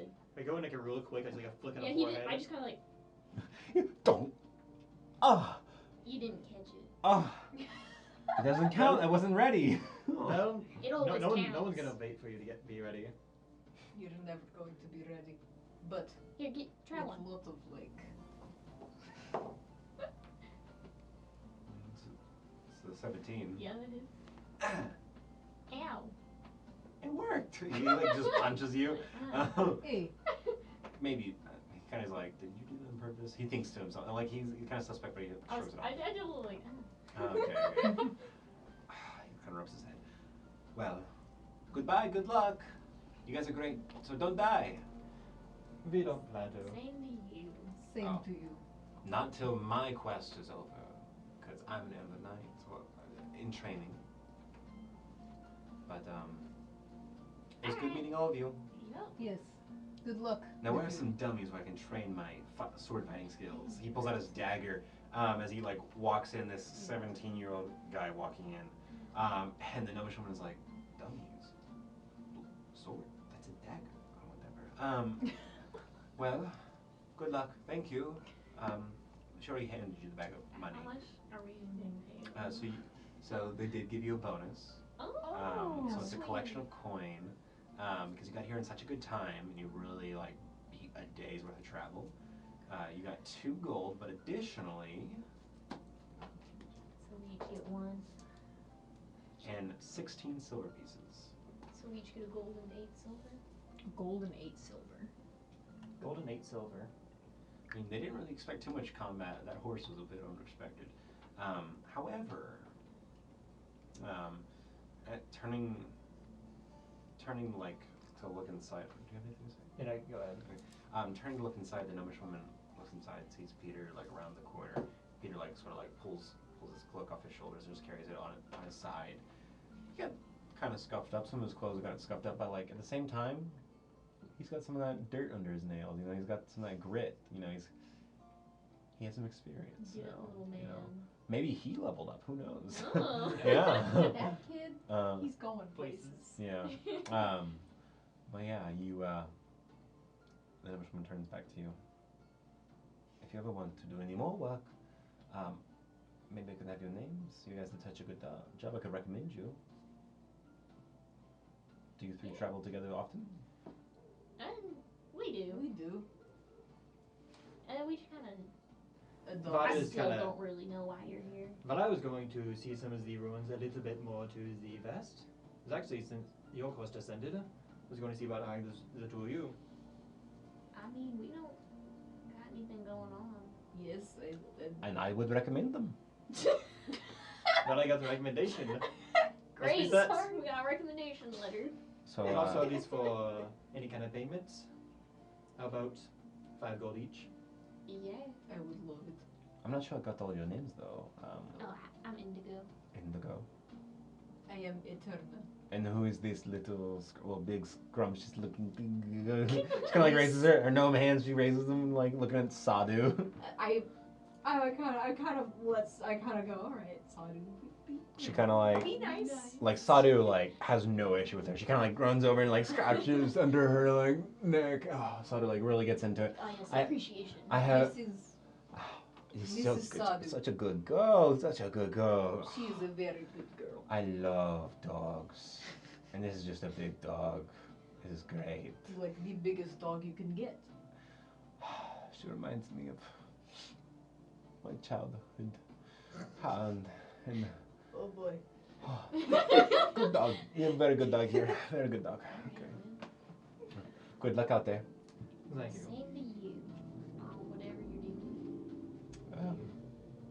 you're doing. As you finish talking, the 3 mages that were still sort of in the periphery, they were talking to each other about 10 feet back, but the one in the black hat kind of turns his head, his wide-brimmed black hat. Do I catch a sound of Zangathi? Far from Yeah. home. Oh, hello. Actually, not from Zangath. My father was just kind of picked it up from Pleasure to meet you. One Zangathi to another, or at least family. Maybe I know your father. Is he a sorcerer? Did he study at any of the schools, or I don't know. in He's the? just a guy, you know. Oh, well, Yeah, you know. better opportunities. And you say your name was Indigo. Indigo. Pleasure to meet you. Name is Henry. Henry. Just remember Henry. You know. The other two mages, you can see them over Henry's shoulders. They kind of smirk. Beyonce? Like, They kind of smirk a little bit. Beyonce? As like there's some joke you may not be getting here, but yeah. Well. Am I missing something? Oh, well, I thought it was funny that your name is Indigo and you're wearing indigo. Right. I was saying a joke to them a second ago that, hey, it'd be funny if I walked over there and her name was something related to the color that she was wearing, and I came up with a fake name too. But like at the same time. Wait, so is that not your name? Henry's not my name. Let's just come clean. It was a bad joke. I forgive me. You know, I'm not the comedian in this group. Okay. No, it's not Henry. But my name doesn't matter. It's the title that would matter more.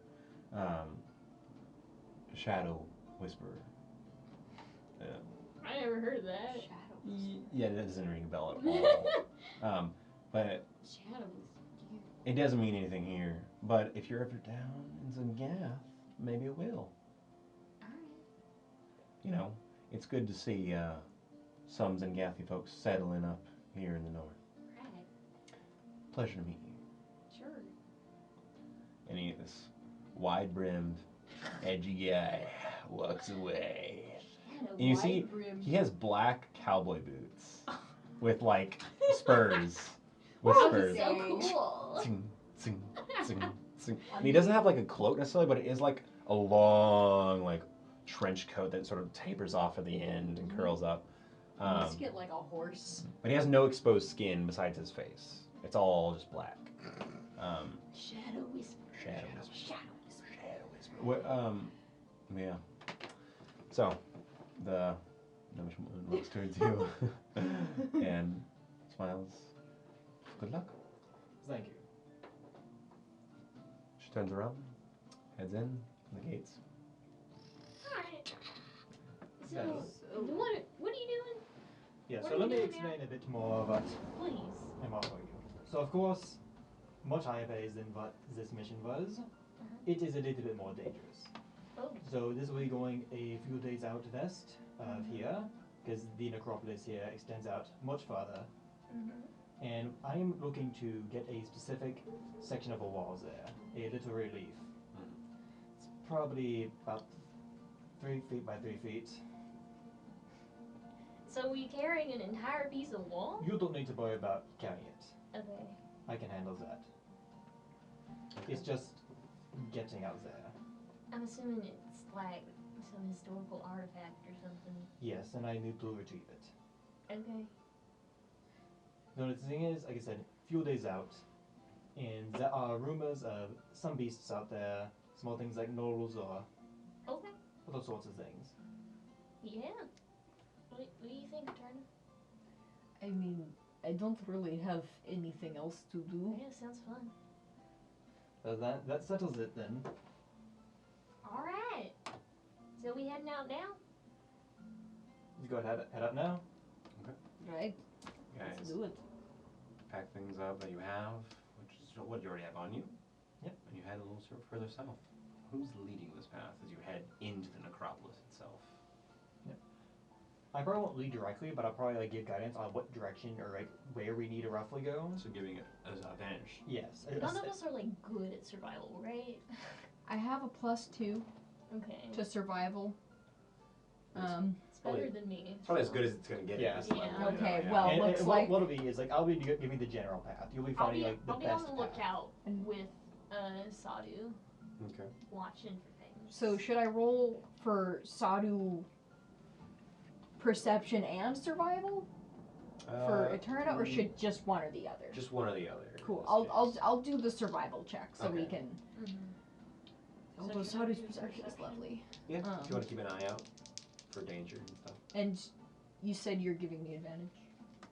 Yes. Yes. Cool. Ooh. I got an 18. Oh, dang. It's a 21. These are the Making good good rolls. time. Yeah. Wow. They're all coming in over here. Right at the end. As you march on, you head deeper in. Eventually, the trees that grow out, the green grass that grows out becomes less and less. Every now and then there's a tree. Every now and then there's a patch of green grass. There's vine work and stuff, but it's all on top of the bones of an ancient city, half buried, half crumbled. Ruins so vast that they're just left here. Nothing can be farmed here. Life can't grow here besides bits of grass, bits of trees, and the spots that exist. Everything else is just the bones of an empire. But as you walk further and further in, eventually, at some point, you feel this tension in the air, almost like static. It's an interesting sensation. And as you guys are looking around, you both can tell that Eterna's hair, or you both see that Eterna's hair begins to stand up on end a bit. She has really long hair. Yeah, as some sort of static electricity in the air begins to lift her hair up on the sides and near the head. The skies Are you doing are that? cloudy, but not like dark cloudy, so it's not like a thunderstorm is about to happen, but like something's happening. Is Struck the there lightning. anything weird going on with magic right now? Like any kind of weird magic sensation I'm feeling, or like any kind of. Would you like to sort of like almost meditate on it? Like, Yeah. okay. Make an Arcana roll as you try to expand your mind out. Try to feel the magic flowing around you. 11. Okay. So magic, as it exists in a constant moving state when it's not a liquid or some sort of form of solid or anything, it exists everywhere usually, and it can pass through anything. It's just not truly visible all the time. It goes in the form of aether. As you're sort of feeling it, you can feel the static. It's almost like a tingle in the back of your neck. Your hair is sort of standing up. But you think about it, and you really try to feel it out. But it's like a fuzz. You can't feel a center point. You can't tell anything. It's just an itch. But even with your mage training, you still feel it. Maybe even a little bit stronger, that sort of fuzziness in the air.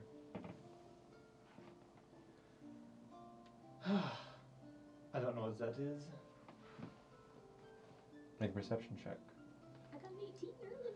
Yes, it's how you stumbled upon this, and like it was more like the odds of you stumbling upon this, but you also avoided some danger. Okay, good. Yeah. Oh, that was so close to natural 20. 11. 11. Okay. You sort of like look around. You see Kaizen sort of breathe softly, enter this meditative state. You like look around. You do feel a strange sensation in you. Your magic comes differently, you know. It flows with your power, your charisma, your persuasion over the forces of Arcana, the enjoyment, the collective enjoyment of your entertainment produces this magic collects, because magic does respond to emotion. This is something that you know. In this case, it's still fuzzy, but you think somewhere to the left, and you see like kind of this ruined structure, this collapsed rubble, that just of a building that has crumbled into bricks. Something over there, just like overwhelming this sense, like producing it, billowing it out into the space. Cool, I'm gonna go over there. Okay. You sort of like walk onto these stone bricks. They're massive stone bricks. They're like big 2 foot, 1 foot wide stone bricks of giant masonry.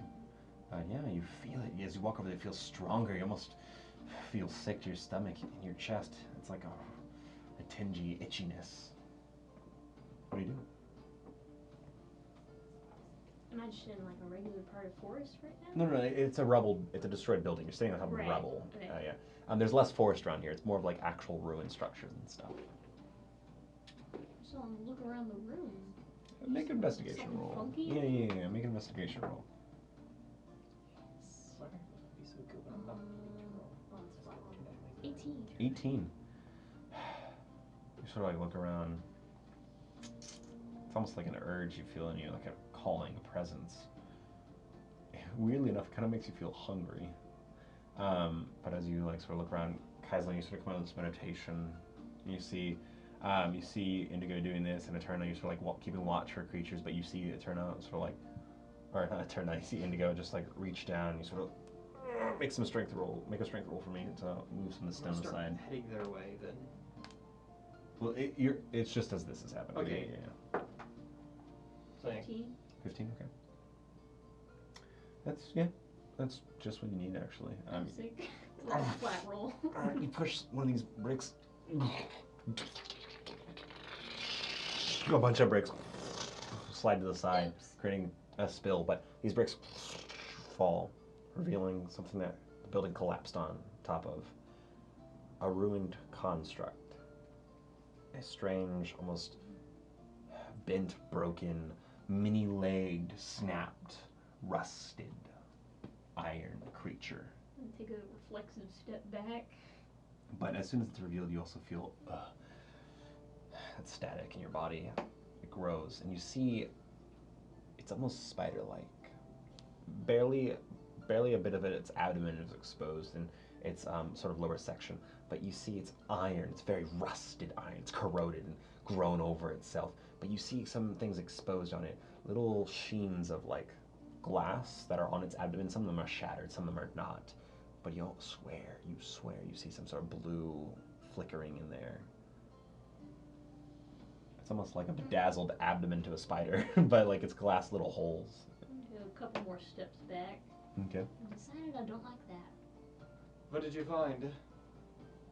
All these like metal legs, these very long, like disproportional, like we're talking about daddy long legs, disproportional metal legs with mini joints are sort of spiraled out, crushed.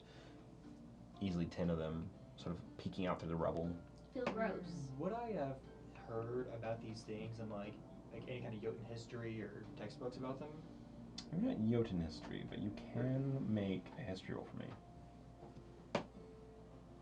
Come on. Oh. 19. You think about it. You really try to think about it. And it does sort of come to you vaguely. It's not Jotun history. Everything from the Jotuns that isn't stone has been buried or deteriorated over time, but you think about this. This is a machine that you've seen before described from the War of the Machine God. The period of conflict 60 years ago where vast armies fought against vast armies of machines and their engineers. A global series of conflicts over 60 years ago. Now, in the year 1340, you just see this thing half buried. And thinking back to some of your textbooks about the history of the war, you think this is some kind of what's called like a surge spinner. You think that's its name. Some sort of weaker construct created by the metallurgic collective that produces this energy in the air, this static, this electrifying energy. Can be deadly, but these things weren't like army killers or anything. But like it does surprise you to find like maybe it's still running slightly. Why is it still lit up? I'm not sure. 2 questions, Trevor. Mm-hmm. Do I have any clue like what powers this thing? And if like in its current state, if it is of any danger to us? You wouldn't vaguely know based on your history. Most metallurgic collective machines, if they were of the second initiative or the first initiative, they have different power sources with the same kind of engine. Mm-hmm. One, the first initiative was a lot more crude, a lot more simple machinery. Those were powered by the basic Fossick engines that you can find more often everywhere today. However, the second initiative was a bit more secretive.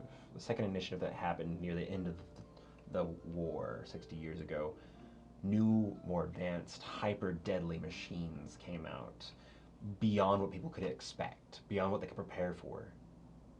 If this is a second generation construct, its engine inside it means it's a refined Fossick engine, which people still don't know how to make today. The secrets are basically lost because the delicate engineering that goes into it, it's hard to figure out. Reverse engineering it, it's always booby-trapped. It destroys itself somehow. But there may be Fossick in this thing still, if it's still powered. That's what I was thinking. Yeah, and if you're lucky, if this is a second initiative, it may be refined Fossick, but very like no one knows how to make it type of Fossick, really. Well, people know how to make it, but it's kept super secretive. Yeah. Only some really smart scientists or governments really know how to make refined Fossick. Yeah. I might kind of look this thing over, see if there's a good place where I can try to. If it's still running, doing enough damage to it, like running like the outside, like not to the internals. Could I get it to like stop moving? Do I think? It's not moving. Or like running, essentially. You could try. The problem is, it is partially exposed its interior. If magic gets inside, it could corrupt it and cause it to erupt. Because the Fossick is very sensitive to open magic. If this is a continuous engine, it probably means it doesn't use much Fossick at all. If it's lasted this long, or maybe it's recently activated, you're not sure. Yeah. But Don't use magic for this thing. magic you can use. It's a bit risky because you will destroy it. It will be lost, but the Fossick would most likely also be lost. Yeah.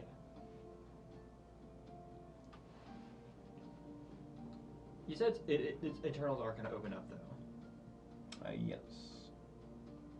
I'm gonna see if I can just like take a brief kind of look over this thing like inside.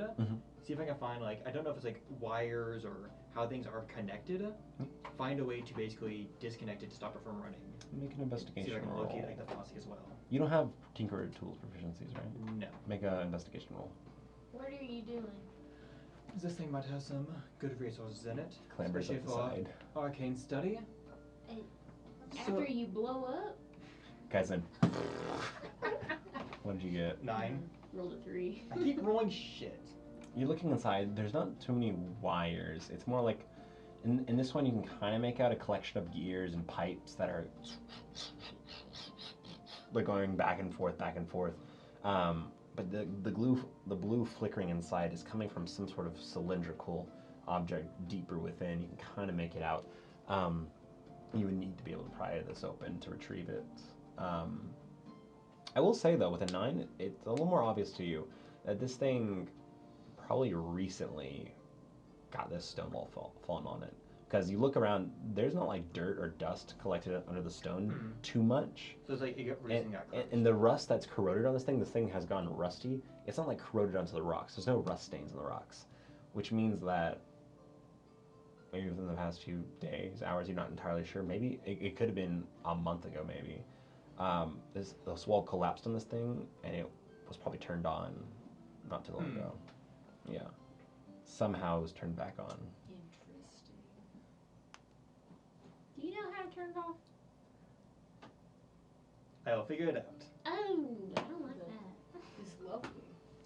So what Well, do you it's do? good if we turn it off now, so no one else can come across it and get affected by it. Right. So what are you gonna do? I'm gonna see if I can figure out like what I need to do to this thing to get it to stop running. I'm backing up. Essentially. And I'm not gonna use my magic for this. Fair. I do have a dagger. I can. Investigation roll with a disadvantage in this case, Well, because you already it's rolled random. one. Yes. We Yeah. all stand and Turn it back up. Yeah, we're all. Go ahead. Kylan vaporized. Like, well, there goes our job. 10. You're looking at it. You could maybe pry open its abdomen with enough strength. It has a part that isn't too corroded that you could have like a hinged door on its side. You could maybe try to pry it open.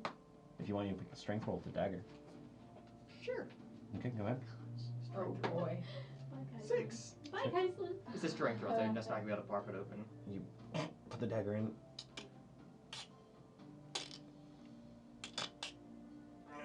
You sort of pull it up. That door does give a little bit, and you, as your dagger flies up, you hear, as all of a sudden you guys see Kaizen on top of this thing. Instantly, black silhouette, white light, lightning fires out from this thing. Yeah. Make a. Wait, I don't think this is a dex save actually. I'm gonna go over there and get Guess ready we're to not cure here. wounds. You might not have to go over to him. 1 second. Oh, Um, is there no Kaizen to go over to? He is I gone. think everyone's gonna get launched back. Where is it? Do not fly into us. You fool. He goes across the map. He ragdolls away. You have to go get him. Oh boy. Oh, it is a dex save. Make a dex save. Fun. Skills. With my deck save. +2. We'll go ahead, roll. 14. 14. You do not pass. Damn. You just barely fail. As this thing. I'm gonna need a few of these. Oh shit. How many hit points do you have? 9. Okay. Lightning can strike twice. I've got cure wounds ready. Okay. That is 13 damage. As Kaizen flies from the rubble onto the other side of the street. Oh, shit. Falls to Yeah. the side. Lose 1 death save. As Kaizen drags to the other side of the road. What in tarnation? I am rushing over immediately. Yeah, you rush over. Thankfully, you have a healer. Oh yeah. Casting Yeah. cure wounds. Yep.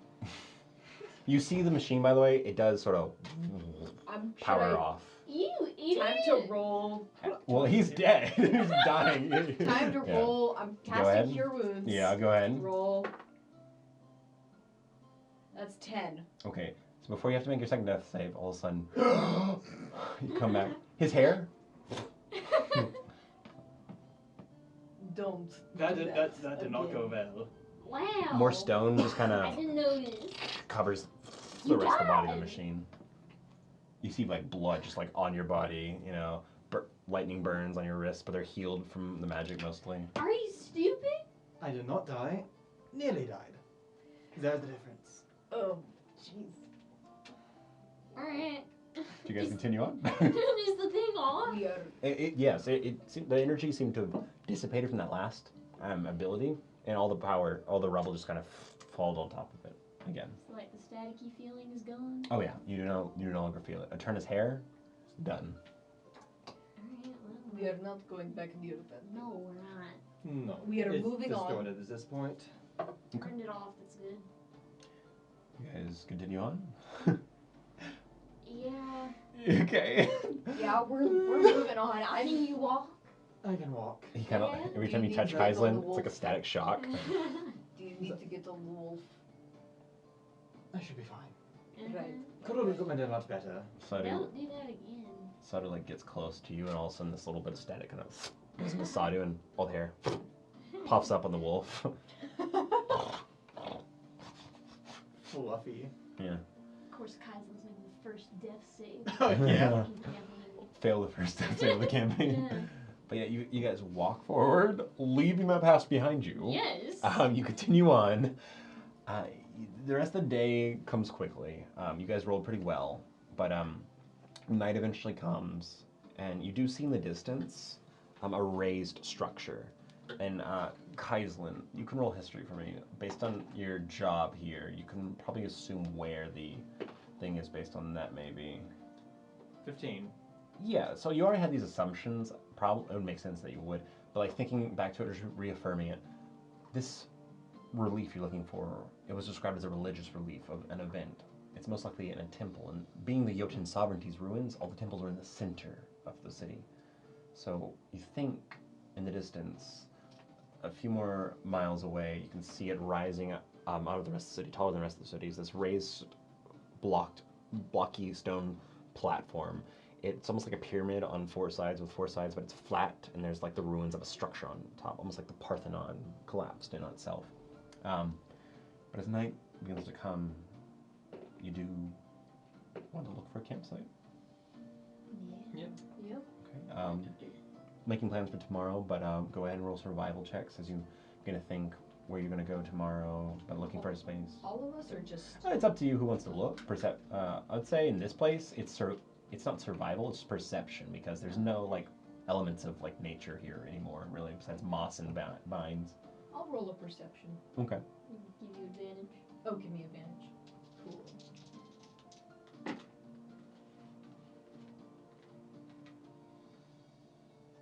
Dirty 20.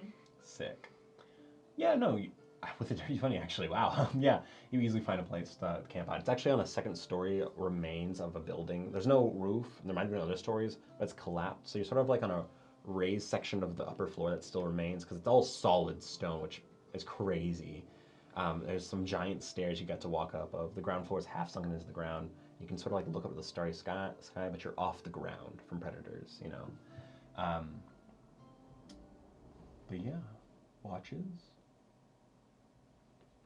Do not touch squat from the machine war. I'm aware. You sure But are that- now. There was a chance Uh-huh. that there might have been very, very valuable things in it. Just Like your life? understand. When you leave it alone?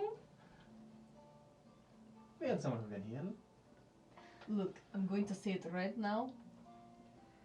I can do that twice in one day. Right? I can do other things, but those have no guarantee of working.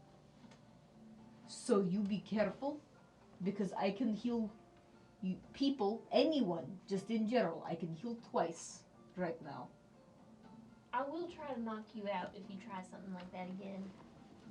I didn't know how unstable they were. I knew that Did using you magic not around. feel the... No, I felt that.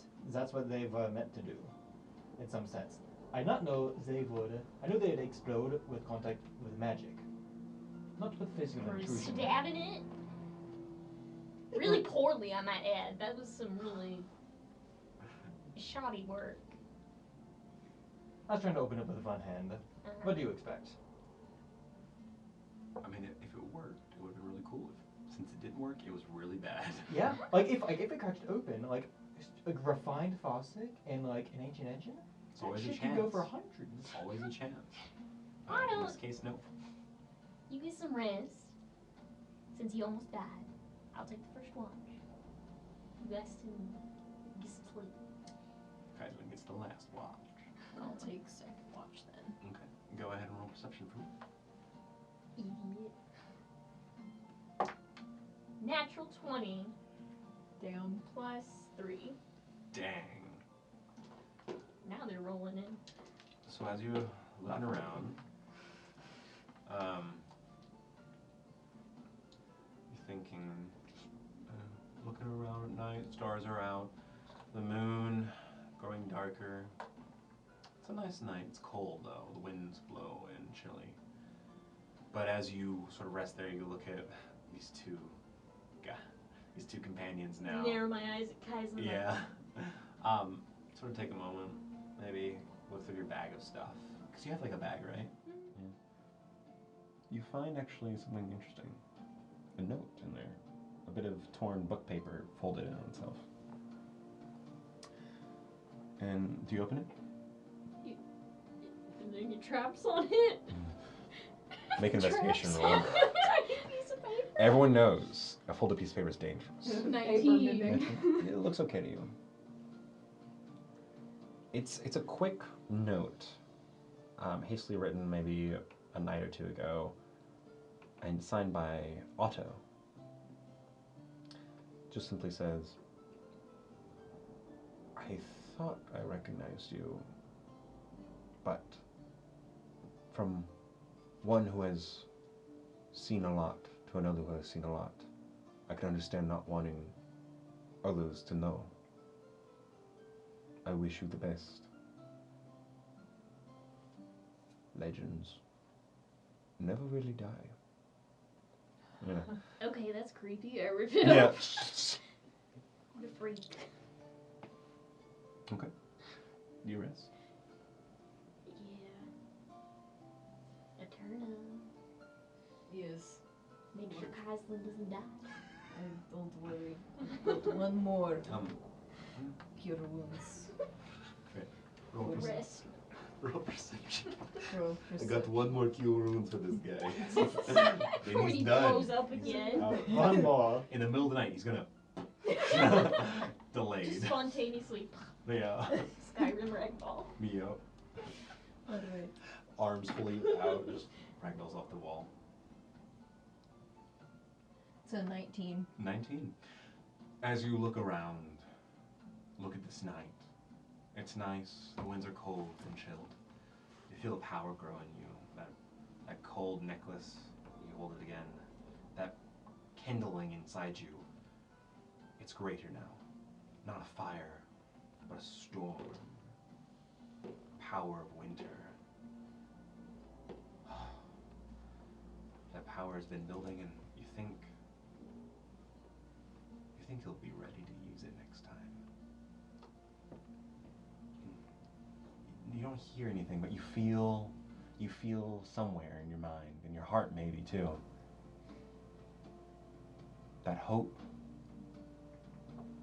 is there. No matter your troubles, no matter what you still worry about or think about.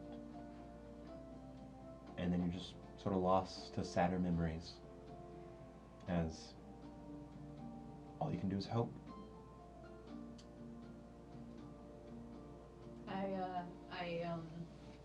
As I sit there, I kind of just look at some of my things, and I sort of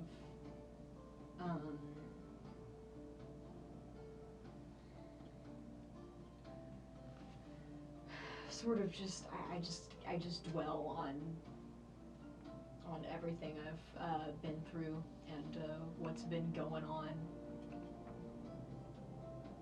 and Okay. I say a quick prayer to keep the little night boy safe. Yeah, absolutely. And I think about stuff. Yeah. Sorry. Trials to Stuff come. and things. Stuff and things, yeah. Good things, some interesting stuff. Some sad things, some good things. You do so. You finish your watch. Okay. Bit static. Is Jack still here? A little bit. You blew up! You're practically reanimated by this time. Yeah, make a perception check for me, Kaisen. I'm up. Don't die. Indigo says that. 15. You sit there. It's a good watch. It's not too eventful at first. As you sort of get comfy in these ruins, you think about all the legends that exist here, all the people that have roamed here, all the memories and lost nights and forgotten days. But you feel like that static, that build up again, but you don't see anyone's hair rise. Instead, there's a different source. You can feel it now, you can sense it now. It's like an interesting presence. It's not in you, it's next to you. As you look down, this heirloom that you've carried with you, you see this almost quick zap of energy just run down the relic. Do you pick it up? Blow the rest of us up. Open it right next to your head. It's like, hold on, face it the other way. 7th level lightning bolt. But yeah, do you pull it up? For a moment, thinking back to what happened earlier, I will take just a second with Faucet, and I'll go ahead and detect magic. Yeah.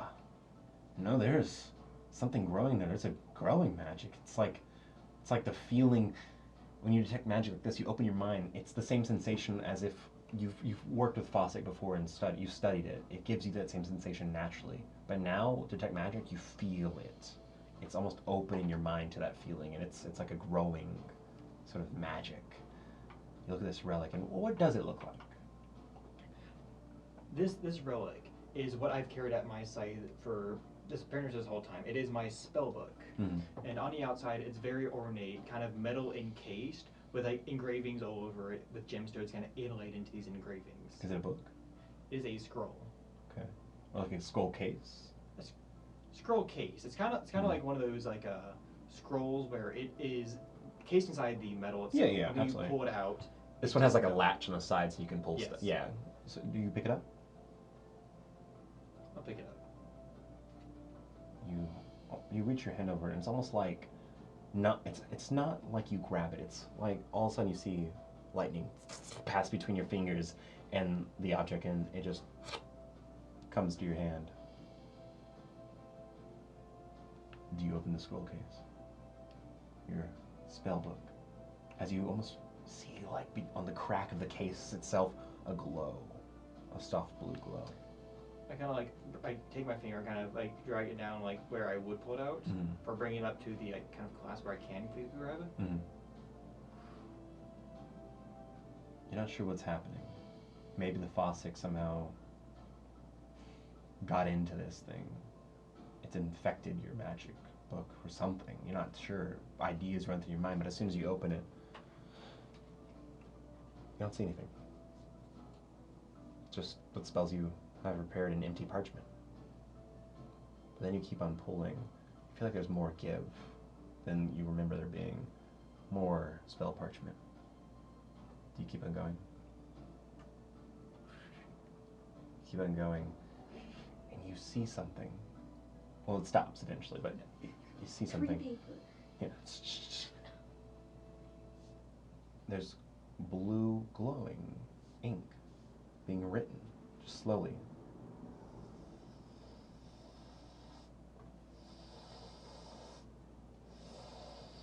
Not spelling something out, but it's almost like collecting from the air, glowing blue, and then it adheres to the page, becoming this dark blue ink on the paper. It's slowly making a spell. That's all. As I'm watching it, can I pick up anything from it? Can I tell what kind of spell? Like, is it like a specific school? Does it seem familiar to No, anything I I've got you. seen in this Yeah. book before? As you look at it, it is in this early stage. It's almost like a draft. You can't tell what spell it is, what school it is. No, not yet. It's just the foundations. Maybe tomorrow. And then you look up from your scroll. Look up to the ruins of the temple on the sort of raised platform. And you look a little closer. Maybe you're the only one to really care to look at it. But you look closer, and you see firelight in the temple. You think someone else is going for your quest. And that's where we're going to end our session today. Yeah. Yeah! And you guys level up to level 2. Woo! Yeah. We'll reel you in next time.